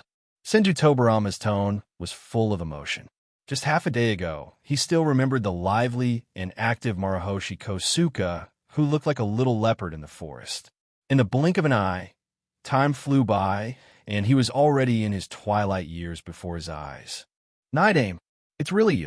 Maruhoshi Kosuke's face was filled with excitement. When Senju Tobarama called his name, he seemed to have returned from a dream, and the mentor in his memory overlapped with the person in front of him. He was convinced that the person standing in front of him was Senju Tobarama himself, not an illusion or someone else's disguise. Night-aim, didn't you? And Shodai. Kosuke Maruhoshi approached them, looked at Tobarama, and then at Hashirama. The two of them were indeed alive. After getting closer, he could even feel the suffocating pressure emanating from Hashirama's body. That is the unique shock of a ninja god. Well, it's a long story. Maruhoshi Kosuke nodded silently and didn't ask any more questions. Instead, he lowered his head with a bit of guilt. Night-aim, I'm sorry for your teaching. I didn't protect the Senju clan. The desolate scenery around him seemed to reflect his heavy mood at the moment. Gujie, this is not your fault. There is no need to worry about it. You have tried your best. As for those who are behind this, my eldest brother and I will deal with it ourselves. Senju Tobarama's eyes flashed, and a trace of chakra escaped inadvertently. The ground beneath your feet cracked. At this moment, a dry laugh came from behind. Shodai, Night-aim. Everyone looked back and found that Sarutobi Hiruzen had arrived quietly at some point. Behind him were a large number of Umbu, who were surrounding the scene in a subtle gesture. Are you two really? First generation and Night-aim. Sarutobi Hiruzen slowly stepped forward, wearing a Hokage robe, and his face looked a little embarrassed under the hat. Senju Tobarama glanced around calmly and snorted, Monkey, what do you want to do with so many people here? As he spoke, Senju Tobarama's fingertips rose slightly, which was a sign of launching the Flying Thunder God technique. Once something changes, he can erase all lives present in just an instant. At this time, Senju Hashirama also cast a glance. Sarutobi Hiruzen suddenly broke out in a cold sweat. Senju Hashirama's gaze frightened him even more than Tobarama. This is definitely the real Senju Hashirama, without a doubt. Teacher, there's a misunderstanding. I'm just worried that someone will use evil forbidden techniques like earth reincarnation to desecrate the souls of our ancestors. Sarutobi Hiruzen quickly explained. At the same time, Sarutobi Hiruzen waved his hand, and the Umbu behind him quickly dispersed and disappeared without a trace. But those left a lingering doubt in Umbu's mind. Those two people just now were really first Hokage, second Hokage, reincarnated in dirty soil. As the inventor of this technique, Tobirama is naturally familiar with it. He nodded, accepting Sarutobi Hiruzen's explanation. After all, in the eyes of outsiders, they are indeed dead long ago, and it is reasonable to have doubts. Come here, monkey. Senju Tobirama waved with a straight face. Tobirama rubbed his hands. Although the reason was barely justified, he did not forgive Sarutobi Hiruzen for it. What has happened is irreversible. Then, for the sake of the Senju clan in this world, let's give the manipulators behind the scenes some color. Tobirama casually broke off a stick, and with a grasp, a perfect wooden stick came into being. Sarutobi Hiruzen was shocked. The teacher was going to... Memories from my childhood suddenly came to mind. They made mistakes at that time, and Tobirama did the same. Oh, there's a good show to watch. Shinomiya Ue hurriedly swallowed the last bite of tofu and quickly took out a camera to record the next scene carefully. Other side, Minato and his team were walking through Konoha village, and when they inadvertently turned a corner, they discovered an unusual place. Is this a cemetery? Obito stared at the sign in front of him, and an idea suddenly came to his mind. He pretended to be mysterious and said to Minato, "Teacher, there may be our tombstone here, right?" Minato touched his nose and replied with a slight embarrassment. "In this time and space, I guess such a thing really happens." "Obito, could you possibly want to?" "Right. Let's go take a look and burn incense for ourselves over there." Obito looked excited and made this unique suggestion. Minato chuckled upon hearing this, feeling a little amused by Obito's whimsical thoughts. Kushina and Noera Rin looked dumbfounded. What a strange idea. Before anyone could react, Obito had already grabbed Noera Rin and rushed into the cemetery excitedly. Obito slowed down. Despite her helplessness, Noera Rin was infected by Obito's enthusiasm and entered together. In front of the tombstones of Uchiha Obito and Noera Rin, Hatake Kakashi stood quietly, staring at the stone monument, with many thoughts in his heart. After a long time, he sighed softly, put down 2 bouquets of flowers, and sat down in front of the tomb. "Obito, 12 years have passed in the blink of an eye. If you are still here, you may have become a Hokage. I failed to protect Lin. You must be very disappointed with me. I know, you must be secretly talking about me down there," Kakashi said mockingly. At this time, a figure was quietly hiding in the dark, his whole body covered by a hoodie, only revealing a face with a tiger-striped mask. Naturally, he also heard Kakashi's whisper. His fists were clenched in anger. "Kakashi, what's the point of talking about this now? I will never forgive you. Wait and see. I will create a perfect world soon.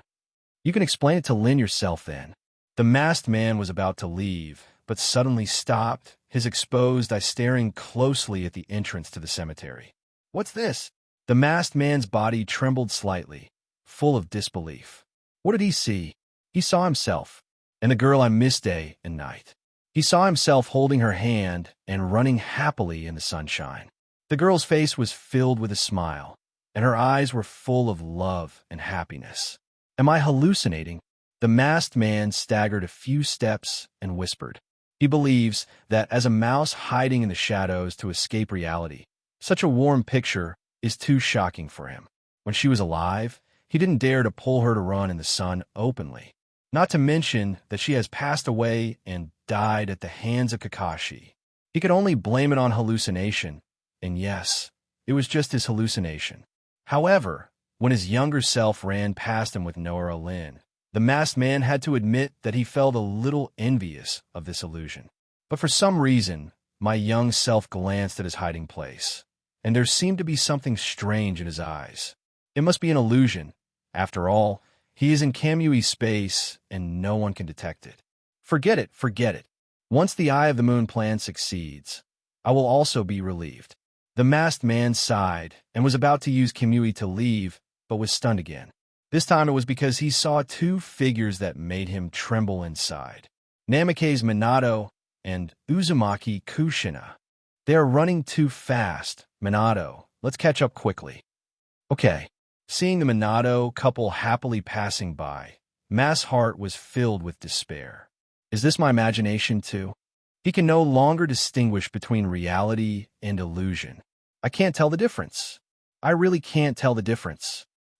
Namikaze's Minato and Kushina finally caught up with Obito and the others. But Minato inexplicably turned his head to look at a nearby big tree, his eyes full of confusion. Is it my imagination? I can vaguely feel the presence of the flying thunder god's mark. Minato was wondering, since he came to this timeline, he had not used the flying thunder god technique yet. Where did the mark come from? Suddenly, a thought flashed through his mind. Could it be? The mark of the flying thunder god, once left, will never fade away. Could it be left by another self in this time and space? Uchiha Obito walked closer and asked in a low voice, Minato-sensei, did you notice anything was wrong? Well, you feel this way too. Kamui's space should be unique.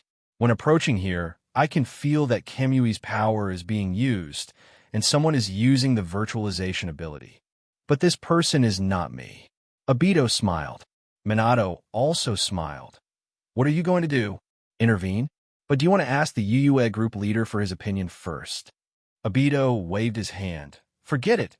After all, this is the group leader's territory. We're just guests, and it is not appropriate to act randomly. The group leader didn't do anything to him, so there must be a reason. Minato nodded in agreement. A big shot like Shinomiya Yuzuki naturally has his own considerations when doing things. Forget it. Leave him alone. Let's go tease Kakashi. Obito suddenly felt naughty. Looking from where they were, they could just see Kakashi sitting alone in front of the tombstone, whispering to the two cold stone tablets, and occasionally giggling alone. Hey, Mr. Minato, Mrs. Kushina, please wait here for a moment. Lin and I will go over and give him a little surprise. Obito, this is not good. Noera Lin seemed hesitant. Minato smiled bitterly. You and Kakashi are really... I hope Kakashi won't be too scared. Kushina covered her mouth and chuckled, her eyes full of tenderness. Let me see how powerful that arrogant Kakashi becomes when he grows up. Lin, let's go. After that, Obito dragged Noera Rin and quietly moved behind Kakashi with the help of Kamui's power. At this moment, Kakashi was unaware and was still talking to himself in front of the tombstone. Well, it's getting late. I'll go back first and come to visit you next time. Just as he was about to get up and leave, Kakashi's but was slapped twice when a voice came from behind. You idiot Kakashi, you didn't bring anything I like when you came to offer sacrifices, just a bouquet of flowers. Do you want me to live by chewing the petals? Kakashi's figure jerked. This voice, so familiar. He turned around slowly, eager to confirm the long-lost figure. But he was afraid that his auditory hallucinations were causing trouble. Finally, he turned around completely, and his face, always filled with optimism and vitality, came into view.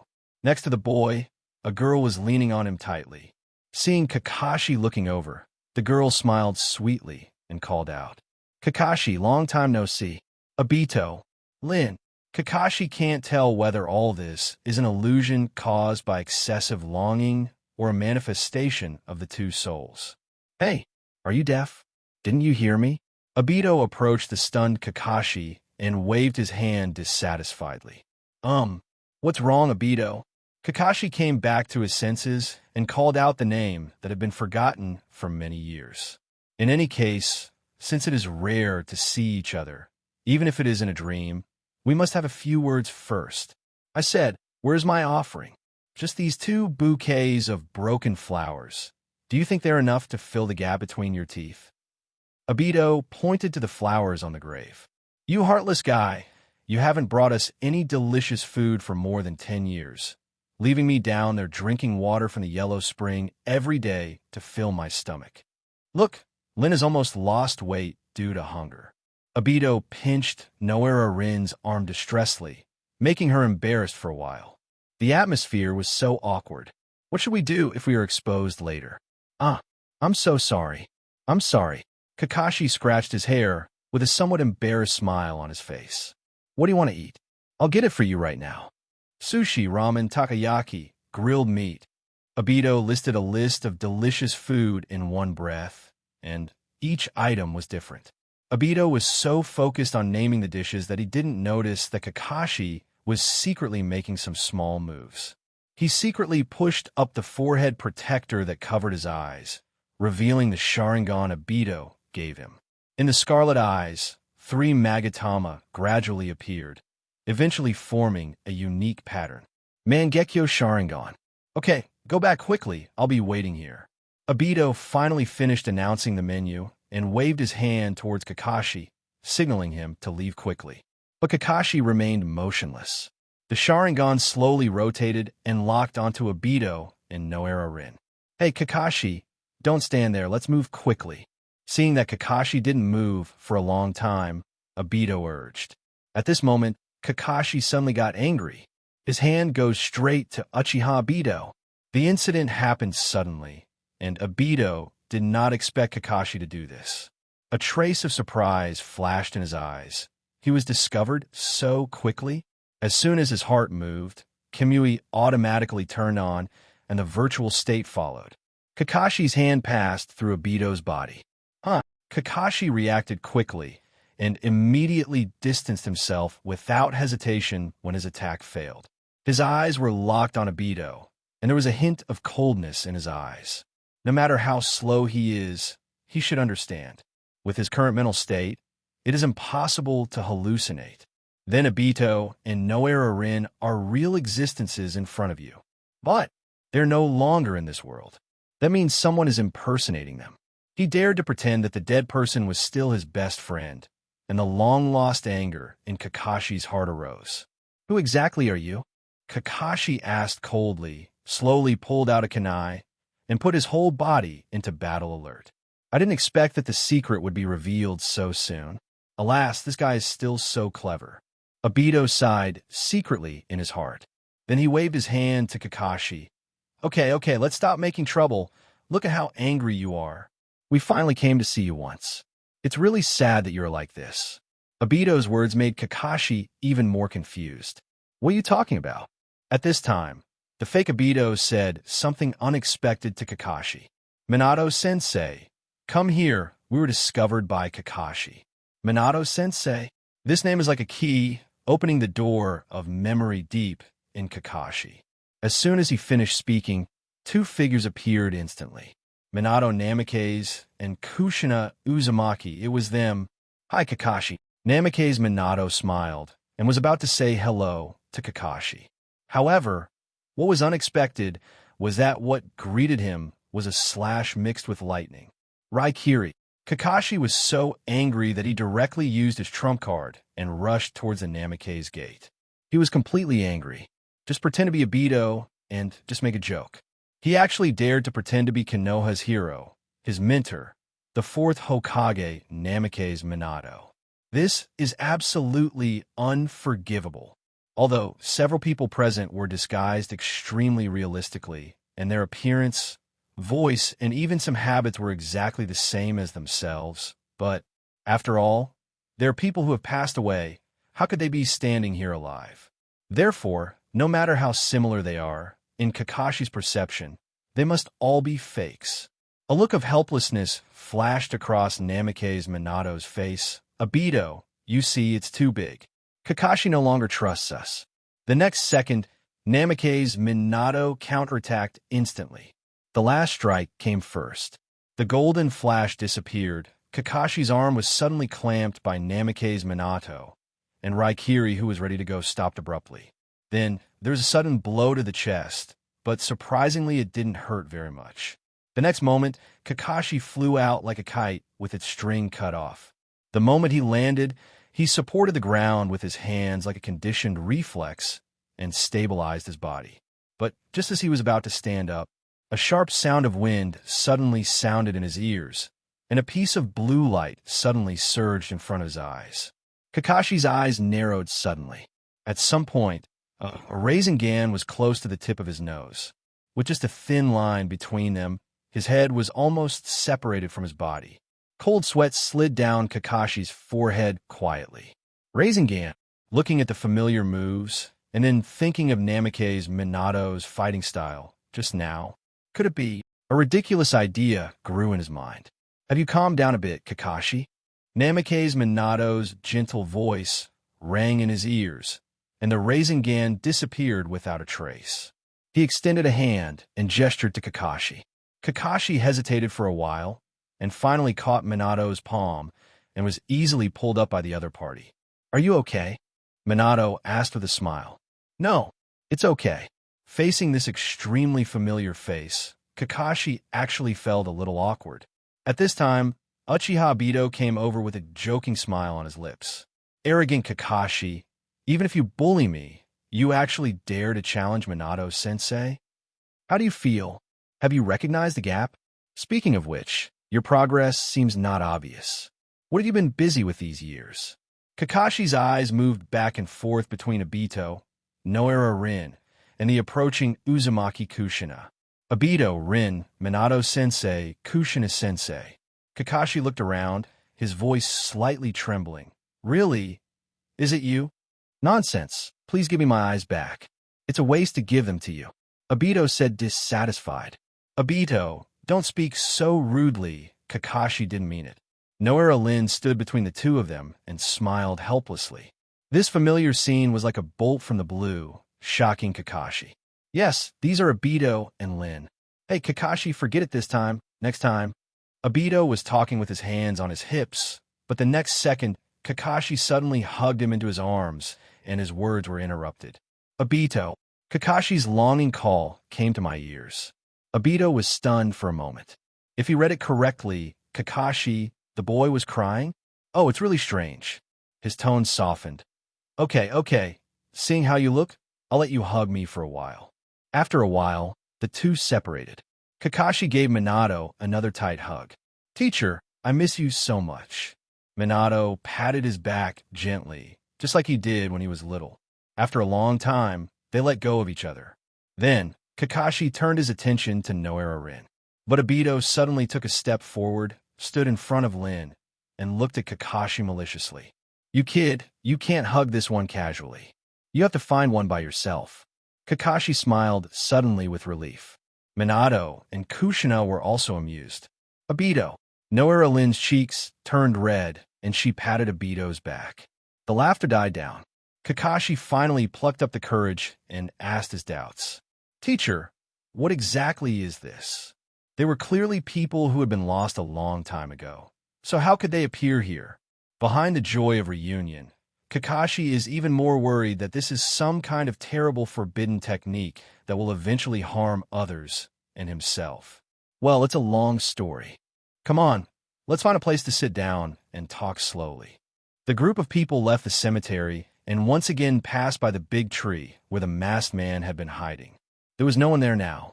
Under the leadership of Kakashi, everyone came to a barbecue restaurant, booked a private room, and chatted while eating. Namake's Minato slowly narrated, revealing the truth that they came from another time and space. The moment he learned the answer, Kakashi breathed a sigh of relief. What's going on? Minato asked curiously when he saw this. It's not a big deal. Compared to coming back from the dead, I think it's easier for you to come from another time and space. Kakashi responded with a smile, a flash of relief in his eyes.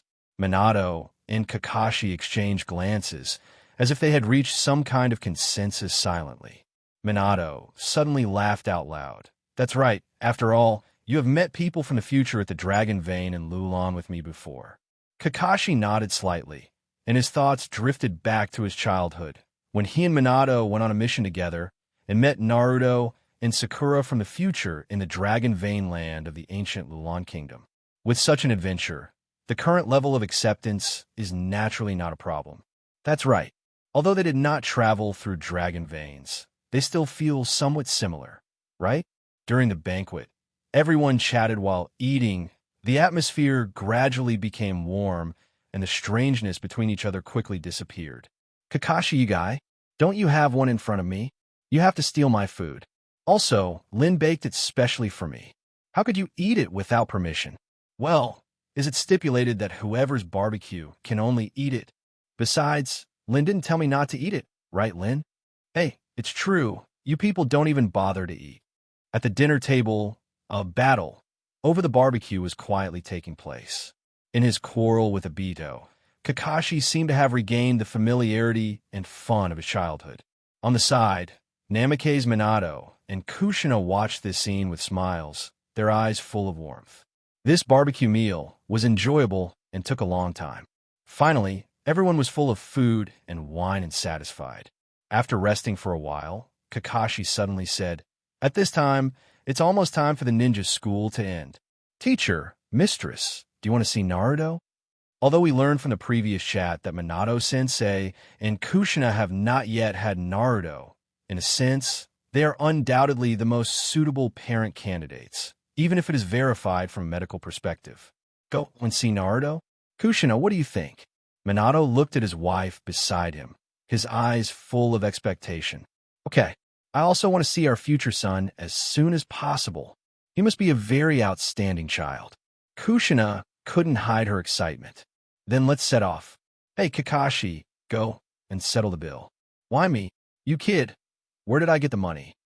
Then you can stay and wash the dishes. Huh. Naruto yawned so hard that his eyelids were almost glued together. He barely opened his eyes and looked at Mr. Iruka, who was talking endlessly on the podium. This morning, Sasuke forcefully pulled him out of bed, and the two practiced taijutsu all morning. Then, dragging himself exhausted, Naruto had to rush to the classroom for class. In the afternoon, sleepiness came over him like a tide, and he felt like he could fall asleep immediately as soon as he closed his eyes. No, Naruto didn't dare to lie down on the table to sleep. After all, that would definitely attract Teacher Iruka's chalk attack. At this moment, he caught a glimpse of Hinata next to him, and an idea flashed in his mind. Yes, Naruto came closer to Hinata, lowered his voice, and said in her ear, "Hinata, can I lean on your shoulder?" Hinata's face turned red all the way to her ears. Lean on my shoulder? Okay. Faced with this sudden request, Hinata, who had always been shy, somehow agreed. By the time Hinata came to her senses, Naruto had fallen into a deep sleep with his pillow on her shoulder. Naruto-kun. Hinata looked at Naruto's peaceful sleeping face, her cheeks flushed. On the podium, Iruka was concentrating on teaching, and for a while he didn't even notice that there was one missing person in the class. On the other side, within sealed space. Hey, where is this? It was dark and damp all around, and there were drops of water seeping out from the ground. Naruto scratched his head, wondering why he was here suddenly. Naruto, come here. Suddenly, a call as loud as thunder came into Naruto's ears, making him jump with fear. He was startled, and then he mustered up his courage and raised his voice a bit, as if this would embolden him. Who's calling me? Go forward. The voice came again. Go forward? Although Naruto was afraid, the thought of leaving here drove him to action. However, after searching all around, I couldn't find the exit. It seems that we can only go and see where the sound comes from. Naruto gritted his teeth and took steps. After taking only a dozen steps, the darkness in front of me seemed to be pushed away. A huge iron fence suddenly appeared in front of you, like a cage. What a big fence. Naruto was surprised. By the way, who is talking? Hey, I'm here, show up quickly. In order to find a way out, Naruto had no choice but to communicate with the mysterious voice. The words just fell. Inside the dark iron fence, a pair of eyes as big as lanterns lit up with red light. Naruto subconsciously took 2 steps back and said in surprise, something. You guys, Naruto, are finally here. A deep voice sounded, and the creature inside the iron fence revealed its true form. A huge fox. The Nine-Tails demon fox pointed to the seal on the iron fence. Naruto, unlock this seal and let me go out for some air. People always feel fear when facing the unknown, but when Naruto saw clearly that Nine-Tails was just a talking fox and not some terrifying unknown monster, his fear was significantly lessened. He looked at Nine-Tails with curiosity in his eyes. Who are you? Why are you here? Nine-Tails looked at the young Naruto with a bit of human helplessness on his face. It seems that the bond between them needs to be re-established. Really, we are obviously the strongest team in the world. My name is Kurama. Remember it for me. Kurama? What a weird name. Naruto whispered, but soon smiled again. Hello, Kurama. My name is Uzumaki Naruto. I know. So, can you unlock the seal? Nine Tails reminded again. Seal? Naruto looked in the direction Nine Tails pointed and indeed found a charm in the center of the iron fence. Are you being held here? Naruto took a few steps forward. That's right. That's too much. Who did it? How could it be so bad? Naruto was filled with indignation. Ahem, it's better not to say such things. Kurama coughed a few times, and Naruto's words were a sign of filial piety. Anyway, let's untie it quickly. Oh, okay. I'll come to rescue you right away. With that said, Naruto stretched out his hand to reveal the talisman. Looking at this scene, Kurama's heart was filled with emotion. This was too easy. In his previous life, he couldn't achieve this moment despite all his efforts. But here, a few simple words can solve the problem. It seems that as long as the communication is proper, Naruto is still very reasonable. Just when the sealing talisman was about to be unveiled, an illusory arm suddenly held Naruto down. Why? Naruto was stunned and turned around to look for the uninvited guest who had disturbed him. Naruto, this sealing talisman cannot be opened yet. A gentle, smiling face came into view with infinite tenderness in his eyes. It is the chakra remnants of Namake's Minato in this space and time. A trace of his chakra is hidden in the sealed space. Once the seal is loosened in the slightest, it will appear to reinforce it, ensuring that Nine Tails cannot escape. Facing this man who looked like an elder brother with a smile on his face, Naruto blinked and felt an indescribable feeling of intimacy. Brother, who are you? Why are you here? My name is Namake's Minato, the fourth Hokage of Konoha. He chuckled. Also your father. Hey, my father. Naruto was surprised. Namake's Minato frowned slightly when he saw this. Didn't third Hokage tell you? Grandpa third generation? Tell me what? Naruto looked confused. Namake's Minato took a deep breath. Things seemed more complicated than imagined. If so, Naruto must have suffered a lot. Grabbed the sealing talisman and tore it off with all his strength. 1 gram away. Kurama. He gently touched Naruto's head and sighed. Naruto, I'm sorry. Why are you apologizing? And, are you really my father? Naruto asked questions like a barrage. Having lost his parents since childhood, this was the first time he came into contact with information about his father. Naruto, your mother will tell you these things in person. I don't have much time. There's a lot of Kushina's chakra hidden in the sealed space, enough to last for a long time and enough to explain everything to Naruto. But for him, the chakra left behind was just to prevent Nine Tails from escaping, and time was running out. Namake's Minato turned around to face Kurama, expecting to be greeted with angry abuse and accusations. However, all Kurama can see is 3 parts helpless, 3 parts speechless, 3 parts confused, plus 91 points of eye roll. Hey, have you had enough of the annoying 4th generation show? Kurama said calmly. Namake's Minato, ? What's going on? He frowned slightly. Nine Tails, you seem a little... After thinking for a long time, Minato couldn't find the right words to describe it. In the end, Kurama himself gave the answer. Return from evil to righteousness? Well, that's quite a vivid description. Minato laughed awkwardly. The former Nine Tails were violent, evil, and hated humans all the time. When I see someone, I want to get rid of him quickly. But now, it sat there like a harmless stuffed toy. He even rolls his eyes. What's going on? Namake's Minato was completely confused. If Nine Tails had been like this back then, he might not have had to sacrifice himself. That father. Naruto wasn't quite used to this title, and wasn't even sure if the other person was really his father. Kurama is not a bad guy. He defended Kurama. Did you hear that? In the 4th generation, Naruto has recognized me.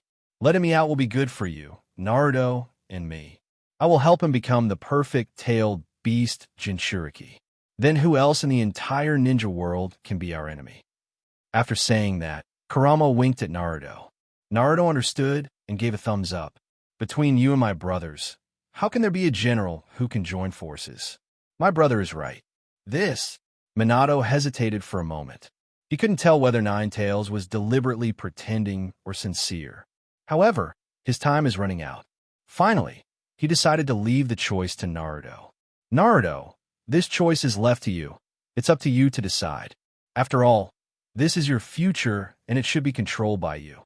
Namake's Minato still had that gentle smile on his face.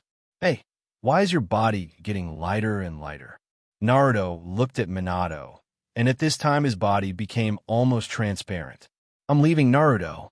You have to walk the road ahead by yourself. Why are you leaving? And are you really my father? Naruto subconsciously reached out his hand. Minato stroked Naruto's head for the last time, and before he could say anything more, the figure gradually disappeared, and his chakra was exhausted. Looking at the place where Minato disappeared, Naruto couldn't come back to his senses for a long time. Father, what a strange and distant title. He hasn't had time to say more words to him yet, and he hasn't yet poured out his feelings of longing for him for more than 10 years.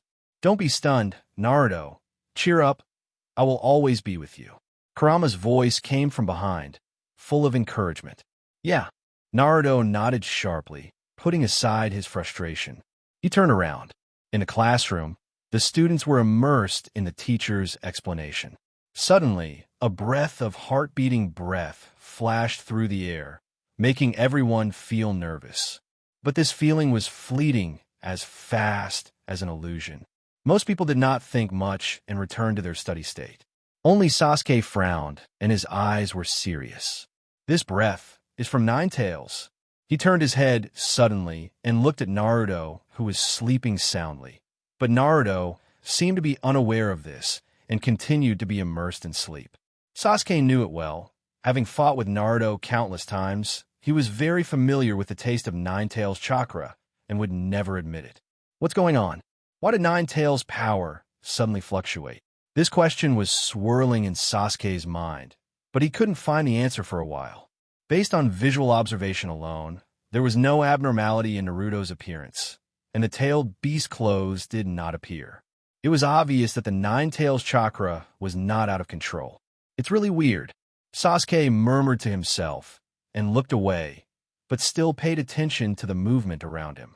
At this moment, Naruto suddenly opened his eyes and woke up. Naruto-kun, you're awake.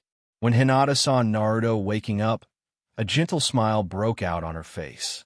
Hey, thank you, Hinata. I had a great sleep this time. I'm full of energy now. Naruto grinned, his whole body full of energy. The seal was lifted, the Ninetales chakra blended with him, and his whole person took on a new look. At this moment, the keen perception given by Ninetales made Naruto feel a burning gaze behind him. He turned around in confusion and met Sasuke's meaningful eyes. Naruto returned his blazing gaze, as if to say, I've become stronger, don't leave in a hurry after school. I'll see you on the training ground. Sasuke selectively ignored Naruto's challenge, his eyes wandering again. Strange, something seems different about Naruto. With his keen intuition, Sasuke felt that Naruto was like a lion ready to attack, dangerous and full of unknowns. Thinking of the fleeting Ninetales aura just now, Sasuke couldn't help but wonder, could Naruto already control the Ninetales chakra? But then he shook his head. This conjecture was unrealistic. Naruto had not returned from rebirth, and it seemed too early to control Ninetales with willpower alone. However, everything is possible. Since he can be reborn, there is no guarantee that a similar miracle will not happen to Naruto. Sasuke's eyes unconsciously drifted to the window seat in the last row of the classroom, but it was empty. Shinomiya Yuzuki was actually absent today. Time never stops for anyone. The bell rang on time, sweeping away the dull classroom.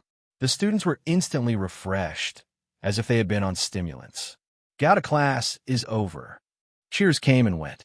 But in the midst of this excitement, Irika tapped the blackboard lightly, drawing everyone's attention back. Students, the graduation exam is the day after tomorrow. You don't have to go to class for the next 2 days. You can go home and review ninjutsu. Okay, Irika-sensei. With the announcement of the disbandment, the students couldn't hold back and rushed out of the classroom and rushed to the world of freedom. Let's go too. Sasuke and Sakura walked to Naruto and Hinata, and the four of them left the classroom leisurely side by side. At the school gate, as soon as they went out, someone greeted them. It was Hinata's father, Hyuga Hayashi, who came to pick her up. At the same time, Sakura's parents were waving to her. Sasuke, Naruto, let's go first. After the two girls said goodbye, they walked towards their families. Sasuke looked around. Other children were picked up and dropped off by their parents, but he was the only exception. He pursed his lips slightly, secretly feeling cruel. Duanzo, you old guy, just wait for me. The seeds of revenge are quietly planted, waiting for the time to mature. Let's go. Let's not train today and go back and have a good rest. Sasuke suggested. No, I just got new power and I want to fight with you. Naruto looked eager to try. New power. Sasuke was stunned. If it's broken, he won't be allowed to play Nine Tails, right? The development of things seems to be sliding in an unexpected direction. But before Naruto could nod to Sasuke, a voice suddenly sounded from behind, interrupting the tranquility. Naruto, Naruto said in surprise. Huh. He turned his head in confusion. Who would come to the door at this time? When he turned around, the familiar face he saw not long ago came into view again. The person who came was none other than Namake's Minato. Naruto subconsciously exclaimed, Dad, Dad! Naruto's shout made Minato and the others stunned. Minato turned his head and looked at Obito and Kakashi next to him, his eyes full of doubts. Naruto knows me? Obito's eyes were also confused. According to the current timeline, Naruto should not know Minato's identity. As for Kakashi, he was even more confused. In the end, it was Obito who speculated. Maybe the Yue group leader revealed it to him in advance. Minato nodded. This guess made sense. While several men were still speculating, Kushina quickly stepped forward and walked up to Naruto, looking at him with some curiosity. Blonde hair and blue eyes. It's up to you, Minato. Kushina suddenly smiled. Big sister, what are you talking about? Naruto was confused. Before he could react, Kushina pulled him into her arms and fell into a warm and soft embrace. It's so cute, Naruto, Kushina said with a look of love on her face. Being hugged by Kushina, Naruto blushed. What on earth is going on? I met a strange big sister. At this time, not only Naruto was confused, but Uchiha Sasuke and Nine Tails on the side also looked confused. In the sealed space, Kurama's eyes widened in disbelief. Fourth generation Mua Uzumaki Kushina, still alive. Kurama's voice changed. He quietly observed the figures of Naruto and Sasuke again. Yes, this was the situation of Konoha for 60 years. Finally, it couldn't help but lower its head and examine its paws. The feeling that penetrated both of their bodies was still vivid in my mind. Didn't they die back then? But this doesn't make sense. During the Fourth Ninja War, the four generations' eyes were clearly reincarnated by the dirty earth. What's even more horrifying is that it senses another Nine Tails from Kushina's body in front of it. Nine Tails in its heyday. Unlike himself, Nine Tails was sealed, leaving only young Nine Tails half-assed. Nine Tails found that he couldn't keep up with the rhythm. At the same time, Sasuke also looked stunned. Minato Namake's. His eyes fell on Obito involuntarily, and he could feel the familiar power of eye skills. How come this guy has the same eye power as Uchiha Obito? Who is he? As if sensing Sasuke's gaze, Obito suddenly turned around and grinned at him. Sasuke was slightly startled. Does he know me? What a mess. The appearance of Namake's Minato and his team instantly turned the atmosphere into chaos. Minato noticed all this and smiled sheepishly. It looks like it's causing trouble for everyone. Just as he was about to explain to Sasuke and Naruto, the ground suddenly shook violently. The magnitude of the earthquake was so great that even everyone present could not stand still. Immediately afterwards, there was a roaring explosion and black smoke curled up. What's going on? Kakashi immediately sensed the location of the incident, jumped up on the roof of Jonin Academy, and looked into the distance. What's wrong, Kakashi? Minato asked from below. Kakashi looked through the black smoke with a solemn expression. There seems to be a battle in the village. After saying that, he lowered his head and looked at Minato. Sorry, Teacher Minato. I have to go check on the situation. Well, the village is the most important. As soon as he finished speaking, Kakashi turned into an afterimage and rushed towards the place where the black smoke was rising. Obito, please protect them. I'll go see if they need support. Namake's Minato turned to Uchiha Obito and solemnly confessed. Don't worry, teacher, leave it to me. Obito nodded firmly. Minato responded and disappeared instantly. With Minato and Kakashi leaving, only Kushina and 4 younger children were left on the field. Sasuke couldn't help but look at Obito again. The person who just looked like Minato Namake's called him Obito? Finally, Sasuke asked, Are you Uchiha Obito? Obito was slightly startled. Why did this guy ask my name? But he still replied, It's me, what's wrong? Sasuke was speechless for a moment. Is this guy really Uchiha Obito? It didn't look like him no matter how he looked. He couldn't imagine that Uchiha Obito, who was unruly and single-handedly challenged the entire ninja world, looked like this when he was a child. While I was thinking about it, an even stronger vibration suddenly hit me, as if the world was being overturned. Rumble. Everyone quickly stood firm to avoid being jolted by the sudden shock. Soon, the earthquake-like turmoil finally subsided. What's going on over there? Several people looked surprised and looked into the distance. Is it possible that Pain is attacking? Obito couldn't hold back and blurted out. Do you know Pain? Sasuke raised his eyebrows, his eyes full of doubts. Hey, you guy, don't look at me like that. I'm your senior after all. Obito complained unhappily. Sasuke secretly murmured in his heart that this Obito seemed to be hiding many secrets and knew many things well. But the anomalies in this world are obviously beyond common sense. There is no need to guess too much. The man behind the scenes must be Yuki Shinomiya. Hey, forget it. I'd better go see if I can help. Sasuke dropped these words and rushed out like an arrow. Seeing that Sasuke had already taken action, Naruto was not willing to fall behind. He looked up at Kushina, his eyes full of expectation. Sister, I'm going too. Please let go. No, Naruto, it's too dangerous over there. Kushina shook her head and refused, her eyes full of worry. In that formation, just now, the battle must have been fierce. I will go even if it is dangerous. I will never let Sasuke be stronger than me. Naruto's eyes were extremely firm. Although he enjoyed the feeling of being hugged by his gentle big sister, he resolutely broke away from the embrace and chased after Sasuke's back.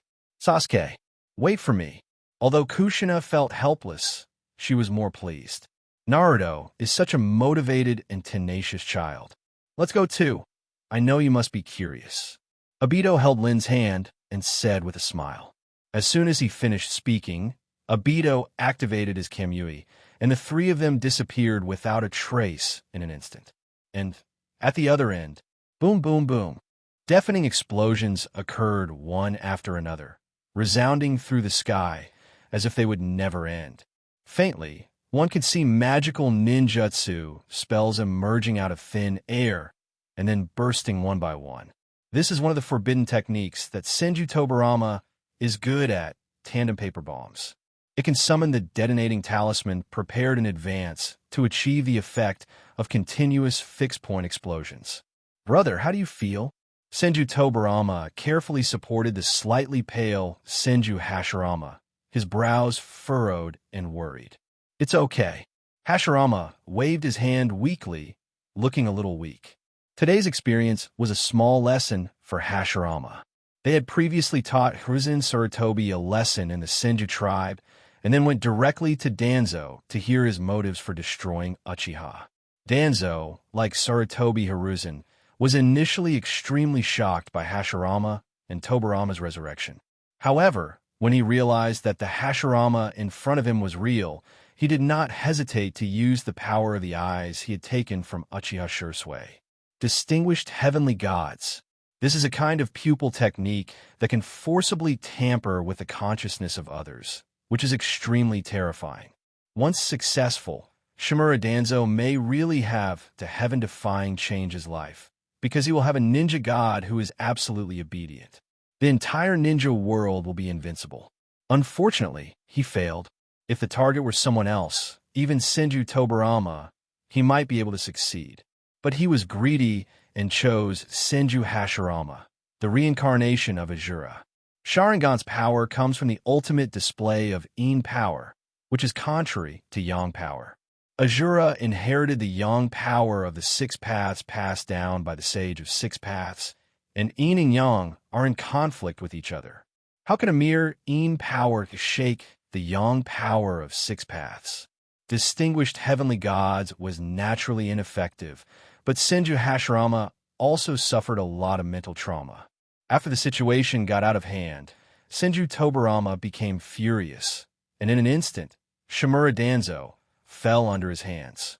However, an incredible scene happened. Danzo Shimura, who had been hanging on by a thread just now, stood up alive in an instant. No, to be precise, he never really died. He used the forbidden technique of the Uchiha family, Izanagi, to turn all injuries into illusory dreams. Years of experience against Uchiha allowed Tobarama to see through Danzo's dangerous move at a glance. Having obtained this information, Senju Tobarama decided without hesitation to use tandem paper bombs to completely finish off his opponent. The offensive of tandem paper bombs is continuous. Once the first detonating charm hits the target, it will continue to explode like a shadow until the target is wiped out. Even Izanagi was helpless in the face of such an offensive. The vibrations and explosions that shook the entire Konoha just now were exactly the storm caused by this duel. Don't worry, brother. I will get this debt back for you, Senju Tobarama said firmly. After properly placing Hashirama, Tobarama turned to look at the core area of the explosion. Along with the continuous roar, the murderous aura in his eyes became increasingly intense. At first, he just wanted to teach Danzo a lesson. After all, he did not come from the same time and space, but was still his student. He did not want to kill them all. But now that things have come to this, he doesn't have to be merciful anymore. Dead. Tobarama's eyes were slightly closed. The duration of Izanagi's effect varies from person to person, but generally lasts between 3 and 5 minutes. Moreover, Danzo, as a non-Uchiha, transplanted the Sharingan, but this would only shorten the duration of Izanagi. To make sure nothing went wrong, Tobarama's tandem paper bombs bombarded for a full 5 minutes. Even pure-blood Uchiha can't escape being shattered to pieces. Hey, what's going on? Shinomiya Yuyue landed from the sky, with a face full of surprise. He just left for a moment and went to Ino's house. Why was it such a mess when he came back? The Lord of the Fourth Palace. Senju Tobarama answered, and then explained the ins and outs of the incident in detail. What? Used distinguished heavenly gods on Hashirama? Shinomiya Yuyue was dumbfounded. This guy Danzo is really a coward. It can be said that you dare to think and do it. It does seem like something he would do, ambitious but foolish. Shinomiya Yuzuki nodded, remembering that the feat of piercing Susanoo with kunai was also done by this man. In the end, the 4 elephants sealed a bridge. Oh no, half of the bridge. Extremely stupid. So what's the situation now? Yue turned her eyes to the center of the explosion and asked. I wanted to kill him with one blow, but he seemed to use Izanagi to turn the damage into illusion. So I changed my strategy and used tandem paper bombs. Izanagi can't last long. I should have taken care of him by now, Senju Tobarama said coldly. However, Yu shook her head. No. That old guy transplanted an entire arm of Sharingan, a total of 10, plus the sure sway, in his right eye, a total of 11. Izanagi has been able to drive for a long time. What? Tobarama frowned. Danzo was so crazy that he transplanted so many Sharingans. How did he resist the rejection reaction? Tobarama couldn't help but ask. One transplant is the limit for non-Uchiha people. But you have done 11 transplants? Is this a human being? I used your brother's cells. Someone used Hashirama's cells to build an arm for him, which helped him withstand the rejection. Which be D is doing these studies. It's really unforgivable. Senju Tobarama was furious. Behind such research results, Senju Hashirama was probably the source. He couldn't imagine what kind of desecration and torture the big brother of this time and space had suffered. It seems the battle there is over. Shinomiya Yuzuki's voice interrupted Tobarama's anger. He followed Yuyue's guidance and saw that the offensive of tandem paper bombs gradually stopped and the detonating charms had been used up. The smoke caused by the explosions slowly dispersed, revealing Shimura Danzo's unharmed figure. His face was livid, and there was an unwilling twist on the corner of his mouth. Just a little bit, just a little bit. Why does distinguished heavenly gods not work? Damn it. Now, instead of being able to control Senju Hashirama, he has put himself in a dilemma. Just one tandem paper bomb's technique cost him 5 Sharingans to deflect damage, and his Sharingan reserves were suddenly reduced by half. Even if the remaining Sharingan can still hold on, Danzo is not even sure about defeating Senju Tobarama. Huh? It's him. At this time, Shimura Danzo noticed Shinomiya Yuzuki, who appeared next to Tobarama at some point. He rolled his eyes and suddenly had a plan in his mind. Danzo's face suddenly changed, and he shouted anxiously, "Nidame, please be careful about the person around you. He is a spy from another country. He was the one who threatened me to do this. And since he can use with style, he must have been transplanted with Shodai cells, which is a heinous crime. He has also been close to the Nine Tails Jinchuriki in the village for a long time. For the safety of Nine Tails, I just wanted to ask him to assist in the investigation, but he brutally murdered 12 of my subordinates. Those are all the elites of Konoha. This is an immeasurable loss. Nidame, please take him down." Danzo's expression changed extremely quickly, and his face was full of anxiety and worry. The acting is almost perfect. The role of the victim is vividly played, and the words are so mixed that it is difficult to tell whether they're true or false. And Shinomiya Yuzuki, who was originally watching the battle leisurely, was instantly portrayed by him as a Konoha rebel with ulterior motives and unscrupulous means for his goals. "My sin is extremely evil," Yua pointed at herself. After this brief moment of confusion, he finally couldn't bear it any longer. "Ha ha!" Shinomiya Yua laughed so hard that she burst into tears. "You want to dump the blame on me? Isn't this obviously asking for trouble?" The two Senju brothers couldn't help but find it funny. Oops. Danzo Shimura's heart tightened, and when he met Shinomiya Yuzuki's teasing gaze, he realized that he might have made a bad idea. How many of them are acquaintances? How could this happen? They clearly don't belong to the same era. So how could these two Senju Hashirama and Tobarama, who suddenly appeared, have any intersection with him?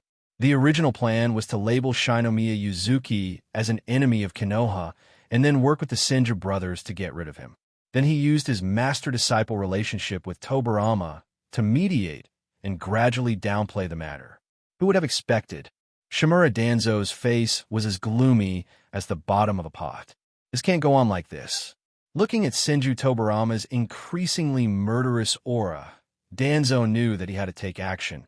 Otherwise, his life would be in danger.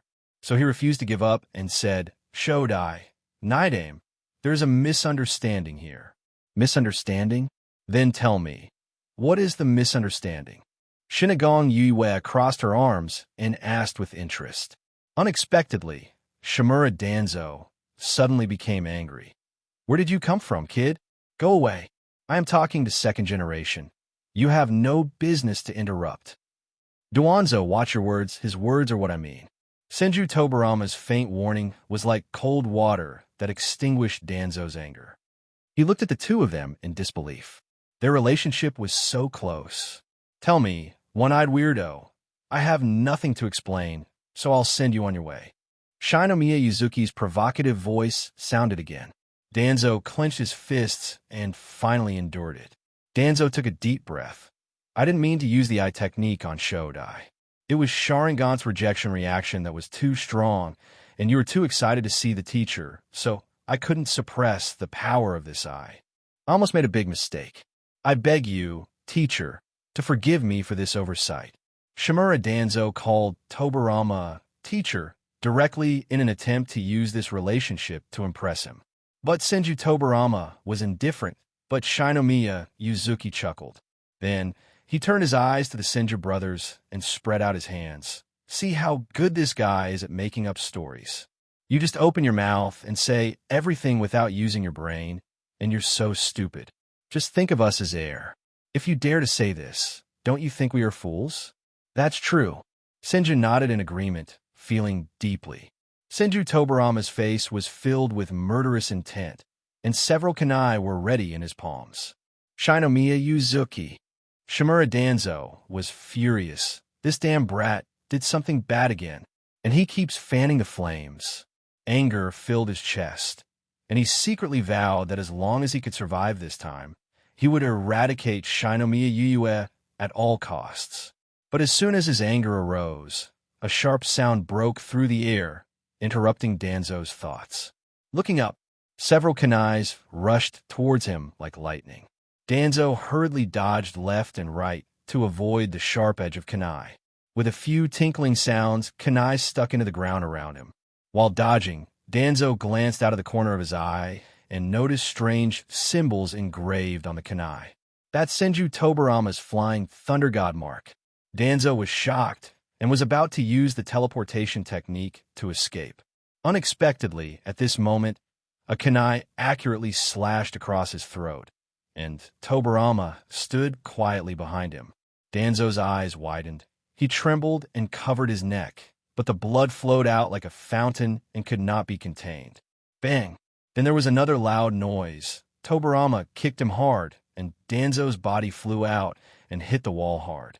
Suffering heavy blows one after another, Shimura Danzo's life breath quickly disappeared and turned into a corpse. However, in just a few seconds, Danzo's figure disappeared into nothing, and then reappeared intact on the same spot. At this time, Senju Tobarama had used the Flying Thunder God technique to return to the location of Shinomiya, Yuzuki, and Hashirama, looking at him from a distance. Well, I guess there are 4 left. Once Danzo's Izanagi is activated, he will be immortal for 1 minute.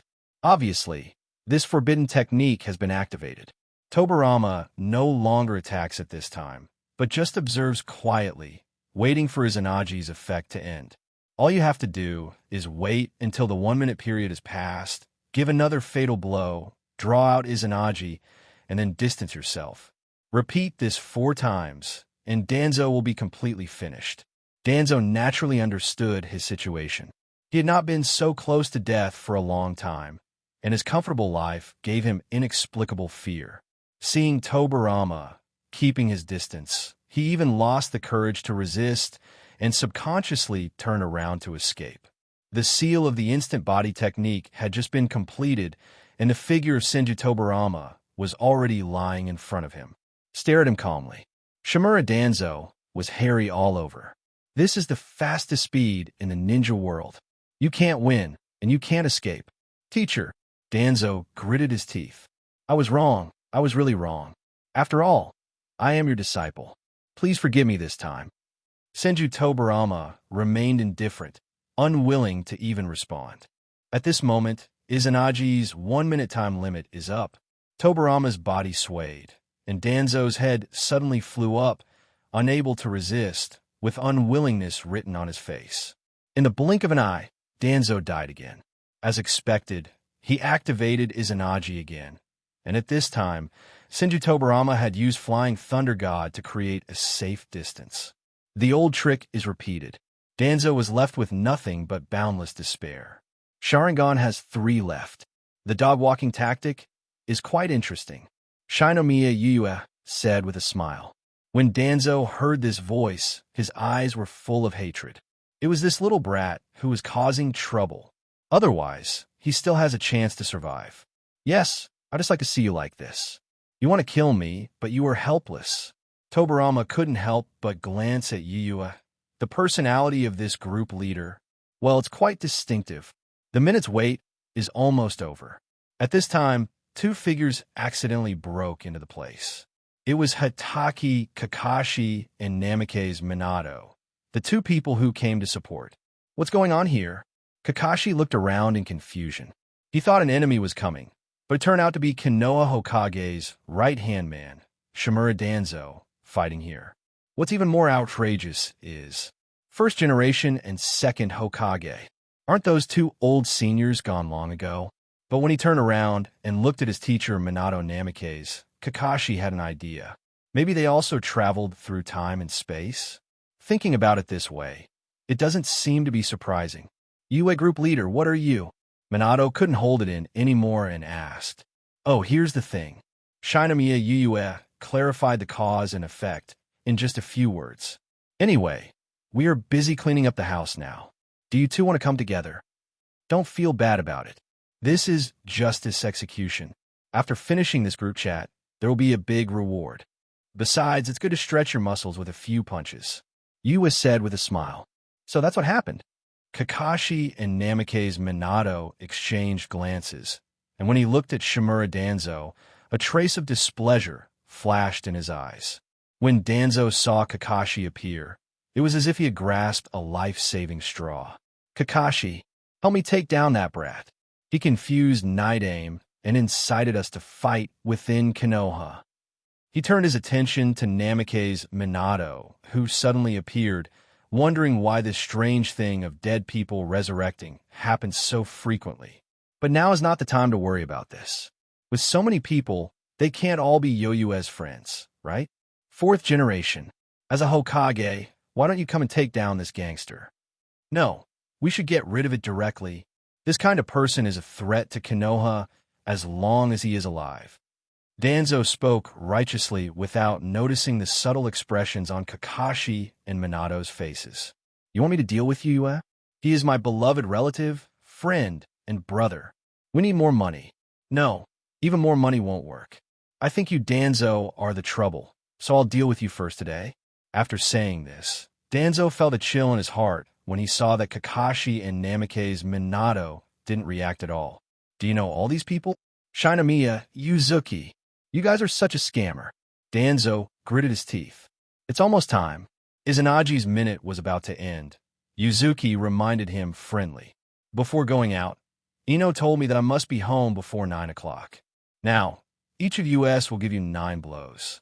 If you can survive it, we will leave you alone. Otherwise, God will ask you to pay the price for causing harm to the world. How about it? You probably don't want to waste your time like this, right? Yua looked like she was thinking about you and made a small suggestion. Several people around him all gave him strange looks. 9 strokes per person? With just 1 blow, Danzo would physically disappear from this world. Not even a scum is left. You can tell by looking at Danzo's face as dark as the bottom of a pot. Seeing Danzo pretending to be deaf and mute, Yue frowned and said, If you don't speak, I'll take it as your consent. Then I'll go first. With style. Putting his hands together, raging chakra burst out from his body, and everyone around him looked sideways. I'm lucky enough to see the leader of the group take action today. Is it with style? It's the same technique as the big brother. Several people are looking forward to it. But just when Yue was about to use the wooden dragon technique, 2 more people broke into the battlefield. It's Uchiha Sasuke and Uzumaki Naruto, the enemy brothers. Yue quickly stopped performing the technique to avoid accidentally hurting them. Huh, why are they here? Yue wondered. Look at you all here, it's surprising that they can sit still. Obito's voice sounded behind her, and Yue turned her head to look. The space-time vortex opened behind him, and the whirlpool Kushina, Obito, and Noura Rin also came over. Hey, everyone's here. Look at this. Danzo is lucky today and can enjoy a few more punches and kicks. The 3 newcomers looked confused and failed to follow Yoyue's train of thought. Minato smiled helplessly and explained to them Yu Yu's proposal just now. When Obito heard this, he couldn't help but twitch the corner of his mouth. Forget it. With his small body, he may not be able to withstand even one of my Susanna's punches. Yes, that makes sense. Hey, but it looks like we don't have to do it ourselves. Shinomiya, Yuyue, suddenly interrupted. Everyone's attention turned to the battlefield, and the situation there changed. At this moment, Uchiha Sasuke's face was covered with frost and filled with murderous intent. The Sharingan rotated sharply, and the three Magatama bit Danzo's figure tightly. The Chidori in his left hand buzzed, and the electric light flashed. With the intention of killing him, he rushed towards Danzo like lightning. Although I don't know what's going on here, it's rare for Danzo to appear here alone without his roots, so he should strike first. This blow is for those Uchiha people who died innocently. Chidori. Shimura Danzo's eyes were sharp and solemn. The black shadow in front of him was like a bolt of lightning in the roaring waves. He was holding a thunderbolt, and his speed was astonishingly fast. Chilling. Of course he recognized Uchiha Sasuke, but how could that guy who only opened Shan Magatama after his family was destroyed have such power? Not want to think too much, Danzo hurriedly fought. Wind release, vacuum wave. Danzo took a deep breath, gathered the majestic wind force, and suddenly exhaled. An extremely compressed hurricane struck Sasuke like an arrow from a string. Boo-hoo-hoo. Sasuke had no intention of evading and just used Chidori to attack him head-on. Just listen to a crisp sound. The vacuum wave was actually split by Chidori, but Chidori's light also dimmed, obviously. How is that possible? Danzo frowned as he looked at Sasuke, whose offensive continued unabated. He had quick hands and eyes. Before Sasuke could kill him, he quickly grabbed a kunai and attached a sharp wind blade to it. Later, Chidori greets Sasuke. In an instant, lightning flew everywhere and the wind howled. The collision between the two was extremely intense. Boom, boom, boom. But soon, Sasuke was knocked away. He rolled several times in the air before barely regaining his balance. TSK. Wiping away the blood on his lips, Sasuke stood up expressionlessly. Being restrained by attributes, foam clay, using Chidori to deal with him is indeed a bit thankless. But he is from the Uchiha clan, so fire-style ninjutsu is so abundant, and fire just restrains wind. Come again. Sasuke kicked his legs suddenly, the ground shattered, and his figure rushed towards Danzo again like an arrow from a string. Danzo looked at him coldly. If he couldn't deal with those monsters, couldn't he deal with this kid in front of him? It just so happened that you threw yourself into a trap and took you hostage. Maybe I still have a glimmer of hope today. Danzo snorted coldly and raised his hands to fight. Danzo stopped still and accurately caught Sasuke's fist, defusing the surging force. Immediately afterwards, a hand like a knife stabbed Sasuke's throat. Sasuke reacted quickly and took advantage of his short stature.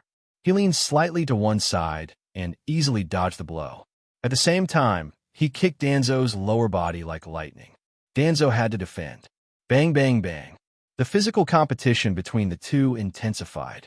Even though he is still young and cannot exert much power, with the three Magatama Sharingan and profound fighting skills, Sasuke can fight with ease. As the fight deepened, Danzo couldn't help but feel a sense of fear. This Sasuke, how could his physical skills be as good as mine?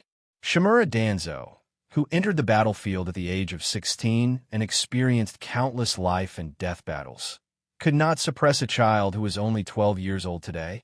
After about 30 rounds of fighting, a sly look flashed in Sasuke's eyes. He took advantage of Danzo's attack and suddenly flew backwards. Danzo felt an ominous premonition in his heart. As expected, Sasuke, who was hanging high in the air, smiled coldly and then used the secret fire-style skill. Fire-style dragon flame technique.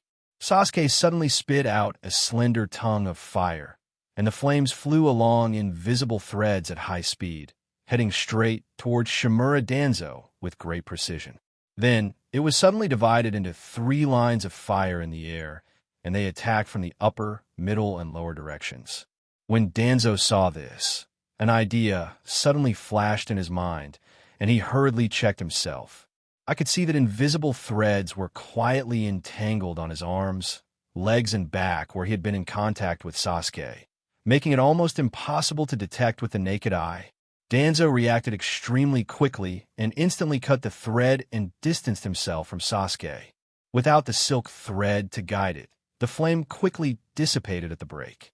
The old bones are dying, but the reflexes are quite sensitive. Sasuke landed smoothly with a light somersault.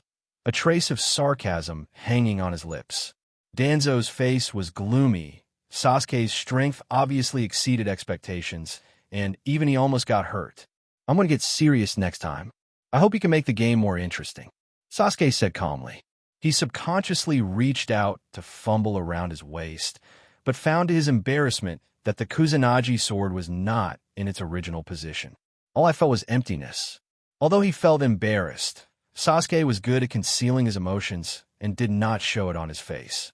He put his hands back on his waist, looking natural and calm. Sasuke, a call suddenly sounded from behind, and the familiar voice made Sasuke shudder slightly. He didn't dare to look back, for fear that Danzo would take the opportunity to sneak attack, so he had no choice but to respond. Naruto, go quickly. It's too dangerous here. Don't get close. However, the footsteps behind him got closer and closer. Sasuke sighed. This guy's always so stubborn. Sasuke, let's teach this weird uncle a lesson together. Naruto appeared on the right side of Sasuke, with an eager smile on his face, fists and palms hitting each other, and a crisp sound sounded. This scene made Sasuke slightly stunned. He remembered that day when he fought side by side with Naruto, the only time. Together, they fight against the Six Paths Madara, who has the power to destroy heaven and earth. The memory was fleeting, and Sasuke nodded. There's really nothing I can do about you, but you have to obey my instructions and don't be impulsive. Sasuke warned softly. Naruto grinned and nodded repeatedly. He was overjoyed to get Sasuke's permission, just as the two were preparing to join forces to attack. An interested voice came from behind. I suddenly had a new idea. Danzo, if you could defeat them both, today's events will be wiped out. We will no longer pursue past crimes. But if you really fall into their hands, you'll have to consider yourself unlucky, but no one can help you avenge your revenge. Shinomiya Yuzuki once again transformed into the king of ideas, adding a lot of interesting spice to this battle. As soon as he said these words, Shimura Danzo's expression suddenly changed from gloomy to clear, as if he had grasped a life-saving straw. He quickly shouted, "Kid, you have to keep your word." He could sense that Shinomiya Yue had a high reputation among that group of people, and everyone valued him highly. In this case, Tobirama should buy what he said. Although I don't understand how this damn kid could suddenly be so kind and let him go. But once the words have been spoken, there is no reason to take them back. Relax, I will do what I say. Not like you, Shinomiya Yue said with a smile. But Namikaze Minato on the side looked a little worried. Yu, is this really good? Naruto's fighting ability at this time is not very good. Sasuke alone. According to the original script, Naruto at this time is simply an ordinary person, not to mention his fighting ability. The only advantage is probably that he has 9 tails in his body, which makes him more resistant to fighting. And Shinomiya Yue showed a mysterious smile. Don't worry, I will definitely surprise you later. Shinomiya Yue leaned back, and almost in the blink of an eye, several trees suddenly grew on the ground and intertwined with each other. After a while, a wooden sofa appeared like magic. The show is about to begin. How can we stand and enjoy it? Don't worry, 4th generation. If there is a problem, we will come to the rescue immediately. Senju Tobirama also expressed relief. Minato was relieved after receiving Shinomiya Yue's assurance. Kamui's fluctuation. Leader Yue, that person is here and is nearby. Obito, who had been staying quietly with Noara Rin, suddenly said in surprise. What? Who? Yue was slightly startled. After a brief moment of shock, Yue came to her senses after seeing Obito's reaction. Oh, it's him. He is talking about none other than Uchiha Obito, who lives in the same timeline as Shinomiya Yuzuki. This guy is also a god. He always talks about hating this and that, but ends up running to Konoha all day long. Yue muttered in a low voice. The show is about to begin. I'm too lazy to move. Obito, do me a favor and lure him away. Yue collapsed on the sofa, extremely lazy, and turned to look at Obito. You are too lazy. Obito was helpless. Help me, Obito-chan. Okay. In the end, he couldn't resist you, so Obito nodded. It just so happens that I also want to see how powerful I am, having learned a lot of secret techniques from Madara.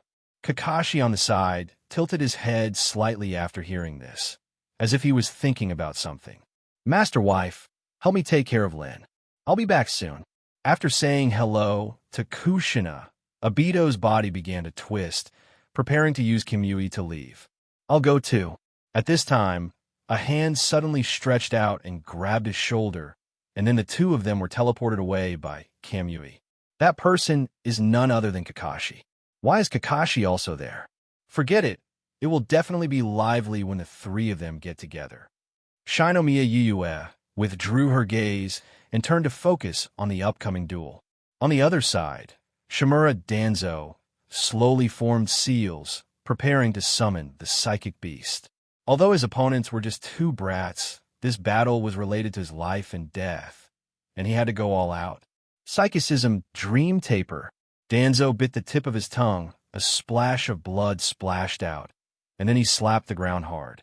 In an instant, thick white mist billowed up, and a huge creature responded to the call. This creature is huge, with a trunk like an elephant's trunk. Its shape is similar to an elephant, but completely different. It is Danzo's psychic beast, the Dream Taper. Become the food of the Dream Taper, little devil. Danzo's face was ferocious, and he formed seals with his hands, driving the Dream Taper to perform ninjutsu. I saw the Dream Taper's huge mouth opening, as if a whirlwind was rolling back, and the terrifying suction force immediately surged out, making Sasuke and Naruto instantly unstable. Careful! With quick eyes and quick hands, Sasuke grabbed Naruto, who was about to be sucked over, and at the same time quickly poured chakra into his feet to stabilize his body. Despite this, the two bodies still involuntarily moved closer to the Dream Taper. Innately evil boy Uchiha, you can't change anything, just like your incompetent brother.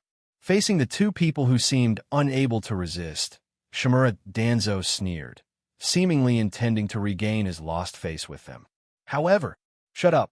Sasuke raised his head suddenly, an indescribable chill appearing on his young face. Damn old guy. You have no right to mention him. Uchiha Sasuke's words were like a knife, and his voice was as cold as a haunting evil ghost, piercing Danzo's heart. As the words fell, the overwhelming hatred for Danzo triggered strong mental fluctuations. The three Magatama in his eyes rotated slowly and finally connected to form a mysterious six-pointed star pattern. Mangekyo Sharingan. This is feeling the familiar powerful power awakening. Even Sasuke was slightly stunned, but then a burst of ecstasy surged in his heart. The strength seems to be gradually coming back. Not much, but enough. Although it is not the eternal Mangekyo or the six Magatama Samsara, just a pair of Mangekyo is more than enough to kill Danzo. Susanoo. The pupil power in Sasuke's eyes surged, and a huge skeletal giant appeared behind him.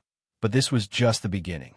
As the pupil power exploded further, the skeleton was quickly covered with a layer of muscle until it was fully formed. Semi-complete Susanoo. What? Seeing this scene, Danzo's eyes widened, and he was horrified. What the hell kind of monster is this? A kid who is only 12 years old turns on Mangekyo and uses Susanoo just because of a mocking remark? Uchiha Madara has to call you ancestor when he comes. Damn, that's not fair. That's not fair. I demand a rematch. He is cheating. But Sasuke, who is already murderous, doesn't care what Danzo thinks. Nisuna. Inferno-style flame control. Immediately afterwards, he fully drew the bow string, pointed the ancient Tenjima bow at the Dream Taper who was casting a spell, and shot out a fierce arrow. An arrow burning with pitch-black flames roared out like thunder. Danzo caught a glimpse of the arrow heading straight for him, and without thinking too much, he hid behind the Meng Taper. Dream Taper caught all this from the corner of his eye and was horrified, but it was at the critical moment of casting the spell and couldn't move. He could only cast an angry but helpless glance. Danzo, I am so confused. The sound of arrows tearing through the air exploded in an instant. The arrow not only hit the strange-looking Dream Taper, but also nailed it firmly to the ground. Woo!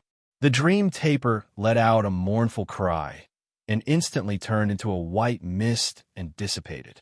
As the dream taper disappeared, Sasuke's Susanoo was also lifted.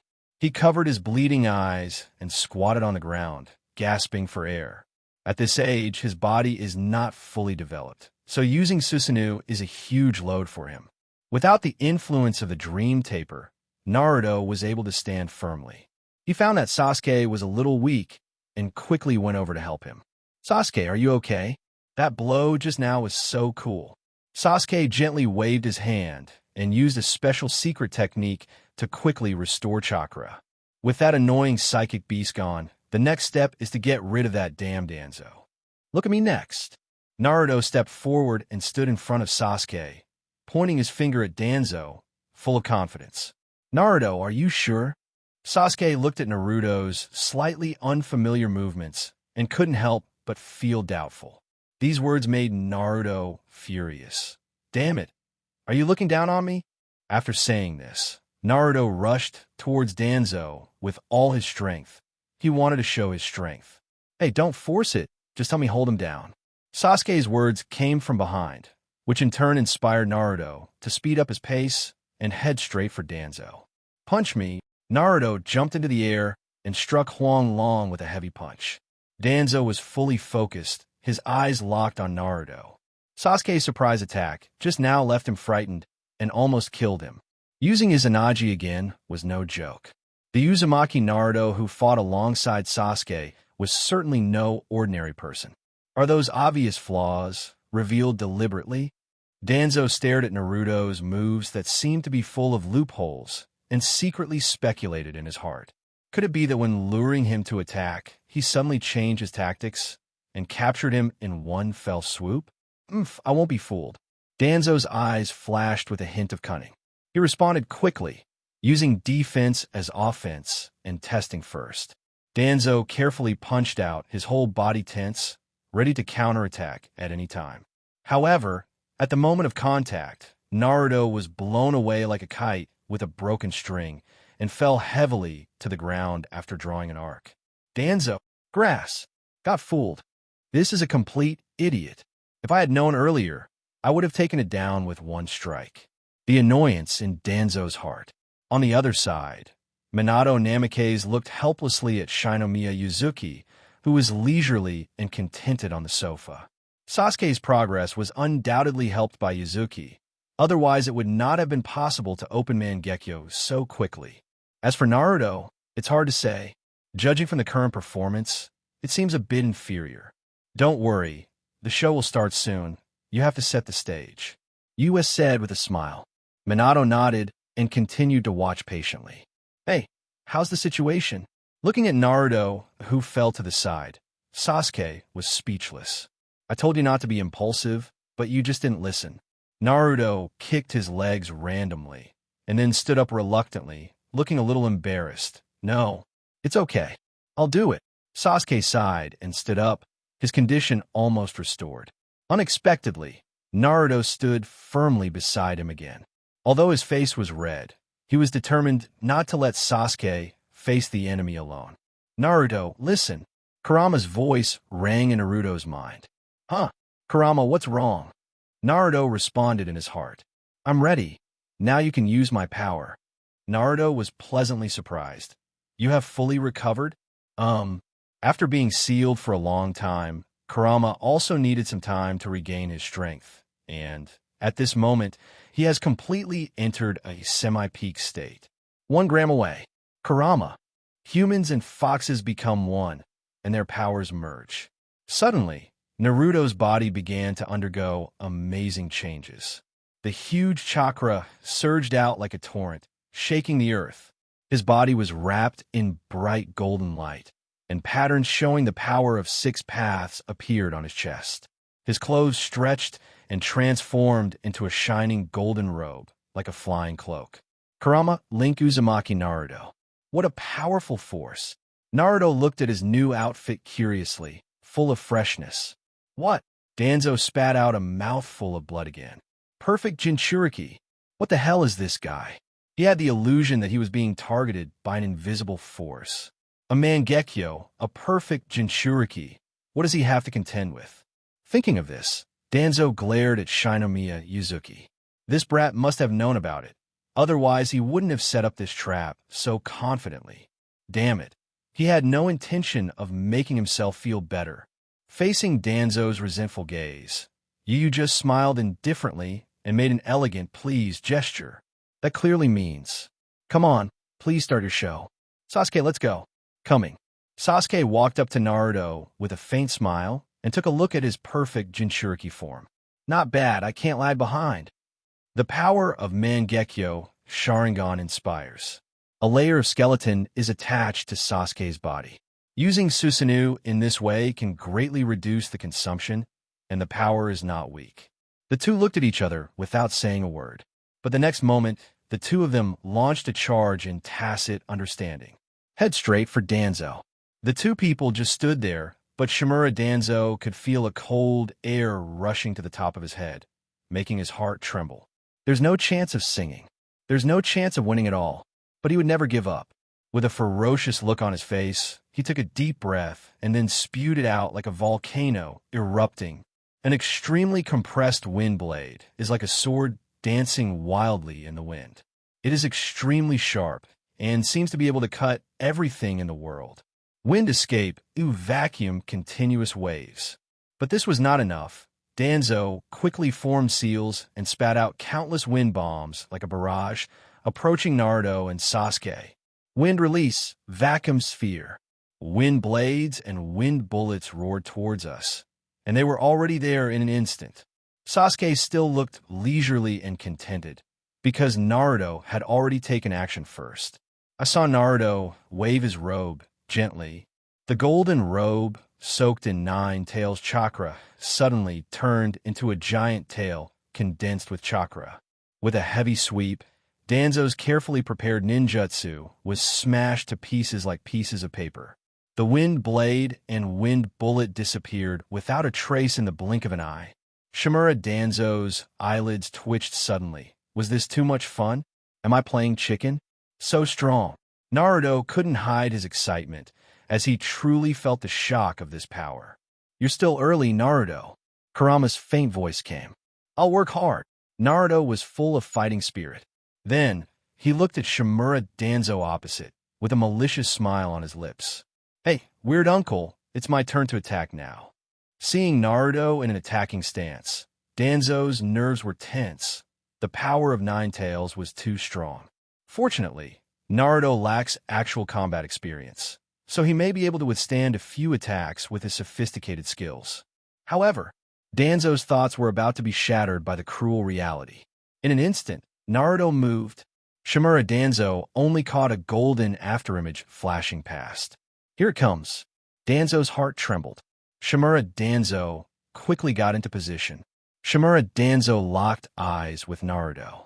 Shimura Danzo waved his hand to block. Shimura Danzo flew out. Danzo.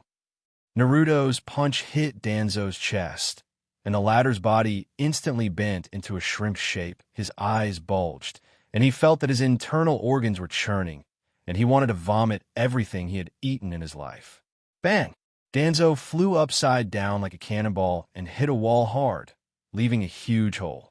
Puff! A mouthful of blood spurted out, and Danzo collapsed to the ground, clutching his chest in pain. His eyes were full of disbelief. What's going on? I still want to block, but where should I block? That punch was like a tank running over me. Whatever skills and combat experience, go to hell. Pure aesthetics of violence. Defeat 10 with one force. Izanagi.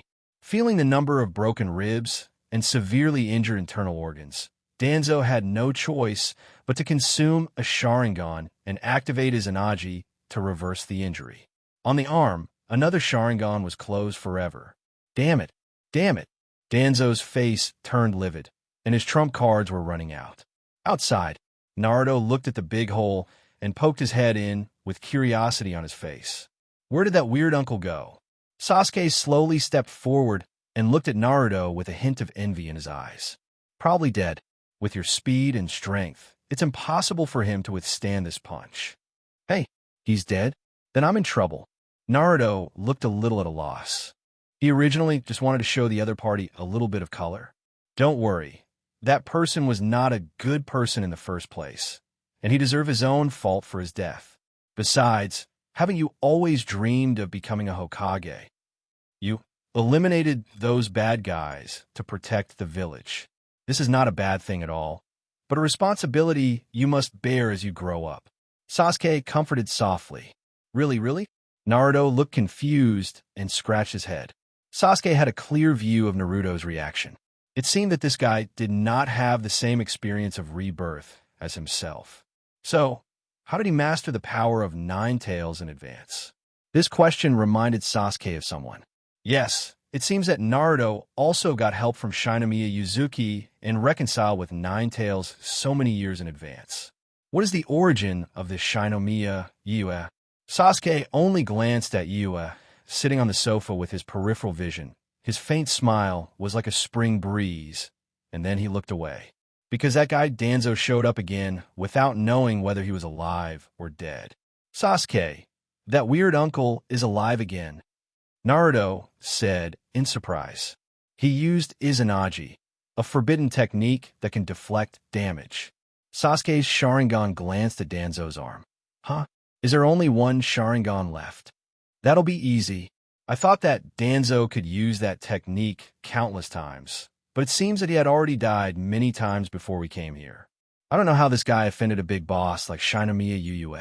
Naruto, if you kill him one more time, he won't be able to be resurrected, Sasuke said firmly. Oh, Naruto thought he had mastered Danzo's secret.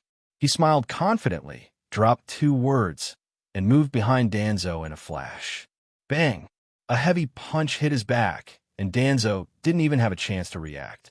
There was only a pop sound, a mouthful of blood sprayed out, and his body turned into a shadow and then reappeared unscathed. Uncle Wei, according to Sasuke, you only have one last resurrection left, right? As soon as Danzo was revived, he heard Naruto's voice behind him and felt a chill go down his spine. Immediately afterwards, he was shot flying by Naruto's robe like a badminton. It landed with a crash, dust flying. Sasuke, it's done. Am I good enough? Naruto's figure flashed and golden light flashed, and he returned to Sasuke's side with an expression of anticipation and praise on his face. Sasuke held his forehead helplessly. You rushed out before I finished speaking. Within 1 minute after Izanagi is activated, he can transfer damage infinitely. You have to wait until the technique wears off before you can attack him. Naruto was stunned. What?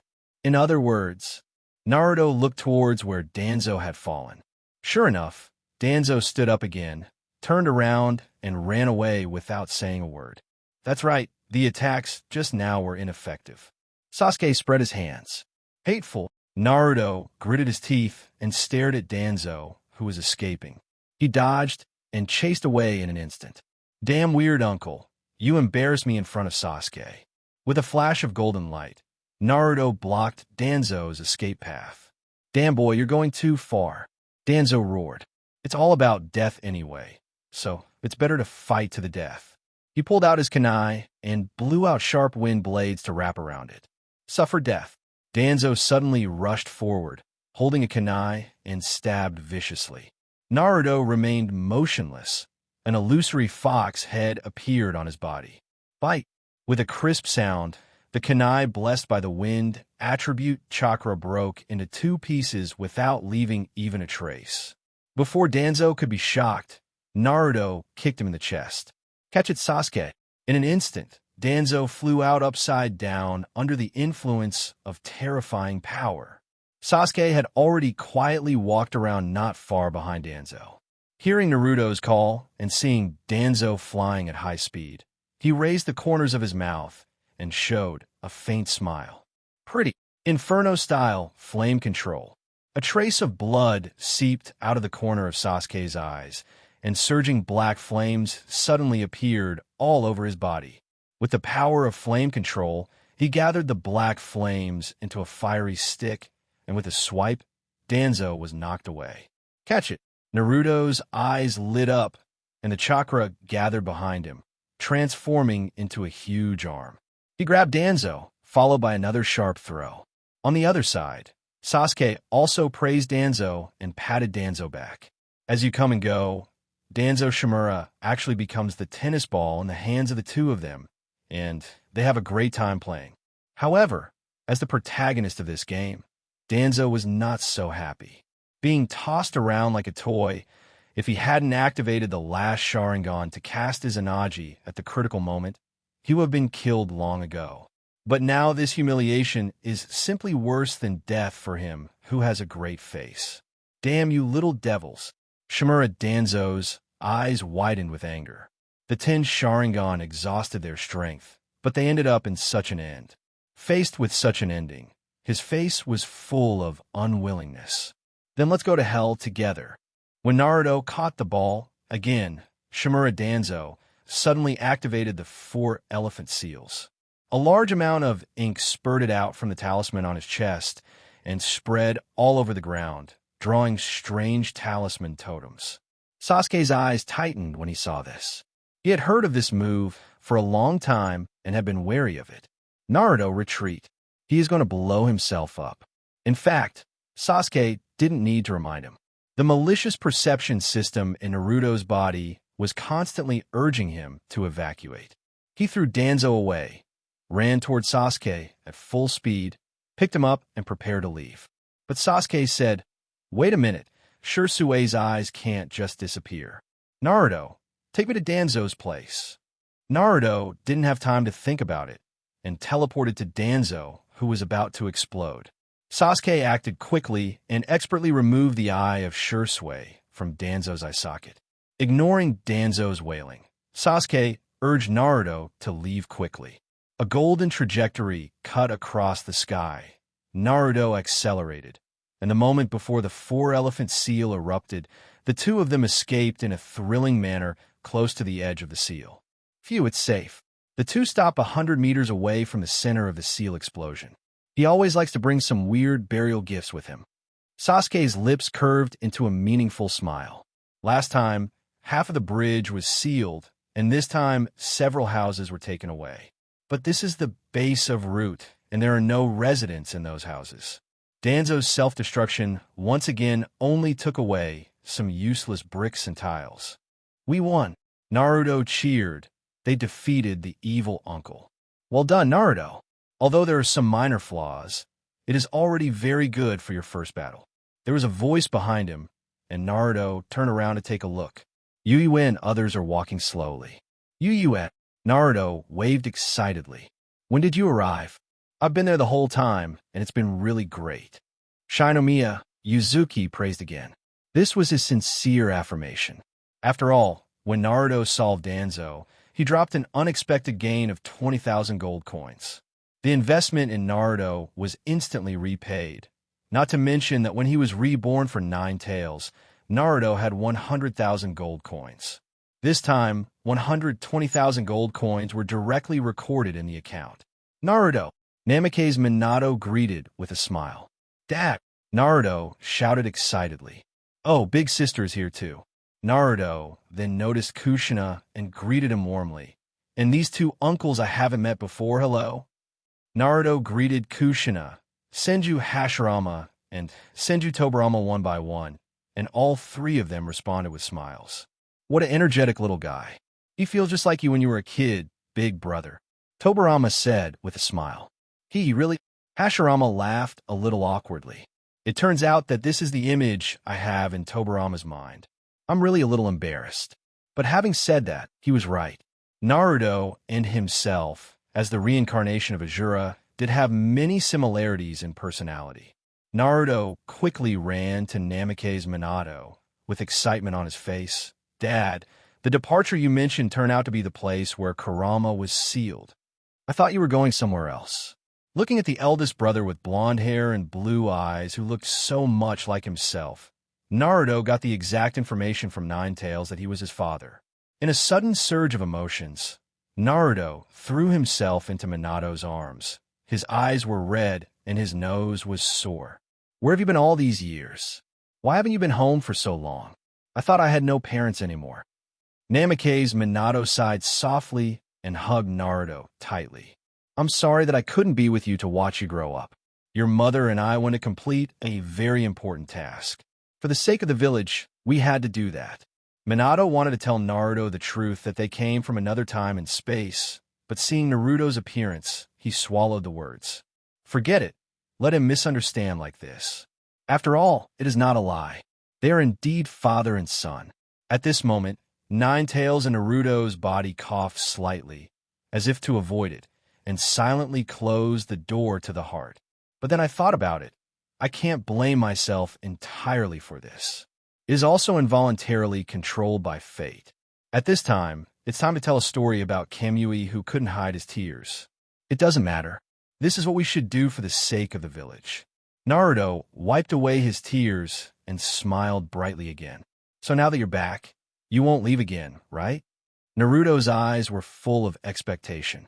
Namikaze Minato's heart sank. He was usually talkative, but now he was silent. He and Kushina do not belong to this world's timeline and cannot stay here for long. Dad, seeing Minato didn't answer for a long time, Naruto had an ominous premonition in his heart. At this moment, Shinomiya Yue stepped forward and came to the rescue with a smile. The mission has been completed. Of course, he will not leave again. Minato and Naruto turned to Yuzuki together. One's eyes flashed with surprise. The other was a little helpless. But more of them were looking forward to whether this omnipotent leader could come up with a way to get the best of both worlds. Yue said under the gaze of the two people. As a ninja, you always have to accept tasks, right, Naruto? Naruto nodded. This was a very understandable truth. That important mission has been successfully completed, but as a ninja, your dad still has to go out to perform some missions occasionally. This is normal, so he can leave for a few months every once in a while and then come back to be with you. At the same time, Yu privately sent a message to Minato. The flow of time in our world is different. Just come here when you have time. Anyway, it only takes a few days for you to be there for a few months, so you have plenty of time here. When you are away, just say that you will go out and perform a task. Minato suddenly realized that this was indeed a good plan. Although it may be difficult to come often, it is still possible to come and see Naruto every few months. Minato nodded, approving the plan. Really? Naruto raised his head with a bright smile on his face. Of course it's true. Namikaze Minato accepted Shinomiya Yuzuki's suggestion. That's great. I finally have a mom and dad. Naruto jumped with excitement. Hey, by the way, Dad, you said my mother is back too. Where is she?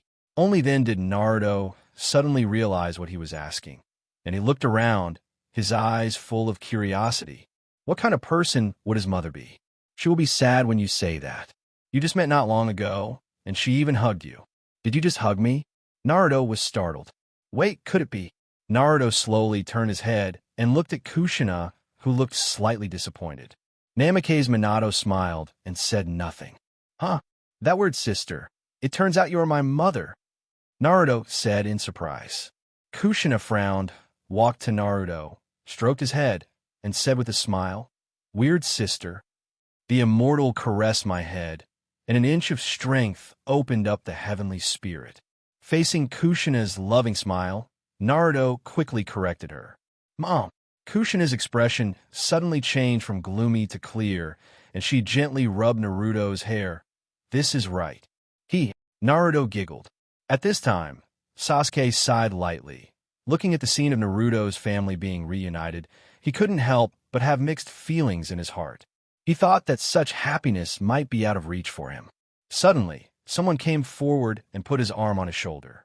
Sasuke turned around and saw an enlarged version of Shinomiya Yuzuki's face in front of him. Why are you so close? Sasuke turned away his head in disgust. I have a big plan. Do you want to hear it? Shinomiya Yuzuki pretended to be mysterious and tried to arouse Sasuke's curiosity. Seeing Naruto's happy smile, Yue felt that everything was wonderful. He just liked scenes like this. Don't always deal with the parting of life and death, the flash of swords. How boring. He doesn't like to see people die the most. Danzo, whose bones are still cold. Question mark. Not Buddy. Do you want to listen to what you were saying? Of course, for people like Danzo, if they die, they will die. Who cares? Danzo 6. Therefore, in order to witness more such tender scenes, Shinomiya Yuzuki plans to bring some important characters in the plot back to life. Both satisfy one's own wishes. At the same time, there is another purpose. That is to earn coins. Changing the trajectory of fate, resurrecting the dead, and chatting in the group will definitely be rewarded. More or less, it's all a harvest. Mosquito legs are also meat, so a little adds up to a lot. And he doesn't have to spend any money for this. It's a free benefit. Just get Nagato's Rinnegan. Then he controls a few unlucky people who like to do evil, consumes their life force, and uses the art of reincarnation, and everything will be fine. Perfect plan. Sasuke narrowed his eyes, always feeling that Shinomiya Yuyue seemed to have bad intentions. He shook his head without hesitation, not interested. Yuyue was a little surprised that she refused so simply, rejected without listening to the content. However, Sasuke still shook his head. What if I said, I can bring your parents back to life? Now that Danzo is dead, no one will target the Uchiha clan anymore. If you go find Itachi later, won't your family be reunited? Hey, I still have a way to bring Uchiha and Sarana over so that you and your daughter can meet. When the time comes, wouldn't it be wonderful for 3 generations to live under one roof? Sigong Yue raised her eyebrows. After the words fell, Shinomiya Yue felt Sasuke's body tremble slightly. Obviously, his inner turmoil was far less calm than he appeared on the surface. But Sasuke's choice surprised Yue, and he still shook his head. Shall I go? Is this reborn Sasuke so determined? You are stronger than Obito, who is determined. Sasuke's eyes revealed a hint of nostalgia. The dead have their own world, and besides, I'm used to being alone. Although she said this, Yuyue clearly saw a hazy look in the corner of Sasuke's eyes, and subtle expectations. Damn it, I knew how could I refuse such a good thing as resurrecting my parents. It turned out to be the unique arrogance of the Uchiha family.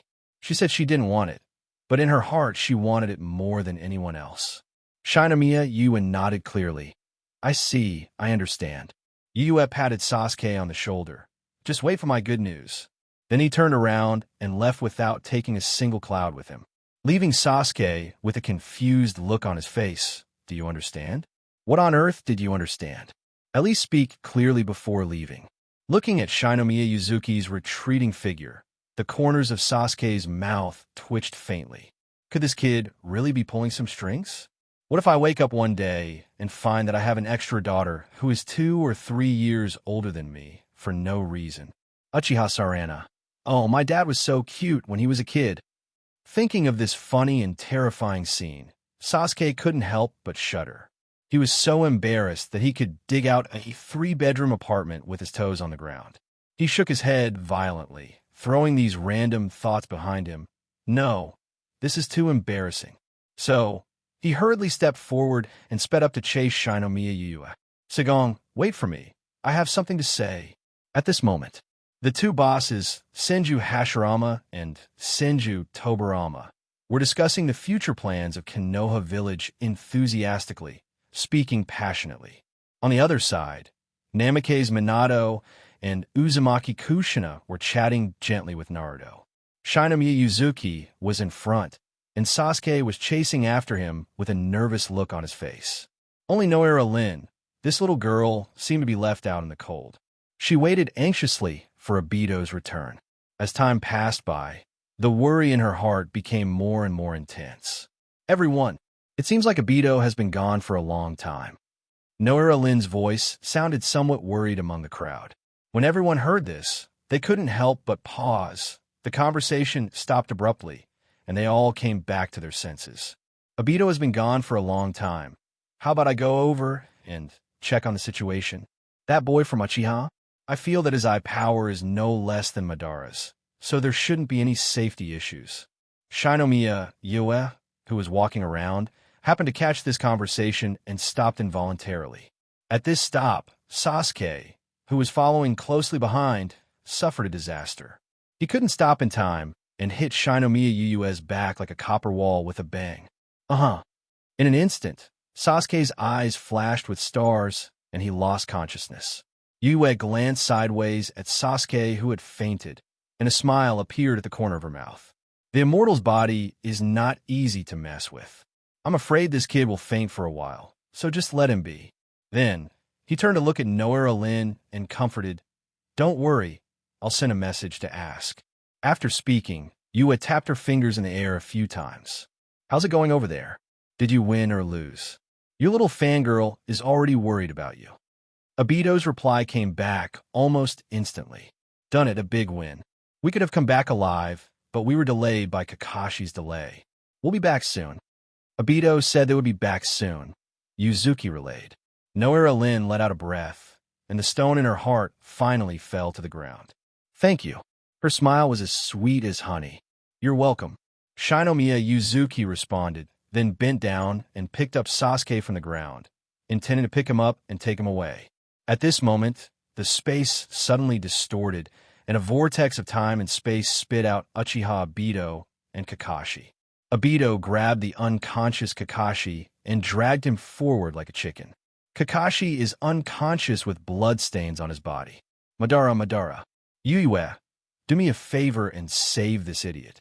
Abandoning Kakashi, Obito immediately turned to Noera Lin with a smile on his face. "Lin, I'm back."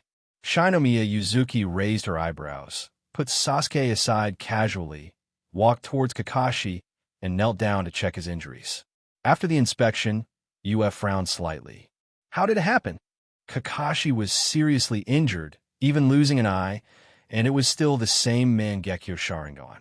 Was it taken away by the masked man? This is great. The masked man has gathered Kimui with both eyes, and his strength cannot be underestimated. Obito spread his hands helplessly. "It's a long story. It's better to save people first. I'm afraid this guy won't be able to hold on and will die." "Naruto, come here." Shinomiya Yuzuki waved gently to Naruto. "What's wrong, Yue?" "Give him some Nine Tails chakra to help heal his injuries." Yue pointed at Kakashi lying on the ground. The power of Nine Tails contains extraordinary recovery ability, which is unique among all tailed beasts. Naruto did as he was told, and with the flow of orange light, Kakashi's pale complexion gradually turned red. The effect is immediate. "My life is saved. I have to rush to the hospital. I'll be fine soon. I'll be responsible." Minato Namikaze volunteered. As soon as he finished speaking, Minato picked up Kakashi, and in an instant, there was no trace of the two of them. "Okay, Obito, now let's talk about what's going on." Shinomiya Yuzuki turned around and asked. "It's like this, Dash." Obito begins to tell the story of their battle with the masked man. Go back 10 minutes. In this timeline, Uchiha Obito, the man wearing a mysterious mask, is sneaking into Konoha with his virtualization ability and quietly heading towards the cemetery. Looking back, I always feel something is wrong. Is it an illusion or is it real? The masked man asked himself in a low voice. With just a quick glance, the haunting figure was deeply imprinted on his heart. After leaving Konoha, the more he thought about it, the more he felt something was wrong. How could there be such a realistic illusion? It was as if Noera Lin had really come back to life. But the reality told him that Noera Lin had passed away long ago. It was impossible to stand in front of him alive, and he had to accept this cruel fact. However, under the mask, there was still a trace of luck on that vicissitudes of face. Just in case, what if it really is her? No matter how Lin was reborn or why she kept her past appearance and age, he just wanted to see her again. Just one side. Hey, what is that sneaky guy over there doing? This sound sounded, and the masked man's body trembled almost imperceptibly. This sound. He turned around slowly, and when he saw the face of the visitor clearly, the eyes under the mask suddenly tightened. It's him. I'm asking you a question, so don't be pretentious. The visitors were none other than Uchiha Obito and Kakashi. He deliberately pretended not to know the other party's identity when asking questions. Obito naturally knows the other party's true face, but he plans not to reveal it yet, so that the game will be interesting. So, next he had to pretend that he didn't know the other person at all. The masked man stared at Obito's familiar face. So similar. No, it was exactly the same, and even he himself couldn't tell the truth from the false. The fists hidden under the black robe were clenched, and bloodshot eyes flashed. Damn it, you actually asked me in front of my face who this person is? This fake product, Nalin, must also be fake. He should have expected it. There shouldn't be any illusions. What's fake is what's fake. Erase them all. How dare they blaspheme Lin like this? No matter who is behind the scenes, he will find that person today and cut him into pieces. Even if the entire Konoha is razed to the ground, he won't hesitate. The masked man suddenly became angry. He raised his hand and threw a branch, heading straight for Obito. However, Obito made no move, as if he had not yet reacted. He is a fake after all. The masked man watched with cold eyes, as if he had foreseen the outcome of the other party being penetrated by branches. But unexpectedly, the branch penetrated Obito's body like a reflection in the water. Obito narrowed his eyes and said with a hint of dissatisfaction, "I'm just asking who you are," as for taking action directly. However, the masked man could no longer hear Obito's words at this moment. His eyes were round and bloodshot. "How do you know this trick?" The voice of the masked man was low and profound, but could not conceal the extremely shocking fear in his heart. "Blur. Yes, the opponent also used blur. However, why? This is my unique skill, Mangekyo technique. How can he be the same Grandmaster? Is it possible that this counterfeit can even copy the pupil technique so perfectly? But if the effect is exactly the same, is this still considered imitation? Is it weird that I can do this? This is exactly what I, Mangekyo Sharingan, am capable of." Obito pretended to be confused and gently tapped the blood-red eyes with his finger. The masked man's eyes were immediately attracted, followed by an unconcealable shock. "It's really Mangekyo Sharingan. The pattern on it is exactly the same as his, and the other party actually owns a complete pair. No, there are subtle differences." The masked man noticed that Obito's eyes were different from his own. Imitation is imitation after all, and what is fake cannot become true. No matter where your eye skills come from, a fake can never be authentic. How long can you use those eyes? The masked man thought he had caught the opponent's flaw and said sarcastically, "What? This is the eternal Mangekyo Sharingan, so it can be used indefinitely. Besides, why do you keep calling me an imposter? I'm Uchiha Obito. It's you, please name me." "Oh, you're Uchiha Obito? Then who am I? Uchiha Runtu? Etc. Eternal Mangekyo." As soon as Obito said this, the masked man was suddenly startled. He looked again and found that the opponent's eye power was indeed far superior to his, reaching a whole new level. "Eternal Mangekyo Sharingan." The masked man whispered in disbelief, and there was no doubt about it. The fake Sharingan was actually a higher level than the real person. The masked man slowly lowered his head. His heart was filled with ups and downs, and he didn't know what he was thinking about. Then, he suddenly looked up. The eyes under the one-eyed mask are full of murderous intent. No matter what your identity is, everything will become clear after we catch you. The masked man waved his arm, and a chain was pulled out from the void. With a whoosh, the chain was as fast as a lion majesty and struck Obito in an instant. "Let's forget about such little tricks," Obito said calmly. His eyes flashed slightly, and Kamui started quietly. The entire chain was suddenly torn apart by the distortion of time and space, and was broken into two parts in an instant. The masked man narrows his eyes slightly and activates Kamui remotely, the ability of his left eye. "If you have some ability, then. So what about this trick?" The masked man quickly formed seals with his hands, filled with murderous intent. Seeing this, Obito chuckled, and the Mangekyo in his eyes was working at full speed. In his eyes, the opponent's seal seemed to be slowed down and clearly visible. Then, Obito began to imitate the opponent's handprints, and completed it at a faster rate. The masked man's pupils shrank suddenly. The other party was copying his technique? Before he could be shocked, the hot flame breath rushed towards him. It turns out that Obito completed the seal first. Fire-style storm dance. Obito suddenly burst out a burst of flames. But this was just the beginning. When the flames appeared, Kamui started again. The distortion of time and space intersects with the blazing flames, forming a whirlpool of fire lines, layer after layer, approaching the masked man. This fire style combines the power of time and space, and its power far exceeds the conventional fire style. Accompanied by space distortion, even virtualization cannot escape this fatal blow. How is it possible? How could he do this? The masked man was at a loss for words.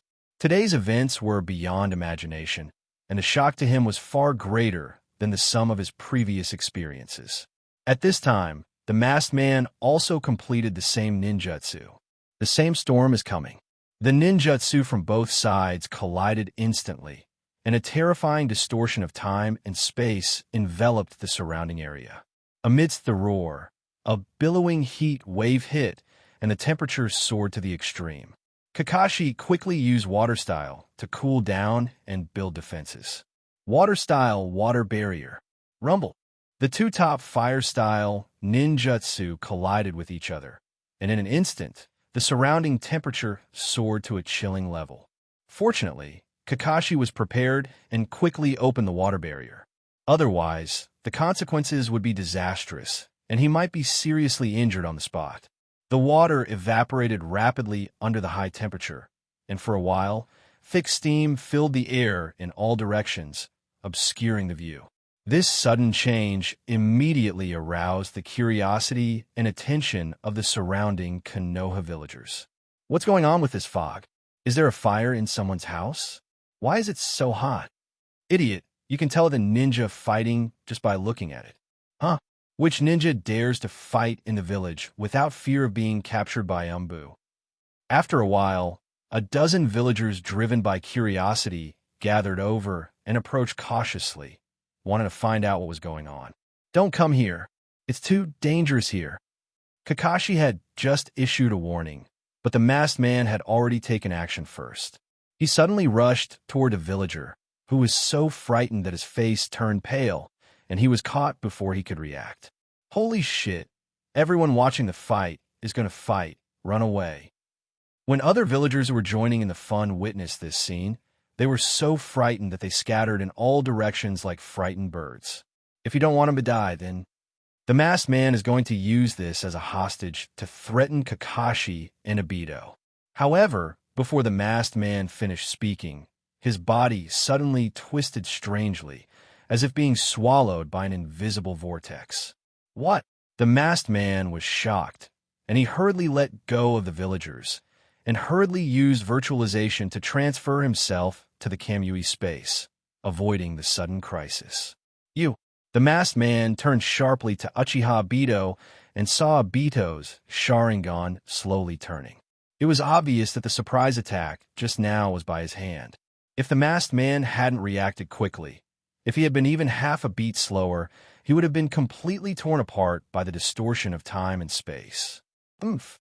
Are the ninjas of Konoha so virtuous? Do they even care about the people in their own village? Looking at the villagers fleeing in panic, the masked man sneered and mocked Obito. What are you talking about? This is called attack, and you'll be saved. I tell you to read more books, but you have to go herd cattle. Obito put on a helpless expression, seeming to be deeply worried about the masked man's IQ.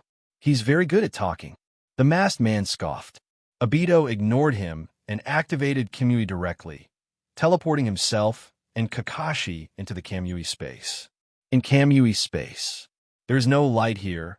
It is extremely dark, and there are huge cubic structures floating around. Sharingan is the eye that reflects the soul. Obito longed to escape reality in despair, so his Mangekyo gave him the power of a different space independent of the world. It seems that Kamui spaces are indeed connected. Obito looked at his surroundings. Here, they saw the masked man's true form that disappeared into Kamui space. Let's solve it here. It won't be a problem no matter how we fight. It won't affect the village, and don't even think about using virtuality here anymore. Come on, Kakashi. Let's have a real duel. Obito pointed at the masked man opposite and gave the order with a heroic gesture. Kakashi pulled the mask helplessly. then took out a kunai from his ninja bag and approached the masked man in a flash. The kunai in his hand went straight to the masked man's throat. The masked man snorted, took out a long black stick in his hand, and faced Kakashi. This black rod is the product of yin-yang style. It has sealing and damage capabilities, and its texture is extremely hard. Bang, bang, bang.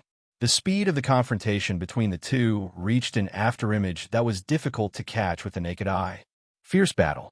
The black rod collided with the kunai, and sparks flew everywhere, shining with dazzling light. Kakashi's attack was fierce, with lightning flashing in his palms. He almost hit the masked man several times, but he was always dodged by the opponent at the critical moment. It's not virtualization, it's just speed. Kakashi realized that it seemed that his opponent could no longer use the magical virtualization ability. He recalled Obito's previous words. Here, blur has no effect. This is a huge advantage for Kakashi. The principle of virtualization is to move the entity into the Kamui space, leaving only a virtual shadow in the outside world. But now that we are in Kamui space, we naturally cannot perform virtual transfer again. However, it is possible to do the opposite. Transfer yourself to reality, thereby achieving a virtual effect in Kamui space. However, Obito will never allow the masked man to succeed easily, especially when he confronts Kakashi here. Once the masked man attempts to escape from reality, Obito will immediately appear in reality and attack his true body. Obviously, the masked man knew this very well and had to give up the idea of virtualization for the time being. In the electric light and flint room, the two had fought fiercely for dozens of rounds, and they were indistinguishable. The weapons of both sides clashed again. Kakashi suppressed his breathing in a deep voice, stared at the masked man, and asked, "Are you Obito?" Even he himself didn't understand why he was so confused about the other party's identity. Obviously, Obito had been killed in the Battle of Canopy Bridge in Konoha 48. Perhaps it was the words of the young Obito behind him that were causing trouble, or perhaps it was because the masked man dismissed little Obito as a fake. In any case, Kakashi has great doubts about the true identity of this masked man, especially the eye technique he uses, which is exactly the same as that of young Obito. However, Kakashi's question seemed to have touched the masked man's taboo. His power burst out suddenly, defeating Kakashi in one fell swoop. The terrifying force knocked Kakashi away, and then a long black stick pierced Kakashi's chest like lightning, pinning him firmly to the ground. Kakashi's eyes widened, and he instinctively grabbed the black stick on his chest. "You're still a good-for-nothing, Kakashi." The cold voice of the masked man sounded in his ears. "You really Obito?" Kakashi weakly but stubbornly called the other person's name. "You don't deserve to say my name." Although this was a rebuke, it actually indirectly confirmed his identity. The masked man approached Kakashi, grasped the black rod on Kakashi's chest, and slowly pressed it down, intending to end everything. At this moment, a strong current suddenly burst out. The Kakashi in front of him instantly disappeared and was replaced by a ball of surging electricity. Along the masked man's arm, it swept through the whole body in an instant. Lightning-style clone. When I woke up, it was too late. The high-frequency current had spread throughout his body, and the masked man was paralyzed and unable to move. At this moment, a kunai was quietly pressed against his throat, and Kakashi's figure appeared strangely behind him. "You lost, Obito. How does it feel to lose to a loser?"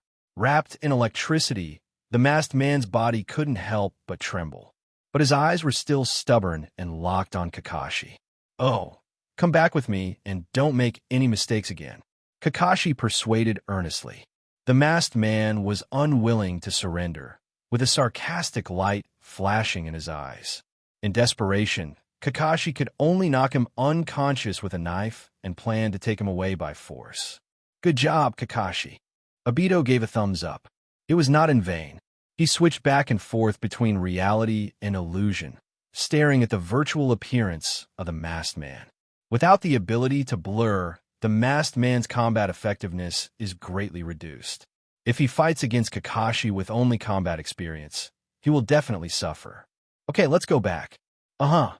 Kakashi was about to respond, but he was suddenly hit hard, and his head felt like a heavy hammer.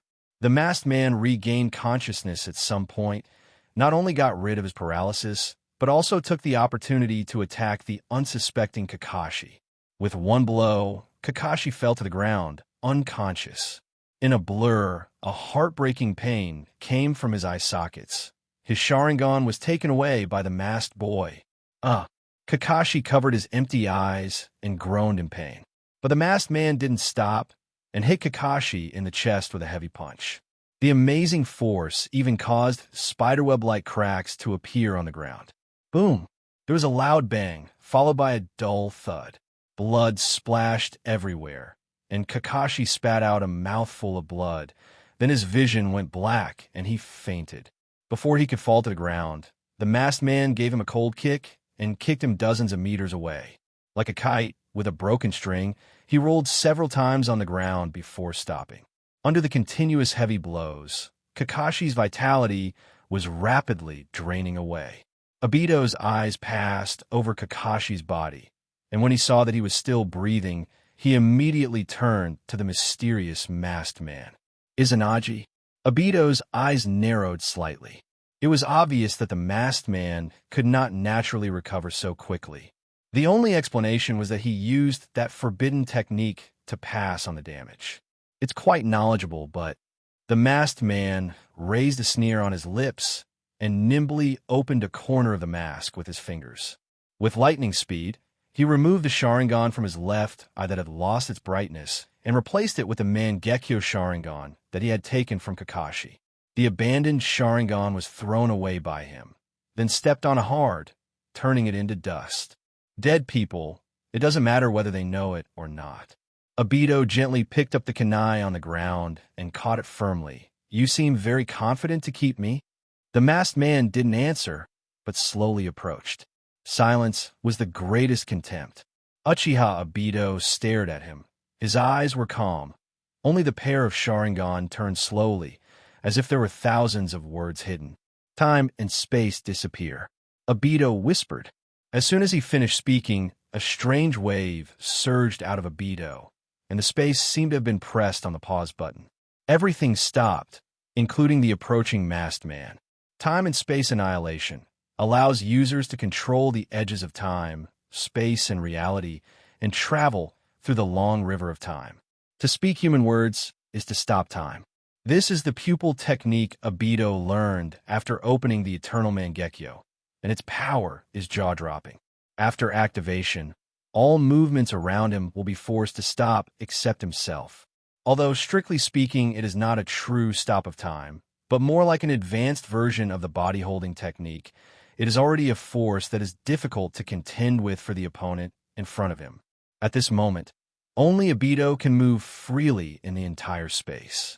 He slowly walked towards the masked man and gently took off the mask that concealed the truth. A face that was quite similar to his own, but covered with scars, was revealed. Fisk, it's hard to imagine that I will look like this in the future, even worse than Kakashi. Obito said mockingly, and then put the mask back on the masked man.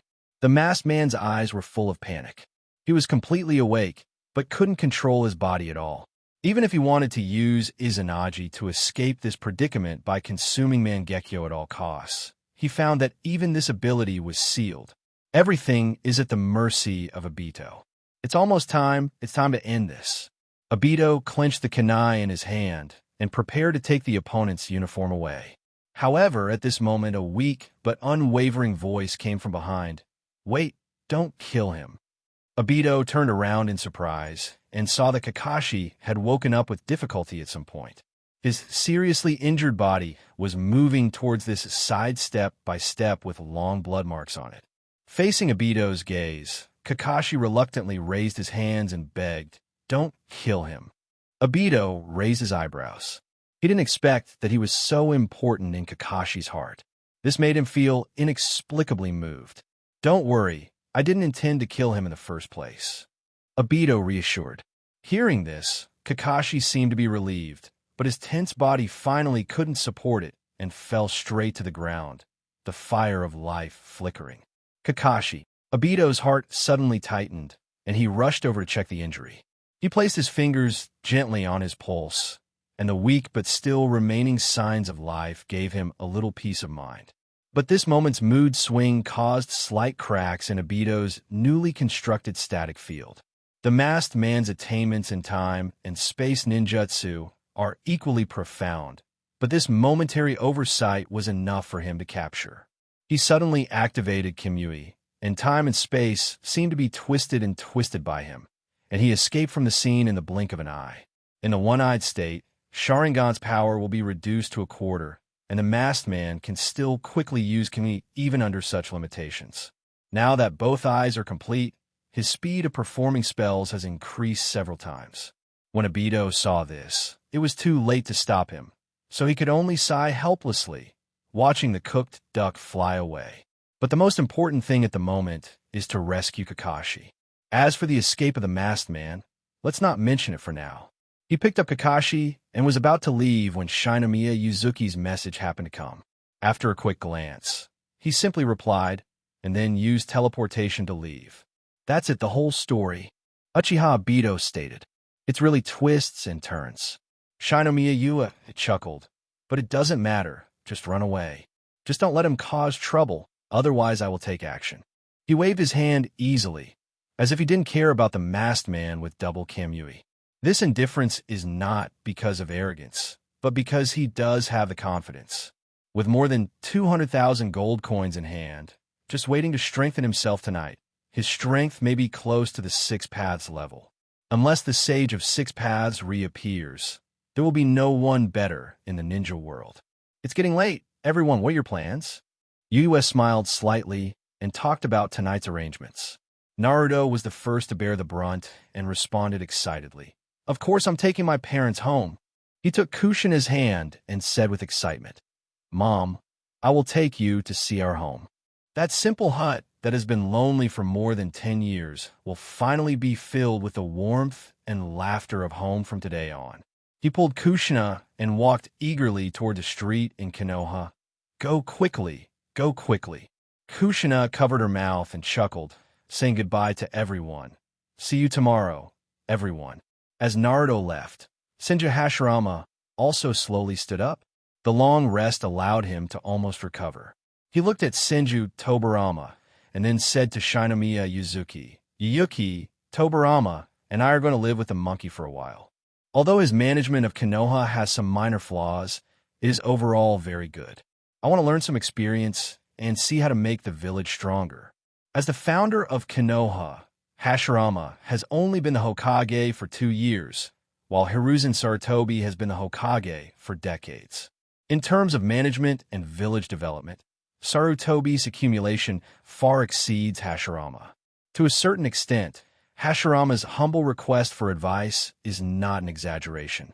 By the way, if the monkey asks about our origins, can you reveal it? Of course, it's not a secret. Yue replied readily. Then it'll be fine. The two Hashirama brothers nodded in understanding. Next is Obito's line. Obviously, Obito had already made a plan. Of course we stay at Kakashi's house, but this guy is hospitalized, so we have to take care of him tonight. Oh, what a fool. He took Noura Lin's hand and said with a smile, Lin, you don't mind, do you? Noura Lin smiled playfully. Of course I don't mind. TSK, the sour smell of love. Shinomiya Yuzuki pretended to be disgusted and fanned the air around her. Okay, now that everyone has made arrangements, I feel relieved. Everyone, let me take the first step. After bidding farewell to everyone, Yue jumped up and with a few deft jumps, her figure disappeared into the night. However, within a few seconds, Yue jumped back in embarrassment, with a bit of embarrassment on her face. Picked up the forgotten Sasuke from the ground and put on his shoulders. I forgot about someone. Then he slipped away as if running away, leaving everyone laughing. At night, the stars are like pearls scattered on the black velvet cloth, shining alluringly. Segong Yue kicked open the door of her house and stepped into the house leisurely. Stepping into the spacious hall, he casually threw Sasuke onto the soft sofa and walked toward the bedroom with a leisurely pace. About half an hour later, Yue took a shower and changed clothes with a comfortable look on her face. The new clothes seemed to have doubled his comfort level. Aren't you awake yet? Returning to the hall, seeing that Sasuke was still asleep, Yu smacked her lips indifferently and decided to let him go and let him continue dreaming about Duke Zhou. Immediately, Yu sat cross-legged next to Sasuke, rubbed her hands, and couldn't hide the excitement in her eyes. He opened the interface of the gold coin mall. Although he was currently short of money, he had actually accumulated 230,000 gold coins, 100,000 of which came from Sasuke's generosity. Naruto also sponsored 100,000. As for Danzo, although he only contributed 20,000, it was better than nothing. Coupled with the remaining 10,000 gold coins after the previous enhancement, this wealth is enough for him to improve again and reach a new height. The mall interface suddenly opened up. Yu had a goal in mind and headed straight to the target area. He already knew in his mind which direction to strengthen. After a while, only the items he carefully selected were left on the screen. Technique, Sharingan, Uchiha Itachi model. Price, 100,000 gold coins. Technique, Sharingan, Uchiha Sasuke model. Price, 100,000 gold coins. Technique, Sharingan, Uchiha Madara model. Price, 100,000 gold coins. Technique, Sharingan, Uchiha Shursui model. Price, 150,000 gold coins. What a bargain. Shinomiya Yuyue couldn't help but sigh. Of course, this is only a relative term. After all, 100,000 gold coins is not a small amount. But compared to Obito's Sharingan, which sells for 300,000 yuan, these are indeed cheap. There's a reason why Obito's Sharingan is expensive.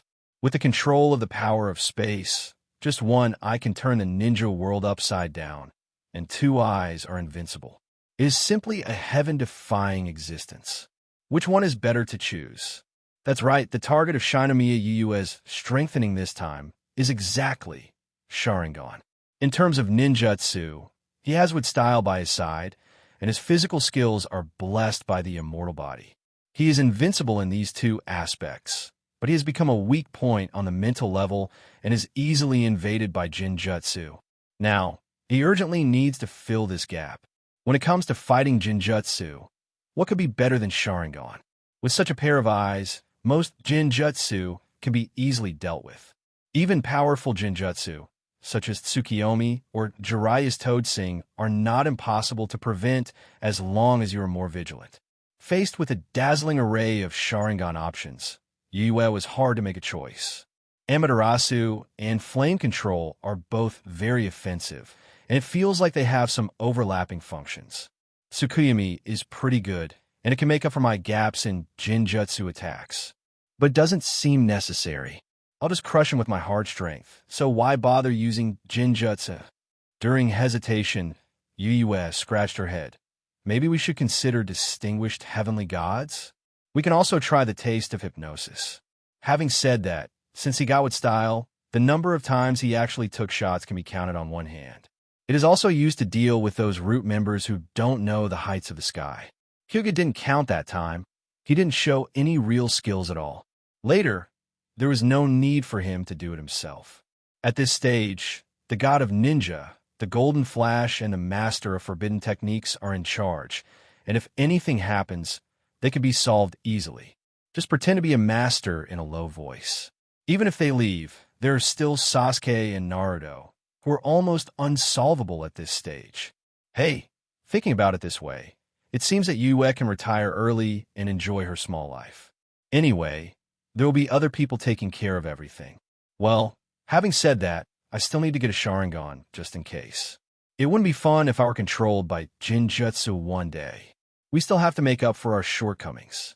While thinking, Yoyue's fingers kept moving down, looking forward to more choices. At this moment, a special product caught his eye. What? Shinomiya Yuyue's eyes were involuntarily caught by a product. A Magatama Sharingan is priced at 10,000 gold coins. There is no mention of the power of Mangekyo, which seems unremarkable at first glance, but this is the real attraction. Does it mean that this pair of Sharingan can evolve with the purchaser's own growth? Yue gave a detailed explanation without hesitation. A pair of original Sharingan has the potential to continue to evolve. Until Mangekyo is turned on, the pupil technique will be tailored according to the uniqueness of the holder's mind. This, Yue was shocked. Sure enough, this thing allows Shinomiya Yuzuki to acquire the unique Mangekyo Eye technique. Not a copy of known skills like Amaterasu, Tsukuyami, or Flame Control. Sharingan, known as the Eye of Soul Mapping. Uchiha Itachi is good at Jinjutsu and Fire Style, so he mastered Tsukuyami and Amaterasu. Sasuke is good at Chakra Form Transformation, and Amaterasu and Flame Control follow. And Shursui, as Uchiha's strongest Jinjutsu ninja, has unique distinguished heavenly gods, and so on. Yue felt itchy in her heart, wondering what kind of flowers or Mangekyo would bloom. Having said that, he doesn't seem to be particularly good at anything, and his abilities are almost foolproof. Under this background, what kind of changes will Mangekyo bring to his destiny? Extremely curious. Bought it. With a wave of his hand, the transaction of 10,000 gold coins was completed instantly, and the pair of initial eyes belonged to him. Immediately afterwards, a subtle, tingling sensation came to her eyes, and Yue resisted rubbing it for a minute. The strange feeling gradually dissipated. Yue stretched out her hand, and a slender branch extended from her palm, and she easily took out the mirror in the bedroom. Reflected in the mirror, Yue's eyes are no longer what they were yesterday, with the original black pupils covered by a touch of bright red. A Magatama slowly rotates under the eyes, symmetrical and mysterious. One Magatama Sharingan, with extraordinary insight, can see through ordinary Jinjutsu and capture high-speed moving targets. Relevant instructions automatically come to mind. Keep going.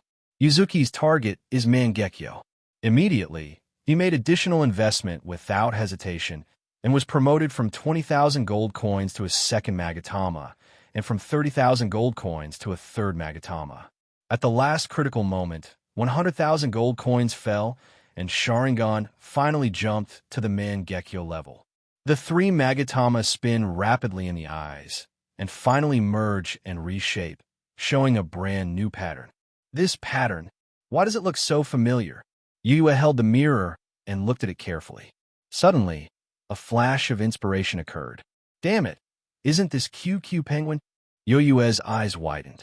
Even in colorless black and white, the little penguin wearing a scarf can hardly hide its iconic figure. What the hell is going on? Before Yue could come to her senses, the notification tone of the chat group suddenly sounded in her ears. Bite! Congratulations! Under your careful management, the chat group has been upgraded and more functions have been unlocked. You have obtained higher permissions and an opportunity to invite new members to join. As the system prompt ended, a celebratory salute sounded in time to cheer for the upgrade of the chat group. However, the surprises did not stop. Bite! Congratulations on unlocking the hidden permissions. You have become a distinguished VIP member. You will enjoy a permanent 20% discount on all products in the Gold Coin Mall. The case has been solved. This chat group was really created by the Ma family. Heaven defying the old horse. The corner of Shinomiya Yue's mouth twitched slightly, feeling helpless in her heart. He also understood his Mangekyo ability at this time. The left eye is called Eternal Kingship. It sounds domineering, but in fact it is a VIP pass designed to unlock special offers in the chat group mall. The right eye, the Supreme Person, has a simple and direct function. The chat group level is permanently +1. These two skills are purely passive and do not substantially improve combat effectiveness. Hey, forget it. I bought everything. I can't return it. Shinomiya Yue shook her head, but she didn't look too disappointed. After all, these features are somewhat useful. The mall offers a 20% discount, which is affordable. Raising the group chat level by 1 level means unlocking more permissions, such as being able to send red envelopes. And group members can also add new people to the group with their permission. The most important thing is that he has one more opportunity to recruit people. Group chat is more lively when there are more people. It seems that this group is about to usher in a new atmosphere. I wonder if I can use Sharingan to activate Susanoo. Yue tried it cautiously, her eyes turning rapidly and her pupil power surging. In the blink of an eye, a looming Susanoo skeleton enveloped him, and then he quickly retracted it. As long as it works, it's just this color scheme, black and white, it's a bit too plain. Fortunately, it is not a random mix and match like Madara horse stripes, but the upper body is black and the lower body is white, which is barely coordinated. Shinomiya Yuyue smiled bitterly. Originally, he was looking forward to reaching the 6 paths level in one fell swoop. At worst, he would have to reach the super shadow level. The result is that we are standing still. Oh no, that's not right. After all, he can use Susanoo now. Moreover, he has a sage body and his eye power recovers quickly. It's easy to open a semi-complete Susanoo. Maybe he can also get a powerful wooden golem. Its combat power has soared.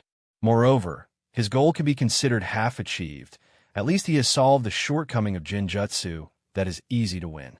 With Mangekyo, as long as you don't make eye contact with Itachi or deliberately listen to Jiraiya's toad sing, you basically have no chance with Jinjutsu. Next, we have to get a Sage mode. With style, but no Sage mode, he doesn't even reach half of Hashirama's strength. The power of Hashirama lies in the perfect fusion of Wood style, Sage body, Azura chakra, and Sage mode, all of which are indispensable. Looking back at himself, he currently only has Wood style and immortal physique, and the gap is obvious. I took a look at the Sage mode in the mall. It was expensive. Even with a 20% discount, the gold coins were still not enough. He now only has 100,000 left. Sage mode, price, 150,000 gold coins, 120,000 gold coins after 20% discount. After purchasing Sage mode, you will be able to quickly enter the Sage state in any place containing natural energy, comprehensively improve your abilities, covering various fields such as ninjutsu, taijutsu, jinjutsu, etc., and you can also master the powerful Sage jutsu. That's it for today. Shinomiya Yue glanced at the introduction of Sage mode reluctantly, and then closed the page. Just then, a low humming sound came from the side, and Sasuke finally woke up. You're awake. The operation was very successful. You're a girl now. Shinomiya Yue looked at him with a smile on her face. Sasuke, who had just woken up, was still in a daze. When he heard this, his whole body felt as if he was struck by lightning. He suddenly woke up and subconsciously touched his body and breathed a sigh of relief. You guy, Sasuke was furious. How could this guy be so naughty and make such a joke? Haha, don't mind. Sasuke, do you know that you're the only remaining son of the Uchiha family, and the future of the entire family rests on your shoulders? Oh, by the way, there's also Itachi. You two have a tough task ahead. Sasuke moved his body expressionlessly. A trace of helplessness flashed in his eyes. This is your home? Do you live here? Sasuke looked around with a hint of doubt in his eyes. In fact, this place is not bad, but for a strong person like Shinomiya Yue, it does seem a bit shabby, which is not suitable for his status. Don't compare me to you, the eldest son of the Uchiha family. I am extremely poor. Are you also short of money? Not really, but I just like the freedom here, and I'm too lazy to move. Just as they were talking, the sound of pushing the door interrupted their conversation, and Yamanaka Ino walked elegantly into the room with a food box in hand. Seeing two people in the room, she was slightly surprised, and then nodded to Sasuke as a greeting. Hey, why are you here? Ino put the food box on the table. Seeing that the light in your kitchen is always dark, I know you must have forgotten to eat again, so I brought some for you. Eat it while it's hot. UUS smiled brightly. So considerate? If I can marry him back home, I'm afraid I will enjoy endless blessings in the rest of my life. I think my hope is quite high. Screw you. The leftovers at home are going to be thrown away anyway, so I might as well give you an advantage. Ino rolled her eyes at him and started taking out dishes one by one from the food box. The color is attractive, and it is steaming hot. It is clearly freshly baked, and you can still hold in your mouth. Okay. I'm more respectful than obeying your orders. Sasuke, would you like some too? Shinomiya Yuzuki picked up the bowls and chopsticks and invited. Sasuke's eyes wandered between the two of them, and finally couldn't help but ask, what kind of relationship are you? No. Yes. Yuyue and Ino said the same thing, but their answers were completely different. Sasuke, okay, I really can't understand the development of this plot. Forget it, whatever. I'm too lazy to think about it. Sasuke rubbed his eyebrows, stood up, and walked to the window. Sasuke, don't you really want to eat something? Sasuke shook his head, made a handsome jump, and disappeared into the night. After Sasuke left, Ino sat next to Yue and secretly pinched Yue's waist while he was devouring the food. Her cheeks were slightly red. Why did you say that? Shinomiya, Yue blinked. This twist was nothing to his immortal body, but he still showed an exaggerated expression of pain. How do you say that? Just, Sasuke asked us if we were in that kind of relationship. Why did you not? I am an honest person, so of course I seek truth from facts. Speaking of which, why are you so red in the face? Did someone touch your head? At this moment, Ino was like a bomb about to explode. She clenched her fists and gritted her teeth. What nonsense are you talking about? Before Ino could ask a barrage of questions, Yue quickly picked up a piece of chicken leg and blocked her mouth. Her eyes suddenly widened. It seems that only delicious food can make you quiet for a while. In a vast land of the country of rain, the towering water towers stand out particularly eye-catchingly. Each of them is an excellent location to climb up and take in the distant views and enjoy the scenery of the country. At this moment, the masked man was standing alone on the top of a water tower, silent and silent. He had been standing here quietly for 2 hours. Soon, a clumsy Baiju slowly climbed up the cold steel support. When he finally reached the top of the tower, he was panting from exhaustion. Immediately afterwards, a black shadow quietly invaded Baizetsu's body. The black color spread quickly, swallowing up Baizetsu into a mixture of black and white. It was obvious that Black Zetsu had taken over. What's the matter with you? Heiju couldn't hold back the doubts in his heart and finally asked.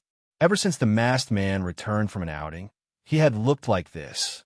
He was alone on the top of the tower, letting the cold wind blow, and his whole person was immersed in an indescribable emotion. Speaking in human language is emo. Black Jew watched him below for 2 hours, almost dazed by the wind. He wanted to get close, but due to the skill of Mayfly, he could only sneak in the ground. He had no way to deal with the steel water tower, so he had to rely on Baiju's body to get closer. Possession to find out. However, Heiju's inquiry received no response, and the masked man remained silent, which made Heiju extremely anxious. He knew nothing about the masked man's condition, but his plan to save his mother was completely pinned on this man. Without his help, his ambition to collect tailed beasts was nothing more than a dream. Madara, cheer up and think about our blueprint. Is there any obstacle in this world that we can't overcome? Once the Eye of the Moon plan is realized, the world will become perfect and your worries will disappear. The name in Heiju's mouth seemed to have touched something. The masked man was slightly startled, and the name Madara rippled in his heart. Yes, he is playing the legendary character Uchiha Madara now, not the late Uchiha Obito. In his thoughts, Noara Rin's gentle smile, Kakashi's decisive back, and Obito's childhood, everything flashed like a revolving lantern, but in the end they were replaced by the ideal world of Eye of the Moon described by Uchiha Madara. That peaceful and beautiful future world. In a flash, all the confusion and past disappeared, and the masked man's determination became stronger than ever. You're right. There was a hint of relief in his voice. It's good if you can think like this. Stop thinking wildly. Our actions are about to start a new chapter. Seeing the masked man regaining his confidence, Heiju's well-defined face forced a smile, even though it was distorted and ugly. Driven by curiosity, Heiju couldn't help but want to find out what kind of severe trauma the masked man suffered, which caused him to have such a big mood swing. Where did you go during the day? With your power, who else could frustrate you so much? The masked man raised his head slightly, and a drizzle started to fall from the sky. But in this country of rain, such weather has long been accustomed to it. The raindrops gradually intensified, hitting the mask with crackling sounds and sliding down the sides of his cheeks, making it difficult to tell whether they were tears or just rain. I'm fine. It's just a little bit of wind and frost. The breakfast shop Obito mentioned has been in business since Konoha was founded 48 years ago, and he used to be a regular customer there. Unexpectedly, It is still open in this time and space, which shows that it is indeed deeply rooted in the hearts of the people. The breakfast in that store is super delicious, and there's always an endless stream of people, but I still managed to grab your favorite three-color meatballs and Odin fried eggs. Lynn smiled as she took out her breakfast. Abito immediately started to enjoy it. It's still that familiar smell. While the two were enjoying the delicious meatballs and fried eggs, new news came from the chat group, which made Abito hesitate. It's no wonder that the people who entered the group really surprised him. He saw another self. Uchiha Madara, 10 Tails Jinchuriki, joins the chat group. Uchiha Itachi joins the chat group. Uchiha Mura, White Mask, joins the chat group. Shinomiya Yua. Everyone, wake up early in the morning. We have a new group member joining. Please give us a warm round of applause. Senju Hashirama. Madara. You guy came in too. Huh. Uchiha Bito. Yo, another me. Or should I call you Madara? Well, whatever. Namikaze Minato. Good morning, everyone new here too. No matter you are in the morning, noon, or night, please accept this greeting. Konoha 67 years. This year, there are many stories and constant turmoil. The mysterious masked man declared war on the entire ninja world, kicking off the Fourth Ninja War. He first defeated Konan and took the reincarnation I left by Nagato from her, and then used the body of the six-tailed beast Jinchuriki to resurrect the new Pain's Six Paths. These Pain's Six Paths are so incredibly powerful that they can even transform into tailed beasts, and are completely controlled by the masked man. At this time, he has taken off the disguise of a fae from the Akatsuki organization period. She put on a brand new robe, carried a huge Uchiha fan on her back, and put on a uniquely designed mask with a pure white background and 3 Magatama eyes painted on it. The Rinnegan embedded in the left eye is shining with a faint light, and the right eye is still his Mangekyo Sharingan. With his strength soaring, he used the name Uchiha Madara to make waves in the ninja world.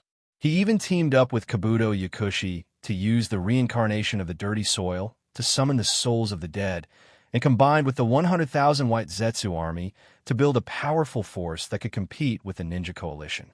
In the lush green forest, White Mask leads the Jinchuriki turn-pin and confronts Uzumaki Naruto and Killer Bee who have been following him here. The 6 Jinchuriki Pain took turns to fight, and Lao Zi took the lead in attacking, using the unique lava-style, scorching river rock technique, ejecting rolling lava balls from his mouth, directly attacking Naruto and Killer Bee. But the two reacted quickly, tiptoeing and dodged like elves in the forest. But the opponents were 6 Jinchuriki. As soon as Lao Zi's attack failed, Yagura's water mirror technique followed closely, and 2 identical Naruto and Killer Bee flew out of the mirror. Not only do they look the same, but their abilities are also the same. Not to be outdone, Yugao and Keed created a series of explosions with water bubbles and sprinkled blinding phosphorus powder. The scene was chaotic like a battlefield. Wooden Golem and Han Ze took the opportunity to use physical skills to attack. Under the precise command of White Mask, 6 Pain's attacks were linked together, forcing Naruto and Killer Bee to struggle to deal with them. Suddenly, Mask's movements froze, and his eyes were filled with confusion. This subtle emotional fluctuation directly affected Jinchuriki Pain's offensive. Naruto and Killer Bee took the opportunity to retreat and stood on a big tree, staring at each other warily. Attention! He seems to have a problem. Naruto's deep voice sounded. With the help of his mother Kushina, he suppressed Nine Tails and was able to borrow Nine Tails' chakra to transform in a Nine Tails chakra mode, greatly improving his perception. He could clearly feel that the man who called himself Madara was going through a lot of emotions at the moment, and even vaguely revealed an unprecedented fear. At this moment, in the chat group, Shinomiya, it's strange. Why is there no one talking here? Hey, is anyone there? At Uchiha Madara, 10 Tails Jinchuriki, at Uchiha White Mask, at Uchiha Itachi, are you diving? Namikaze Minato, I guess. They may be just like when we first came in. They thought they had been hit by some Jinjutsu, and were sweating profusely trying to find a solution. Uchiha Obito. It's quite possible. Shinomiya Yuzuki. Wait a minute. Something is wrong. At the time of Six Paths Madara and White Mask, it must have been Konoha 67, the Fourth Ninja War, right? As the instigator of the war, he should still be fighting on the front lines at this time, right? I don't know much about White Mask's side, but Six Paths Madara's side must be fighting fiercely. I don't know if he has eaten Metkai's Yakai. As for Itachi, let me see, where is he in Konoha 54? Damn it. It just happened to be the night when the Uchiha clan was exterminated. He couldn't kill a kid with one knife, right? Uchiha Obito. Should we stop it? No, I was also killing him one by one in that timeline. Shinomiya Yuzuki. 12 Nanasang. Don't look back. I am Uchiha Izumi. Uchiha Itachi. No, I was just watching the video in the group. Shinomiya Yue. Uchiha Obito. Haha, I was laughing so hard. The night of Konoha 54. In the dim room, Uchiha Itachi stood leaning against the door. His eyes passed through the quiet courtyard and fell on the microwave of the pool, his expression as calm as water. However, the anger that could not be concealed in his eyes revealed his inner storm. Am I wrong? Uchiha Itachi slowly clenched his hands until his nails dug into his flesh. The pain seemed to be forgotten by him, but his face remained stern. The future in the group video undoubtedly frames his actions as a sad clown character. If this magical group chat hadn't suddenly come to him, maybe he would have followed the known trajectory and ruthlessly carried out Uchiha's order to exterminate the clan for the sake of the village and his younger brother. Shimura Danzo. Uchiha Itachi said the name word by word, gritting his teeth. Blood-red light surged in his eyes. Mangekyo Sharingan awakened. Under the violent, emotional fluctuations, his eyes silently completed the transformation. He originally only owned 3 Magatama, but he opened Mangekyo after the death of his best friend Shursui. At this moment, Shursui has not yet faced Danzo alone, and his life is safe, so Itachi's Mangekyo has not yet been activated. But after witnessing the twisted future, Itachi miraculously activated Mangekyo in advance. After a brief moment of self-reproach, Uchiha Itachi straightened his spine, and the moonlight poured in, reflecting his resolute face. This rotten Konoha needs a complete change. I want to be the Hokage. He stared at the screen, staring at the names of Senju Hashirama and Namikaze Minato for a long time, his eyes shining with determination. Uchiha Itachi, at Senju Hashirama, at Namikaze Minato, 2 seniors, I want to become Hokage. I no longer want to be a pawn manipulated by Konoha's top brass, and I can't bear to personally cut off the family's bloodline, leaving Sasuke alone to face that bleak future. I want to lead the Uchiha clan out of the gloom and integrate into Konoha wholeheartedly. I hope the 2 seniors can give me some advice. Itachi's eyes were unwavering. He no longer trusted those shadows from above, and was determined to tear apart the corruption with his own hands and restore Konoha to life. He knows that violence alone cannot secure the throne of Hokage. This is the truth he realized after seeing through the future. As he later said, it's not that only those who become Hokage can be recognized by people, but only those who are recognized by people can become Hokage. At this moment, he longed for the recognition of the 2 Hokages in the group. Although they did not belong to this timeline, Itachi still looked forward to their insights, especially Namikaze Minato, the 4th Hokage who is a brother-in-law with his father Uchiha Fugaku. His reputation is like thunder in Itachi's heart. On the other side, inside the Ichiraka Ramen restaurant in Konoha Village, the brothers Senju Hashirama and Senju Tobarama are enjoying the legendary Ichiraka ramen that is used throughout the plot. Hashirama gently bumped into Tobarama, who was concentrating on sucking noodles, and whispered, Tobarama, there's an Uchiha kid who wants to do Hokage. I want to hear what you think. Tobarama didn't raise his eyelids and continued to enjoy the delicious food. Who? Madara? Then let him do it. It just so happens that I can relax a little bit. This ramen is indeed unique. Hashirama smiled and shook his head. It's not Madara, it's a little guy named Itachi. He comes from another time and space.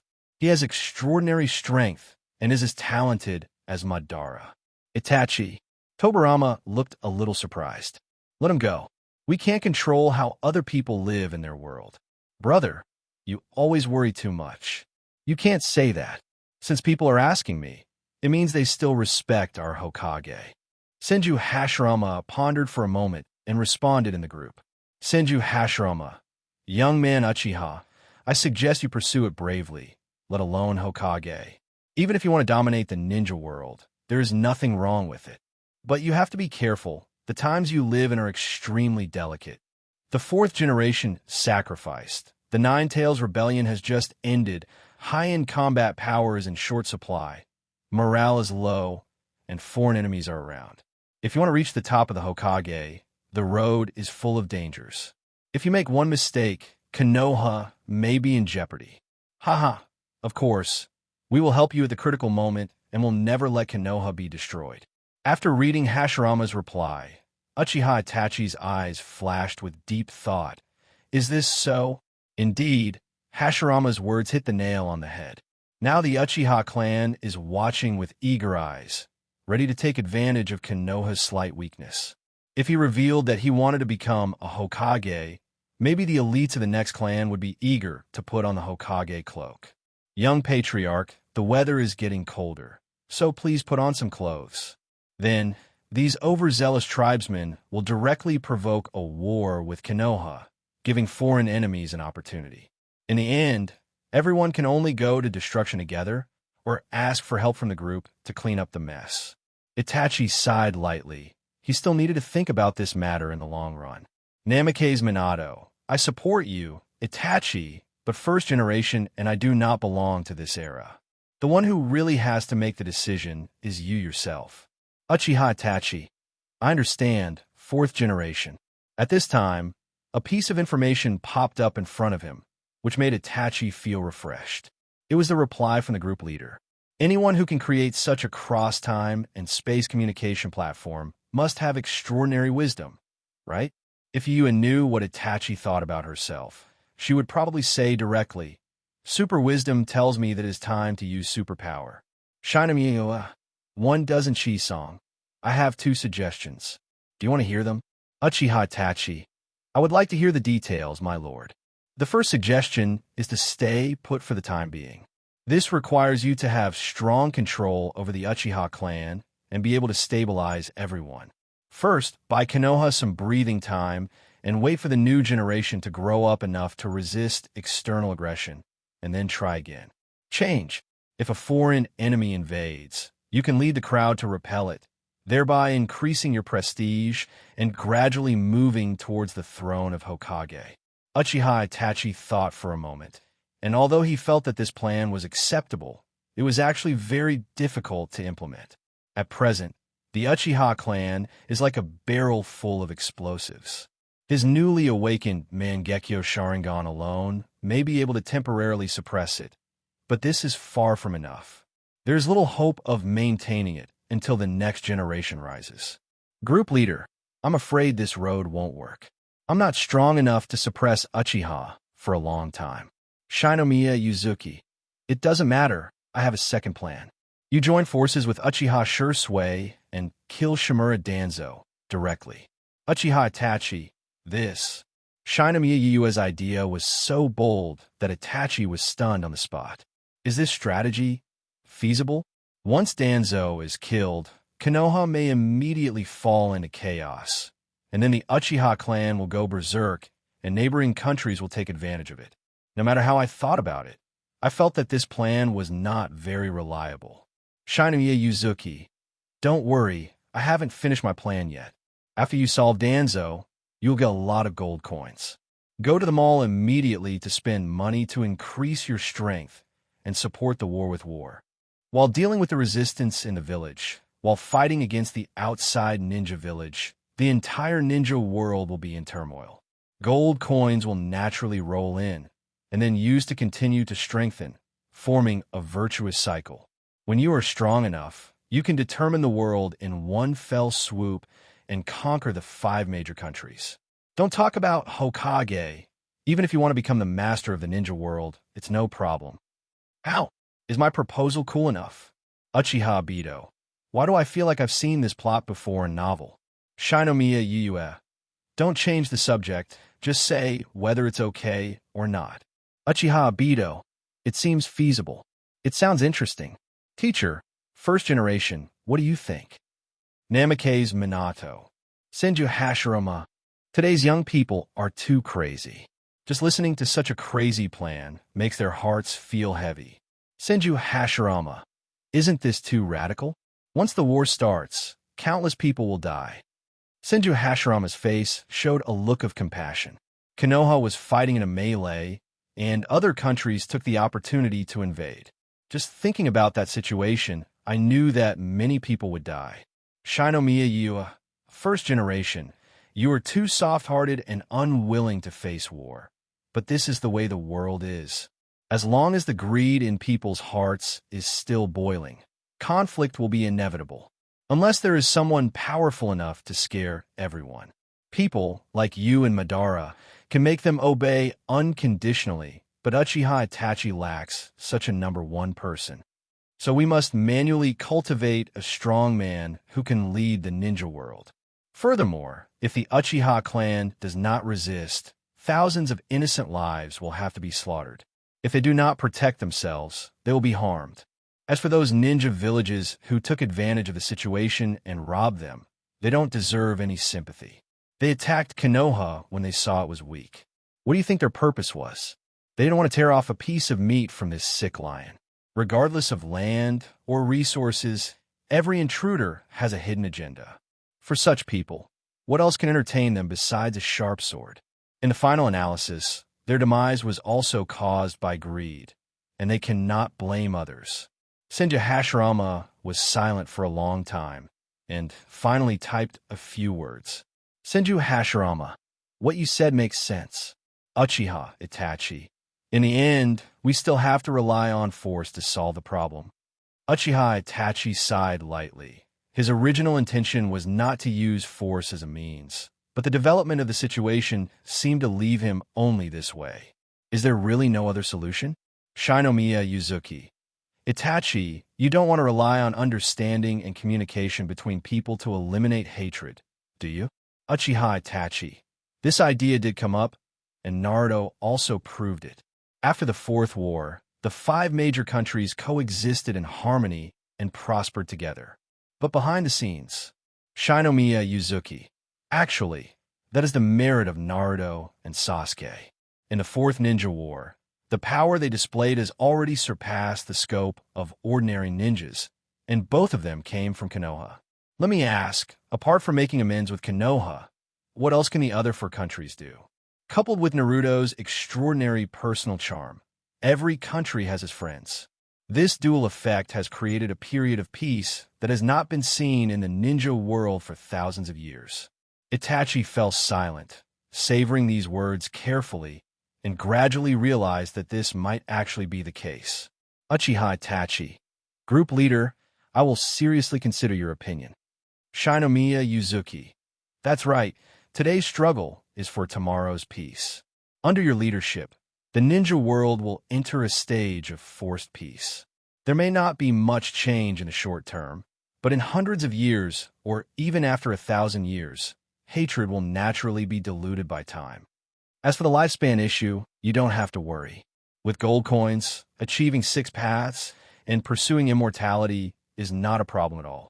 After typing the sentence and sending it out, Shinomiya Yue also fell into deep thought.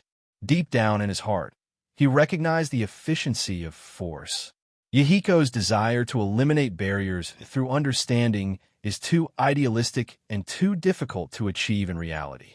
First of all, both parties need to have a high degree of cultivation in order to rationally let go of hatred.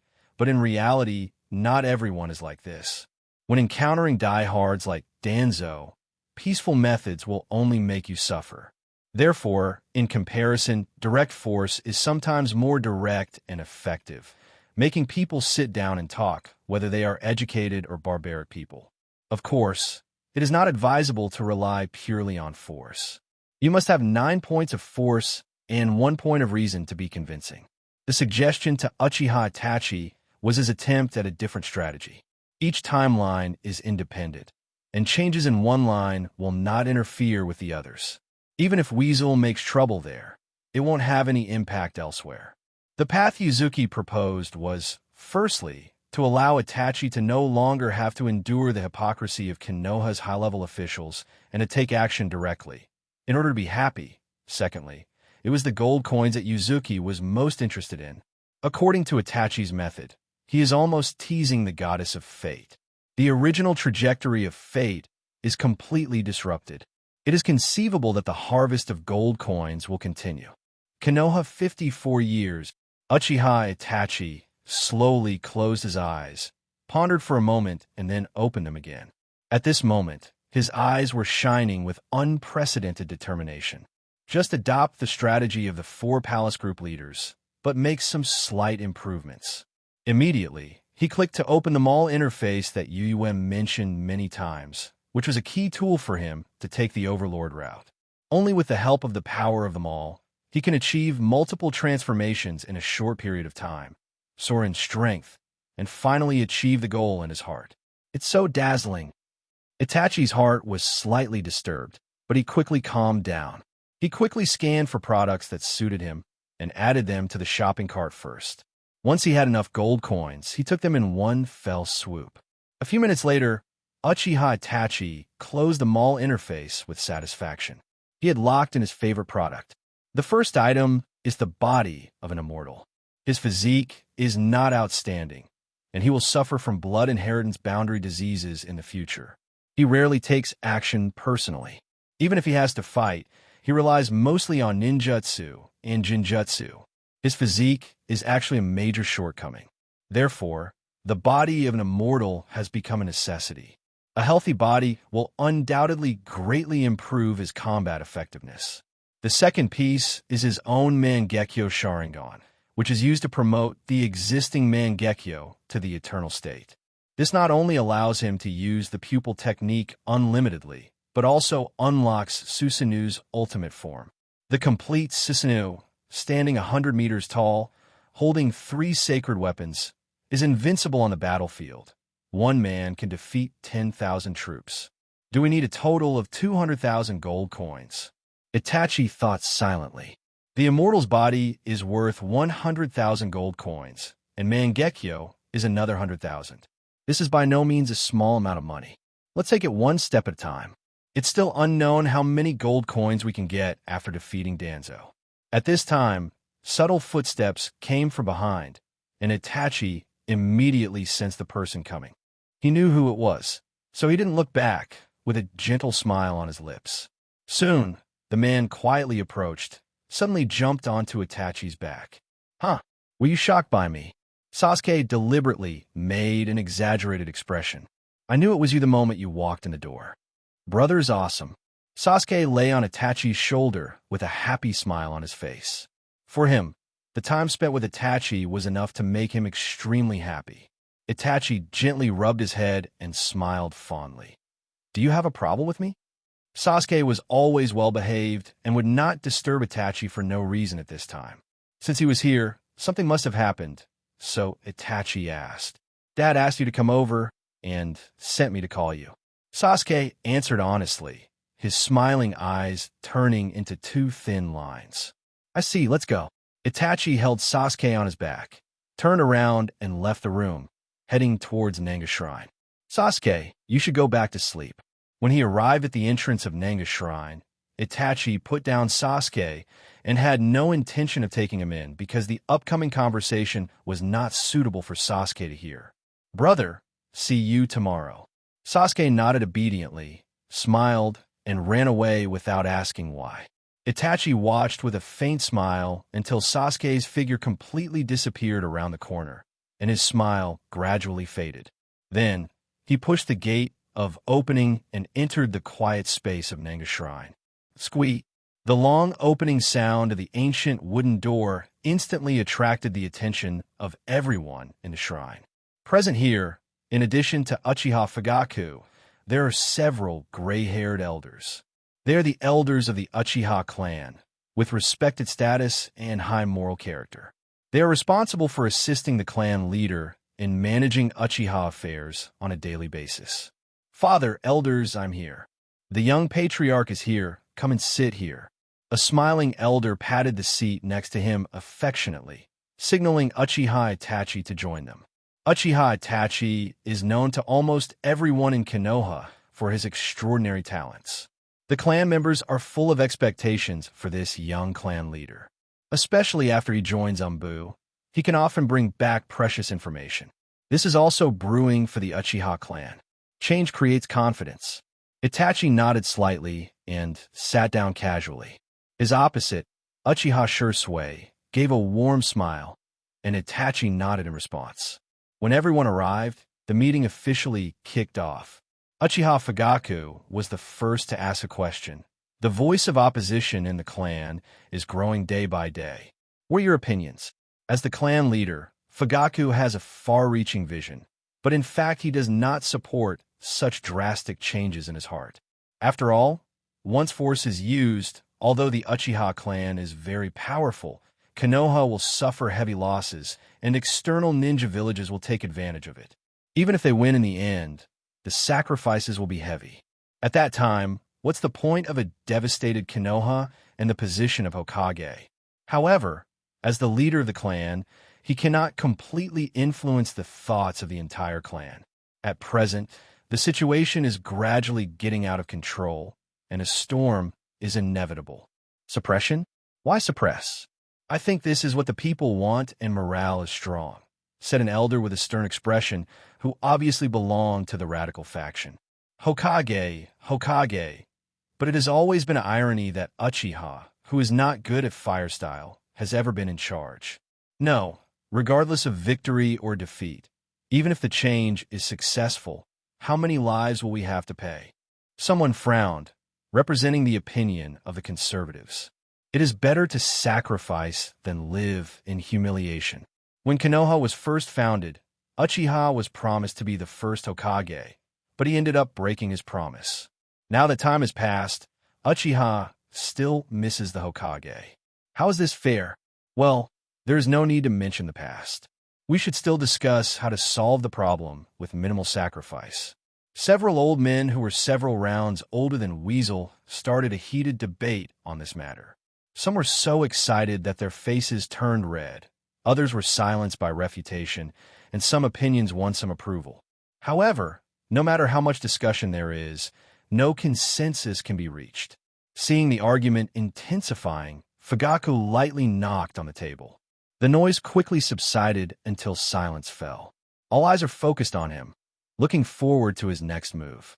This is the majesty of the patriarch. At this time, Fugaku turned to Itachi and asked, "Itachi, what do you think?" Uchiha Itachi stood up slowly, and everyone's attention focused on him.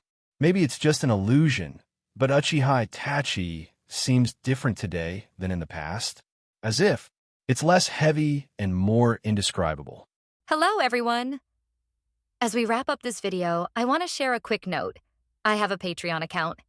If you'd like to support me and enjoy on-demand audiobooks, you can become a Patreon member. Alternatively, you can check out my Google Drive link, which has 500-plus novel audiobooks available through my Ko-fi or Patreon shop. I appreciate your support.